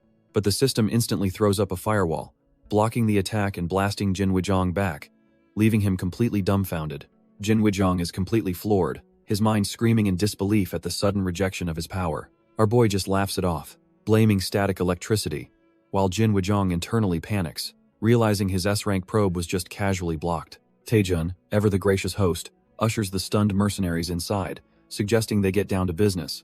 Once they're seated, he cuts right to the chase, mentioning he heard they wanted Hwiryong's help. He asks if they're looking to collaborate on the A72 Gate expedition, all while keeping up his harmless facade. Jin Wujong, regaining his composure, confirms that's exactly what they're here for, a slight smirk returning to his face. But Taejun isn't a fool. He points out that the gate cost over $1 billion, so their offer to share it for a fraction of the price is highly suspicious. He lays it out plain and simple. The deal sounds way too advantageous for his guild to be legitimate. That's when Jin Wujong drops the bomb, revealing their intel shows the dungeon is crawling with the infamous Roshan giants. The mere mention of those monsters makes the poor assistant next to Taejun break out in a cold sweat, his face pale with fear. Jin Wujong explains that Roshan giants are best handled by using undead summons to draw their aggro, and since Hwiryong is Korea's top sanctuary for necromancers, they're the perfect partners for this expedition. Taejun, with a dark glint in his eye, asks if the payment terms will be properly outlined, and Jin Wujong assures him it'll all be by the book. Then comes the real kicker. Jin Wujong reveals they only have one condition, that Hunter Lee Taejun must personally join the raid. The room falls silent as the assistant practically has a meltdown, grabbing our boy's arm in a panic. He frantically whispers that the whole deal smells fishy, but Taejun just calmly agrees with him. With a terrifyingly wide grin, Taejun says he's fine with the deal, but asks if he can just slightly adjust the conditions. The scene cuts to a highway in Moscow, where the leader of St. Winters, Sergei Mavrodi, is getting an update. He's dumbfounded, asking his subordinate if Taejun really accepted the offer without any hesitation at all. Sergei stares at his screen, convinced something is off. He figures the old Gochon Skeleton King must have tipped Taejun off to their plan. His subordinate reports that Taejun made one specific, unusual request. Our boy, with that trademark maniacal grin, wants mana stones distributed based on contribution. Sergei is dumbfounded, asking if that's really all the rookie wanted. Thinking it's just greed, he gives the green light and tells his man to wrap it up. But back in the room, Jin Wujong is sweating bullets, staring at Taejun with pure dread. He's internally losing his mind, wondering how a trash-tier B ranker just completely blocked his mind-probing art. A vision flashes through his mind. He realizes Taejun is cut from a different cloth entirely. He sees a memory of a desperate Taejun using the spider silk palm technique, screaming about needing money. The scene then cuts away to a quiet, ancient-looking village. Lying on the ground is a massive, gnawed-on bone, hinting at something monstrous lurking nearby. A young, scruffy boy with curly hair cautiously reaches for the giant bone, but before he can touch it, he gets a boot to the back, sending him flying. A crowd of other kids gathers, led by a smug-looking bully who screams at him for daring to set foot there. The orange-haired bully orders his lackey to bring him the bone, and the goon happily obliges. Holding the prize, the bully calls the boy a low-life thief named Chiando. He then dangles the bone, offering to return it if the boy answers a simple question. Leaning in close, he asks if it's true that he was cursed by the heavens and born without a heavenly outer gate. The bully mocks him in front of everyone, saying without a gate, his calculations must be trashed here and he can't even access the market. His crew joins in the laughter, sneering that he probably doesn't even know what a monster stone is. Growing impatient with the silence, the bully kicks the poor kid again, demanding an answer. The bully clocks our boy right in the face, screaming that he can't give the bone back if he's just going to take the beating. He grabs Byung's collar, mentioning he heard a nasty rumor and wants to see if it's true. With a twisted grin, he leans in and tells him to admit that he has a gate, but his stats are just too pathetic to increase. Byung just glares back, utterly silent, refusing to give the punk the satisfaction. So the bully proposes a bet, saying if Byung's gate stat is higher than even one of his crew, he'll apologize. The catch? The loser gets hit once, and he shoves the bone in Byung's face, demanding he accept the challenge. A status window pops up, revealing Byung's absolutely trash-tier stats and a big fat nun under his skills. The bully smirks, thinking this is in the bag. It's the easiest win of his life. His own stats flash, revealing numbers that are worlds apart, and he smugly wonders if this even counts as a victory. But somehow, against all odds, he loses the bet and starts screaming for his crew, completely baffled how he lost to a kid whose gate was supposedly stolen. This triggers a traumatic memory for our boy, a flashback of him getting stomped on after losing yet another bet. The brutal beating was a regular occurrence, a constant reminder of his own weakness. Suddenly, he's jolted awake by a voice calling his name, snapping him out of the nightmare. It's Taejun, the mysterious new guy. looking down at him with genuine concern. Byung instinctively shoves him away, telling him to back off, still reeling from the phantom pain of his dream. Once he's more lucid, he demands to know how Taejun even got into his room, since he never invited him. Taejun casually explains that since he was registered in the chat room, he can just pop in whenever he wants. Changing the subject, he reveals he's already brought all the rare ingredients for the elixir they talked about. Byung is completely floored, knowing that acquiring these items should have cost an absolute fortune. He realizes that while this kid's internal energy is trash tier, his financial power is on a whole other level. But as Byung gets closer, he realizes the heavenly smell isn't the elixir ingredients, but something else entirely. Taejun grins like a madman, revealing he prepared a special dish just for him. With a dramatic flourish, he presents a massive, steaming plate of royal pigs, trotters, and bossum. He hypes it up, calling it a violent visual, and poor Byung is just left drooling, completely stunned into silence. A few moments later, Byung is just holding a single, clean-licked bone, the entire feast having vanished in seconds. The empty container sits by the water, a testament to the absolute carnage that just occurred. With his stomach finally full, Byung settles down by the shore to begin crafting the actual elixir. Watching him work, Taejun quietly asks Miri what kind of life Byung must have lived. Miri admits she's not sure but guesses it was incredibly tough, as an image of his childhood bully flashes by. She explains that his stats are just abnormally low compared to other users, hinting at a past full of hardship. Byung casually mentions that in his world, checking someone's status window is totally normal, which is why he was never surprised by his own low stats. Taejun processes this as Miri explains the grim implication. In a world like that, everyone would have known just how weak Byung was. She continues, stating that it's a sad but true part of human nature to instinctively look down on those weaker than them. Just as the mood gets heavy, Byung cuts in, proudly announcing that he's successfully created the spirit pill. He holds up the finished product wrapped in a cloth, but sheepishly admits there's a tiny little problem with it.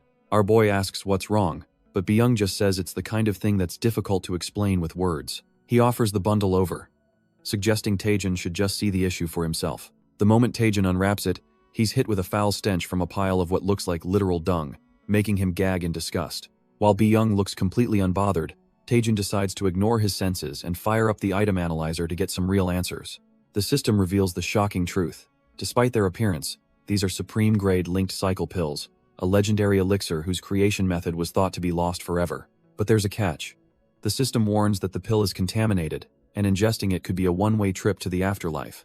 Our boy gags, asking Byung if he messed up and poisoned the batch, but the kid insists he followed the recipe to the letter. Byung is completely stumped, admitting it wasn't poisoned back in his day, but Taejun stops him, saying he's got this. With a wicked grin, Taejun boasts he's pretty good at detoxification as his item analyzer successfully identifies the contaminant. He then unleashes his C-rank spell dispel, channeling a torrent of blue energy directly into the foul-smelling bundle. Byung is absolutely dumbfounded, stammering as he realizes what our boy is attempting to do. Hez wondering how a trash-tier spell could possibly work, not realizing it's been linked with Taejun's calculator to automatically compute the perfect solution. Taejun thinks back to Seo Yeonhwa, the one who gave him this skill, and cackles internally about how he'll keep milking her gift for another decade.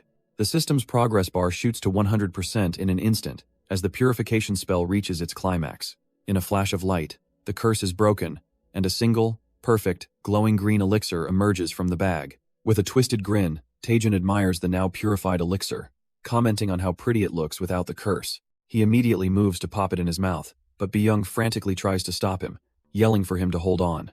Too late the moment it hits his tongue. Our boy is hit with a taste so foul it sends shivers down his spine. He gags as a sewer-like stench fills the air, so putrid that even Miri looks on in horror. A system warning pops up, helpfully informing him that he needs to chew it at least 20 times for it to work. Taejun thinks he might actually die from this and considers spitting it out, as Byung scolds him for his impatience. Turns out, he was supposed to eat some sweet dewgrass first, which would have made the pill taste like honey. Our boy is in absolute agony, unable to breathe as he feels something crawling up his throat. But after the suffering, a red aura envelops him as a system window announces a major update to his body information.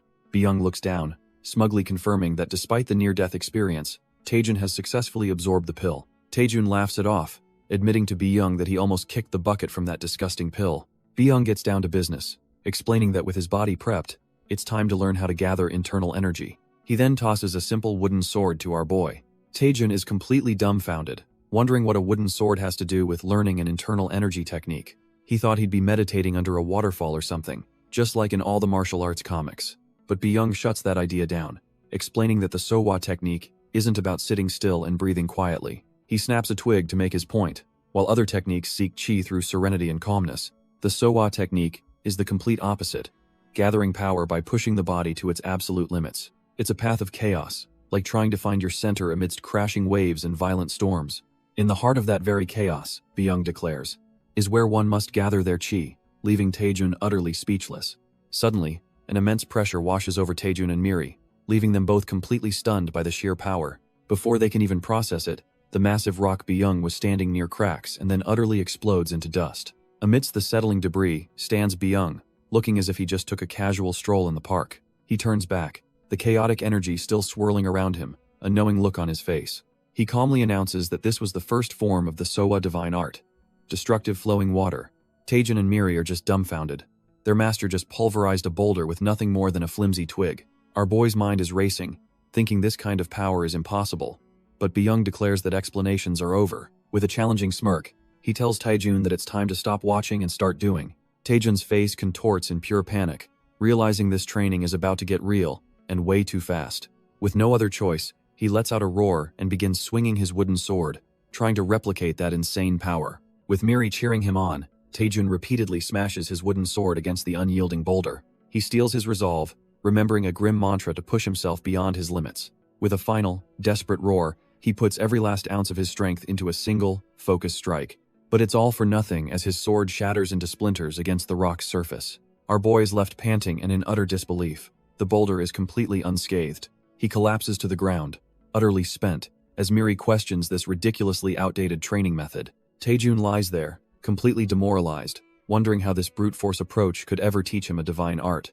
Byung finally steps in, explaining this is no ordinary boulder, it's the legendary immutable deep rock. He boasts that not even the greatest swordsman of their era could leave a single scratch on it. Taejun is just left dumbfounded, completely failing to grasp the point of this impossible task. Byung lays out the absurd condition. Just keep repeating the move he showed, until the unscratchable rock finally changes. With a smug grin, he promises that the moment our boy succeeds, he'll have mastered the Sowa divine art. Taejun absolutely loses it, screaming his head off about what kind of trash-tier teaching method this even is. He rants that even he could teach better than this, as Miri's system agrees that Byung has zero talent for instruction. Defeated, Taejun realizes that even with a broken skill, learning it this way would take at least a year of grinding. But then, a chilling thought hits him as he glances at the system window. His eyes widen in pure shock as the horrifying implication of his situation starts to sink in. He frantically grabs Miri, demanding to know if the system is broken or bugged out. Turns out, he's been sweating it out in here for over 6 hours, but the time back on Earth has barely moved an inch. Miri is completely dumbfounded, insisting her system is working perfectly, which only makes the whole situation even weirder. Suddenly, Miri's eyes widen as a wild theory clicks into place. She tells a stunned Taejun that this chat room must have a time distortion field active. She recalls that old versions of this space could warp time by burning the caster's mana. Then she drops the bombshell. 10 minutes on Earth is a full 24 hours in here, making our boy collapse in shock. Taejun can't wrap his head around it. A simple 10-minute break in the real world is an entire day of training for him. Miri explains that activating a distortion of this magnitude would require an unbelievable amount of internal energy. Even she is left speechless, admitting she can't even begin to fathom just how powerful Byung truly is. Taejun, however, says he knew from the start that his new master was anything but ordinary. The Sowa divine art Byung showed him was on a level that completely defied common sense. Realizing he can't waste this golden opportunity, Taejun's resolve hardens, and he immediately opens the parsley market system window. Miri is dumbfounded, but our boy explains that with time this valuable, he can't afford to log out just for meals. He immediately buys a massive supply of fasting pills, declaring he's going to handle all his meals right here. The realization hits Miri like a truck, as she asks if he's seriously planning to stay logged in indefinitely. Taejun is completely unfazed, but she desperately tries to warn him about the mental toll of experiencing so much time. She argues that his mind won't be able to handle training for days on end, but he just tells her not to worry. Popping a pill, he reminds her that after surviving at rock bottom for 7 years, this is nothing to be scared of. He grips his staff with renewed determination, stating he doesn't care if it takes a month or even a year. With a look of pure grit, he vows that he will absolutely break this damn rock before he even thinks about logging out. And so, as night falls in the training dimension, our boy begins his relentless, non-stop grind. Elsewhere, his master Byung sits patiently, seemingly observing the boy's unbreakable will. Suddenly, a flustered blue administrator spirit pops in, calling out to Byung. He calmly notes it's rare for her to reach out, but she snaps back that it's because he never contacts her. Byung admits her way of talking frustrates him, which is why he avoids it, but insists he holds no ill will, making her tear up and apologize. She's racked with guilt, believing he suffered so much because of her actions as an administrator. But Byung just brushes it off, saying he knows she never had any malicious intent. He then cuts straight to the point, asking what she's so curious about. The administrator gets serious, demanding to know why he activated the dangerous time distortion feature. She frantically explains that one mistake could have permanently destroyed Taejin's energy center. Byung just smirks, thinking about his reason for taking such a massive risk.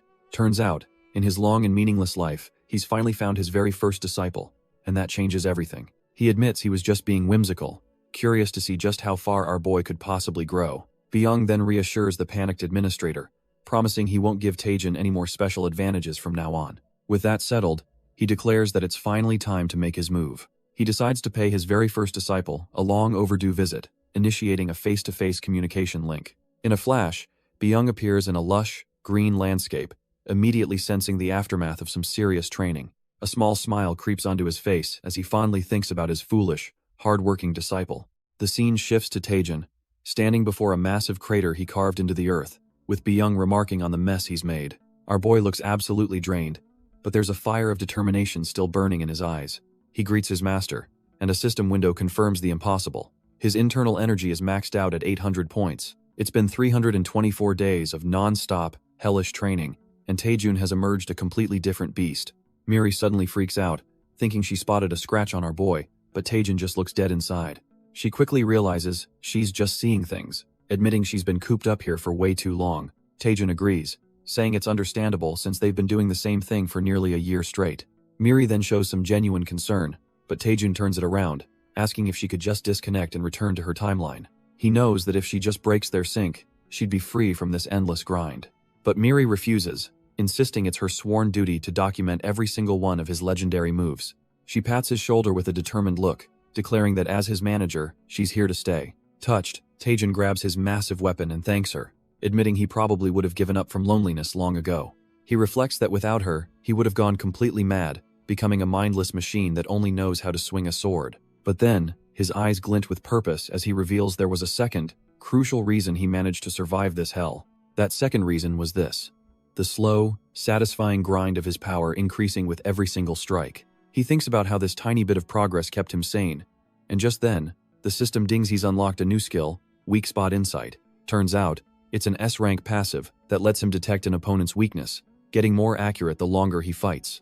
On his 450th day of training, he suddenly asks Miri if she can see what he's seeing. Hez staring at the massive rock, but now there's a faint, glowing point on its surface. Miri is completely dumbfounded, telling him she can't see anything glowing at all. A smirk crosses our boy's face as he realizes this must be his new skill at work, a weakness only he can perceive. He explains that while he can see the general weak surface of the rock, he can't pinpoint the exact spot just yet. He understands that to actually make a dent in this heartless rock, he needs to refine his focus.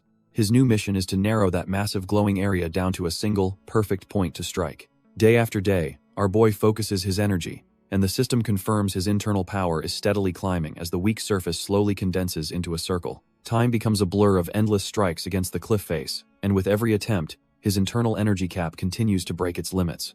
He pours every ounce of his being into this singular task, his power growing exponentially as he refines his perception of that one perfect point. Finally, after what feels like an eternity, he gathers all his power and strikes the pinpointed weakness, causing a massive burst of energy. With a look of pure, unadulterated focus, he realizes he's finally ready to perform the first technique of the Sohwa divine art. His progress is so insane that his skeletal mentor, Iratus, is left completely speechless, exclaiming in awe as Taejun's energy skyrockets to 800. By day 721, Iratus admits that our boy's swordsmanship has already surpassed that of some so-called swordmasters out in the real world. His new skeleton crew is so impressed they've started pampering him, with Iratus personally combing his hair, completely convinced of his master's inevitable success. Iratus reflects that in all his years among the undead, he's never witnessed a human with such a trash-tier starting point work so relentlessly to master a single thing. All this praise leaves our boy blushing and flustered, while Miri cheers him on, happy he's finally getting the validation he deserves. Miri declares that among all the users she's seen, Master Taejin's tenacity is absolutely top tier. Our boy can only offer a humble thanks, still a bit overwhelmed by the genuine praise. He stares at the massive boulder, musing that he never imagined this isolated training would last 2 whole years. But now, he thinks with grim determination, this dreadful training is finally coming to an end as his skill pinpoints the rock's weakness. With 500 internal energy consumed, he activates the first form of the Sowa divine art, Piercing Flow. He channels every ounce of his refined power into his wooden sword, unleashing it in a single, perfect strike. The impact is immense, sending a shockwave of pure energy that begins to tear the boulder apart from the inside out. With a final, deafening crack, the rock shatters into 1,000 pieces around him. A grin spreads across his face as he realizes that after all that hell, he's finally mastered the damn skill. Suddenly, his master Byung appears, and Taejin greets him, acknowledging it's been a long time. Byung smirks, pointing out that this is the first time our boy has ever called him master. Taejin respectfully explains that since he received proper guidance, the title is well-deserved. But his master presses on, asking what he was before, and Taejin cheekily calls him a mukbang YouTuber. Byung just scoffs, calling him a completely ungrateful disciple. He then gets serious, explaining that while Taejin can perform the technique, it still needs a ton of refining. In fact, he declares that his execution of Piercing Flow was far from perfect. Taejin humbly accepts the criticism, vowing to improve his form. He reflects on how Byung's attack turned a rock to dust while his only broke off a fist-sized chunk. The power gap is immense. Changing the subject, Taejin asks a simple question. How long did it take his master to learn the Sowa divine art? Byung is suddenly struck completely silent, looking away as if he's trying to avoid the question entirely. Byung finally answers with a single phrase that completely shatters our boy's perception of time. 1 gapya. Taejin's mind races to do the math, realizing his master is talking about a mind-numbing 60 years of training. The old master just smirks, letting the insane number sink in as Taejin wonders if he really spent 30 years perfecting a single move. Having thoroughly humbled his student, Byung casually dismisses him, telling him to go get some fresh air and bring back food. Taejin agrees but warns his master that it might be a long time before they meet again. This catches Byung's attention, and he grabs our boy's shoulder, asking if he's about to put his new skills to the test. With a dangerous glint in his eyes, Taejin confirms he's ready to show the world the power his master has given him. The scene abruptly shifts from the timeless training ground back to a modern, high-rise apartment building. A system window flashes as Taejin logs out of the face-to-face chat room, ending the intense session. He materializes back in his room and immediately collapses, gasping for air as if he'd been suffocating for the entire duration.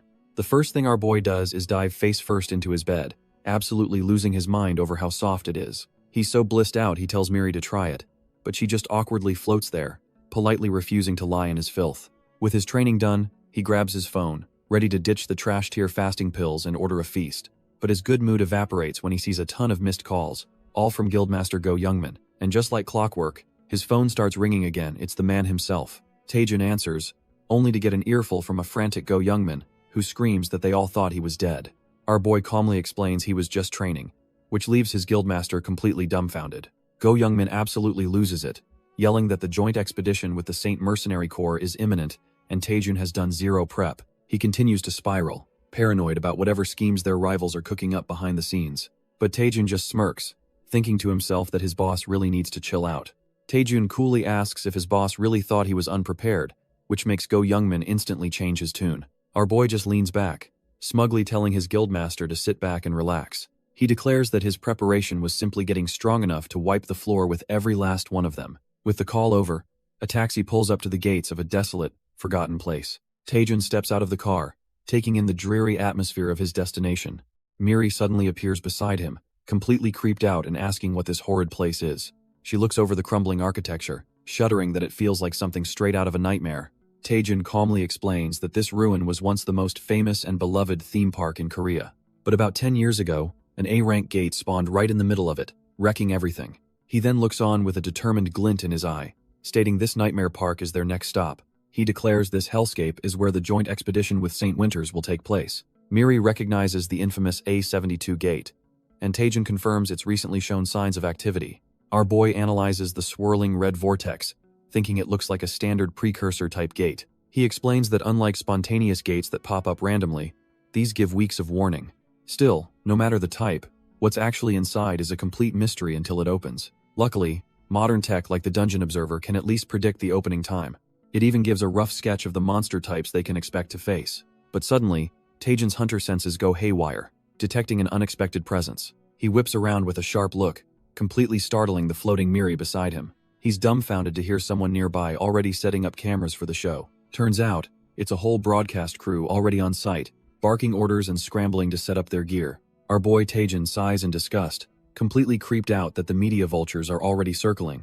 Deciding he wants no part of this circus, he tells Miri they're leaving, and activates his Ring of the Hiding Hound to go invisible. The scene cuts to the Hwyryong Guild's base camp, a much more orderly-looking operation. Inside one of the tents, Guildmaster Go Youngmin is pacing back and forth, completely stressed about how to handle the situation. A voice suddenly calls out to him from the shadows, interrupting his frantic thoughts. He snaps around, ready to tear into whatever idiot decided to bother him while he's losing his mind. But he's left dumbfounded as Taejin appears out of thin air, deactivating his stealth ring with a casual greeting. The tough-as-nails Guildmaster's composure completely shatters, and he starts stammering like a starstruck fan.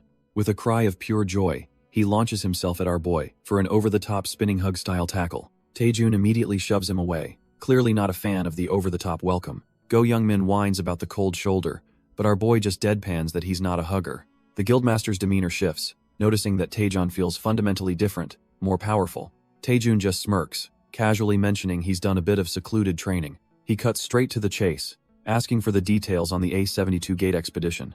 Go Youngmin's face falls as he confirms the gate opens in 17 hours and it's crawling with Byrosen giants. But he gravely warns Taejun that the monsters are the least of their problems. This whole thing is a political trap, a setup by their rivals designed to destroy the Hwyryong Guild's reputation.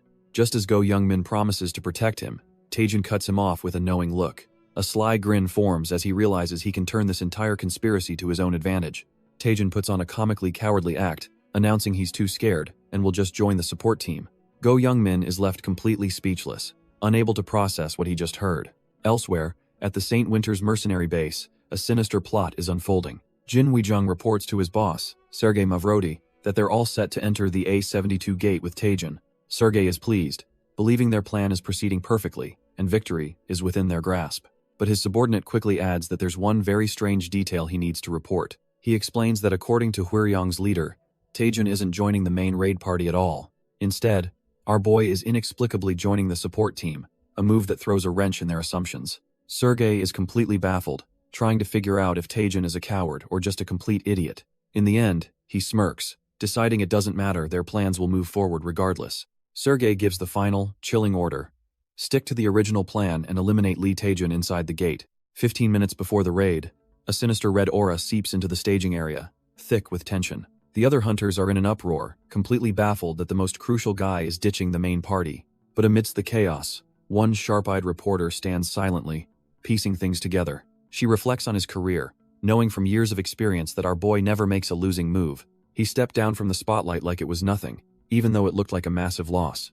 Suddenly, she tells her cameraman, Jung Myung-hun, to pack his gear because they're on the move. Hez totally confused, but she retorts that there's no point filming a meal without the main dish. With absolute certainty, she declares they're ditching the main event to follow Taejun's support team, and just 8 minutes before the gate opens, Taejun and his new crew are ready to go, feeling it's almost time. As they wait, the punk rock support team feels the pressure, with one girl wondering why she's so nervous when they're not even needed. Our boy Taejun just smiles and pats her on the head, agreeing that normally, a support team in a raid like this is basically useless. He explains that since the main team is stacked and there are no civilians to evacuate, their job is technically just for show. But despite that, he looks them dead in the eyes and tells them to give it their absolute all. He frames their mission as being the last line of defense, assigned just in case something completely unexpected goes down. His little pep talk works like a charm, and the whole crew is suddenly fired up, vowing to give it everything they've got. Taejun smirks at their fighting spirit, but inwardly he's thinking they're all total newbies, judging by their full heads of hair. Turns out, the stress of being a hunter makes you go bald, and he muses that the Hwyryong Guild is the perfect place to see that experience firsthand. Miri, however, points out the real oddity. She asks why a B-rank hunter like Yoon Hana is stuck on support duty. The pink-haired girl just sighs, explaining that since she has no summoning skills, she got demoted to the B team for this specific raid. Yoon Hana tries to justify her place, insisting she's worked hard to sharpen her dark element support skills. Our boy just smirks and says she'll be quite useful then, a comment that leaves her utterly dumbfounded. She starts to question what he means, a sense of dread suddenly washing over her.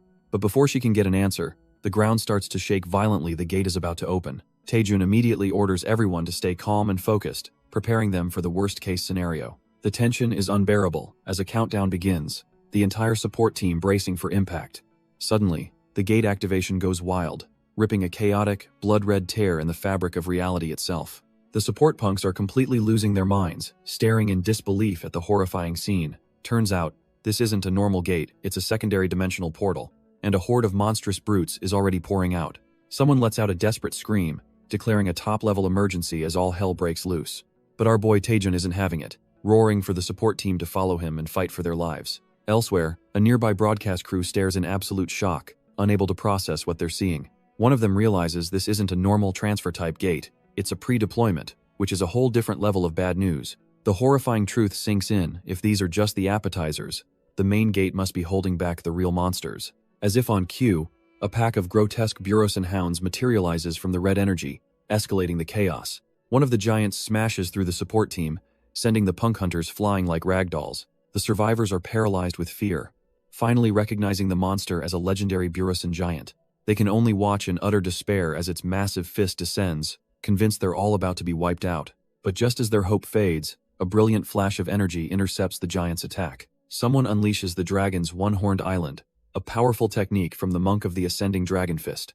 Landing gracefully, our boy Taejun checks to see if the terrified support team is still in one piece. He warns them that fighting the Burosan giants head-on is suicide, and tells them to handle rear support. With a final word of encouragement, he leaps back into the fray, leaving the punk hunters dumbfounded. The support team immediately starts panicking, thinking they're too weak to do anything but get in the way. But just as their morale hits rock bottom, Yoonhana grabs them and tells them to shut up and listen. She admits that even working together, they'd struggle to take down a single one of these brutes. However, she reminds them they have Deputy Guild Leader Lee Taejun fighting on their side. With their hope reignited, she rallies the troops, telling them to give Taejun their absolute all. Meanwhile, Taejun is already weaving between the giants, a blur of motion against their overwhelming size. Back in the support line, Yoonhana's skeletal staff begins to glow with a sinister pink energy. Yoonhana unleashes her bone prison skill, and one of the brutes is suddenly trapped, completely dumbfounded by the attack. The monster shatters the bones with brute force, roaring in fury as Yoonhana worries if Taejun is okay. But our boy is completely unfazed, admitting to himself that her specialty is actually pretty damn useful. He didn't expect much from the trash-tier support team, but their buffs make the hunt a whole lot easier. With the table nicely set, Taejun gathers a swirling vortex of blue energy in his hand.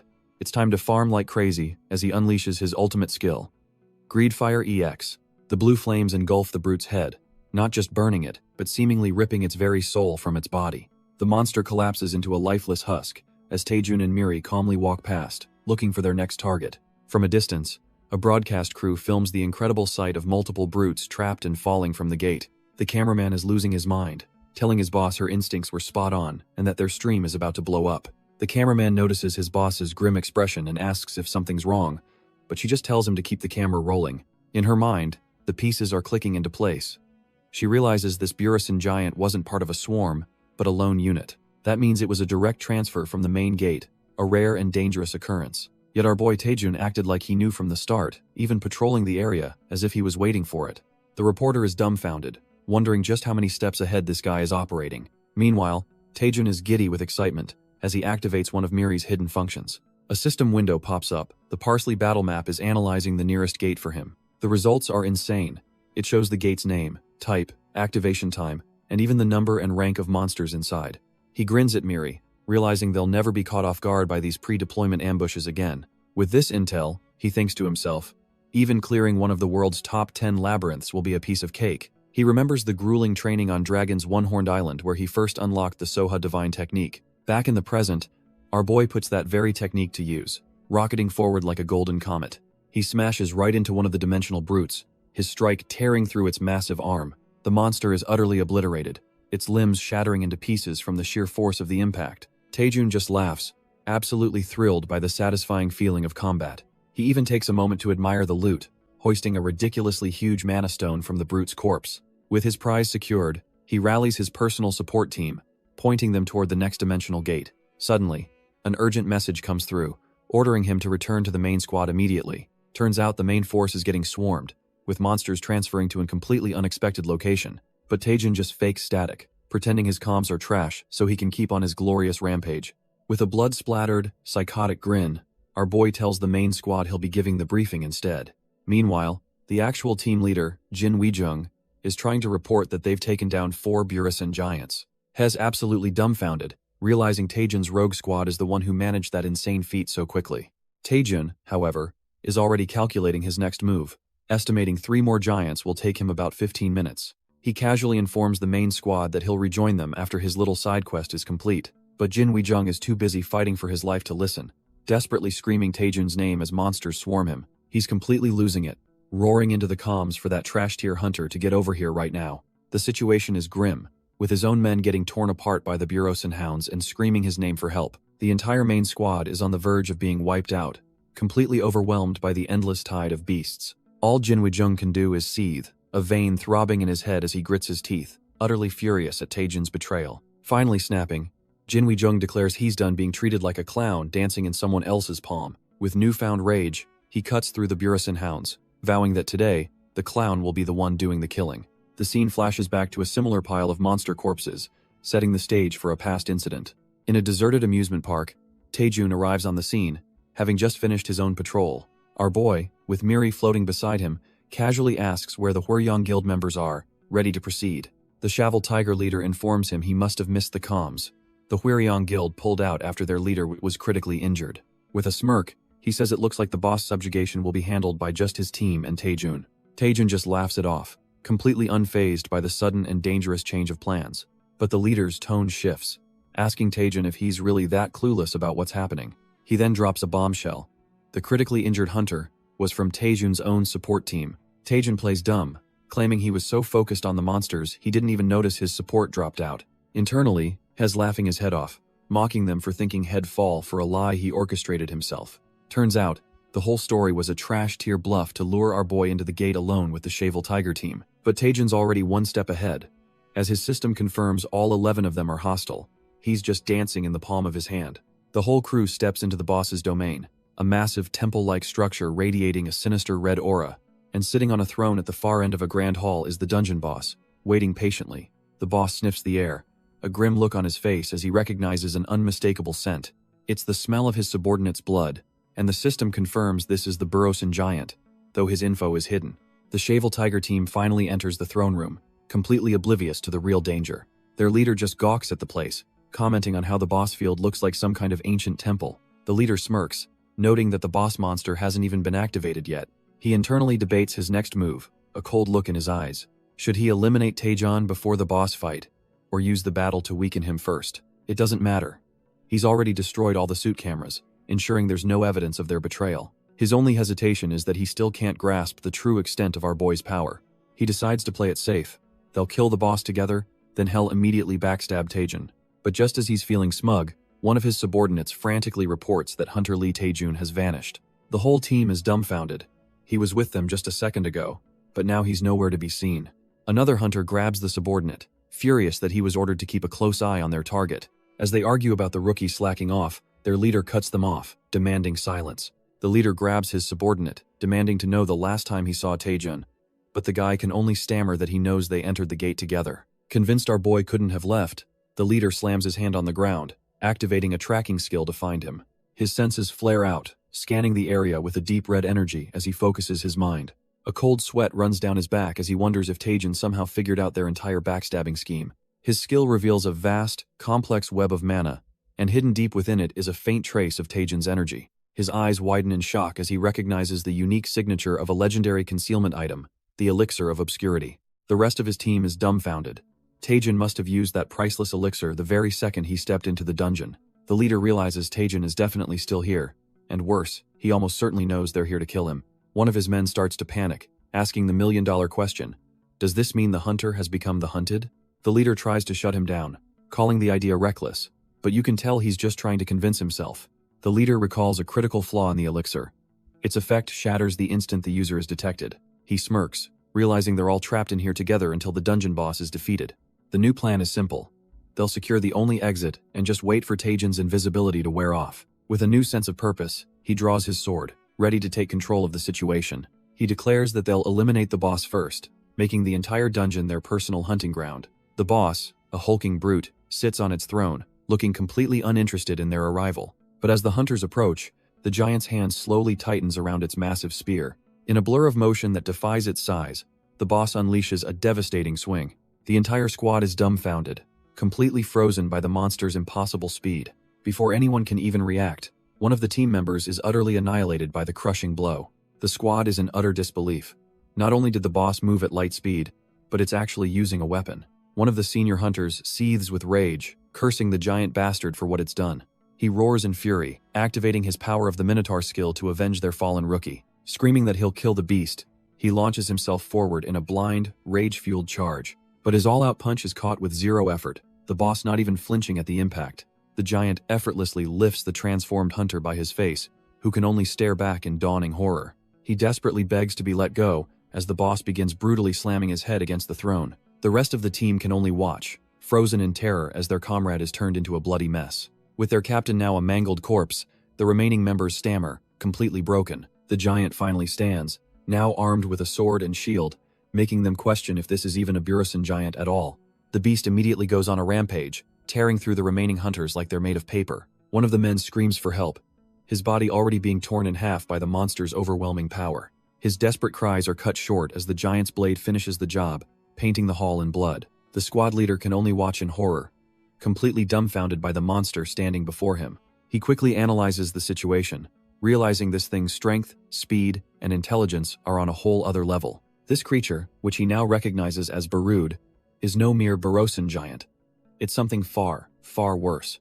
Glancing at the mangled corpses of his comrades, the leader's expression hardens with grim determination. He knows this is it. Surrounded by his fallen team, this is his one and only chance to use his ultimate technique. The blood of his allies begins to pool around him, swirling into a vortex of dark, crimson energy. With his eyes glowing ominously, he raises his blade to the heavens, channeling all that power for one final, desperate strike. This is a forbidden skill, an art so dangerous it's been banned by every guild on the planet. But the giant brute just watches, unimpressed, as the blood-soaked blade closes in on his neck. The leader's weapon is now a conduit for pure, unmatched, destructive power, ready to be unleashed. He launches himself forward, a blur of motion fueled by the sacrifice of his entire team. With eyes burning red, he screams that this freak of a variant is about to die. The attack rips through the air, a devastating crimson arc aimed to cleave the monster in two. As his life flashes before his eyes, he thinks of Lee Taejin, telling him to wait for him. The blade connects, and for a split second, he believes he's won, telling the beast it's next. But his triumphant grin instantly morphs into sheer, dumbfounded horror. The giant didn't even flinch, and with a single, brutal punch, sends the squad leader flying. Lying in a crater, the squad leader can only mutter in disbelief, his body completely shattered. His mind races, unable to comprehend how a mere B-rank monster could have survived his forbidden technique. The giant brute stomps over, muttering something in its own tongue as it looms above the broken hunter. With a cruel grin, the beast raises its massive sword, ready to deliver the final, crushing blow. All the squad leader can feel is pure despair. This is how it ends for him and his entire team.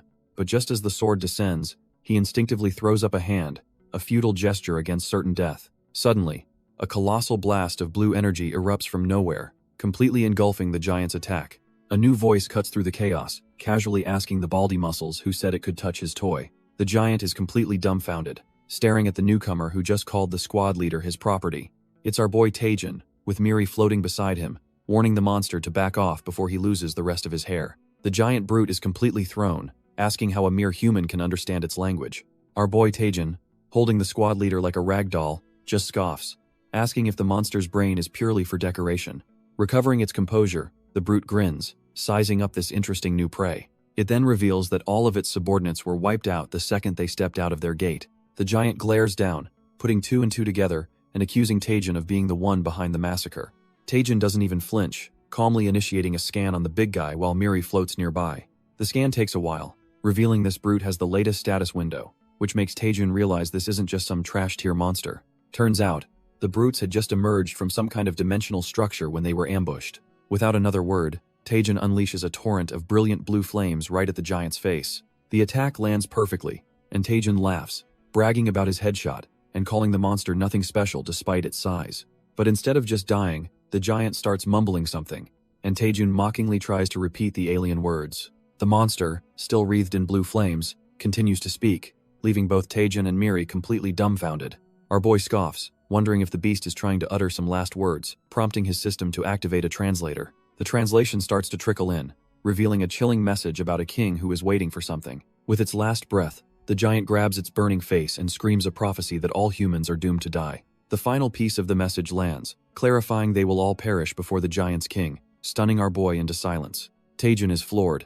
The fact that these Burisan giants serve a king is brand new, top-tier intel he's never encountered. He realizes the real threat at this gate isn't the dungeon's mechanics, but this unknown boss and its mysterious leader. After mulling it over for a solid 8 minutes, he decides enough waiting around it's time to make a move. Suddenly, it all clicks for our boy. He finally understands the giant's entire scheme. He lays it all out, calling the giant's plan to use the hounds as a diversion pretty clever. The giant boss just stares back silently, offering no response to Taejun's taunts. But there's a catch. His QR reader can't find any weak points, and the boss is immune to his blood magic. With his usual tricks off the table, Taejun clenches his golden gauntlet, knowing what comes next. If hacks won't work, then it's time for pure, unadulterated brute force as he ignites his fist in flames. He launches himself into the air, activating the Rising Dragon God technique for one devastating punch.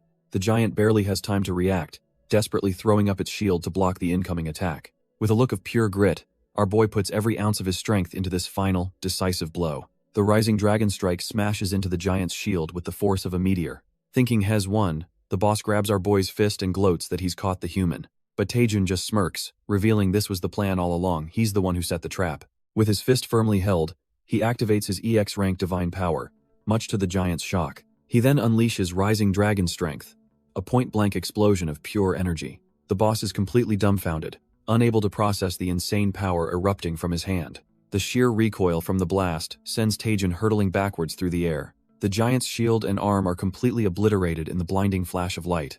Our boy is still flying back, caught in the aftershock of his own devastating attack. He crashes through the ancient pillars, the sheer force of his own attack sending him flying.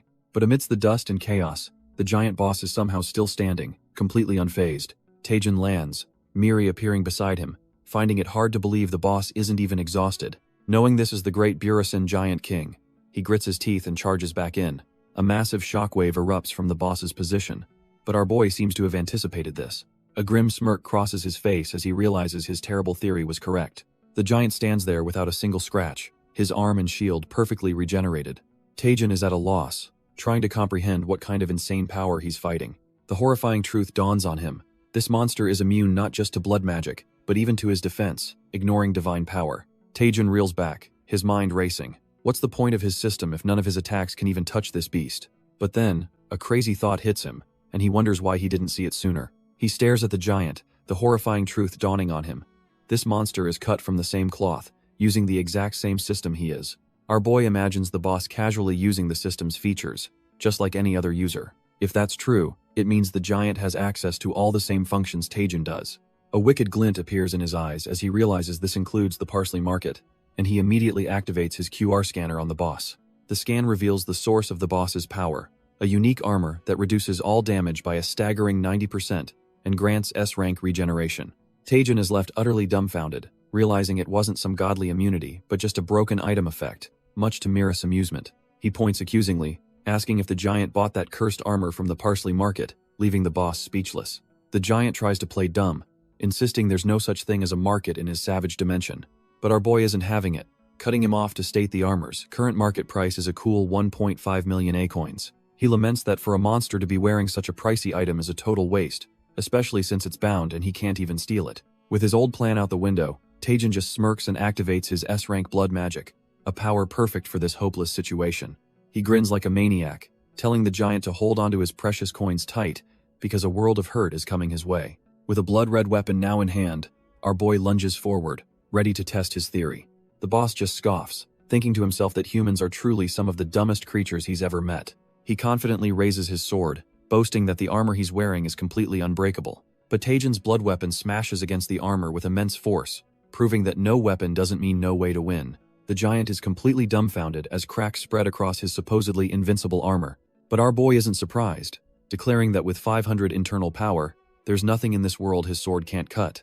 He unleashes the swordsman's fist. First technique, Insight Slice. A devastating flurry of crimson energy. The boss's precious armor is instantly shredded into a million worthless pieces. The attack slams directly into the giant's chest with bone-shattering force. He can only let out a pathetic gurgle, coughing up a fountain of green blood. As the armor disintegrates, a strange blue tile-like item drops to the floor. Taejun explains that this isn't just any technique. It's the embodiment of his master's obsession. A vision of his master appears behind him as he calls it the Sword of Fate that rewrote his entire destiny.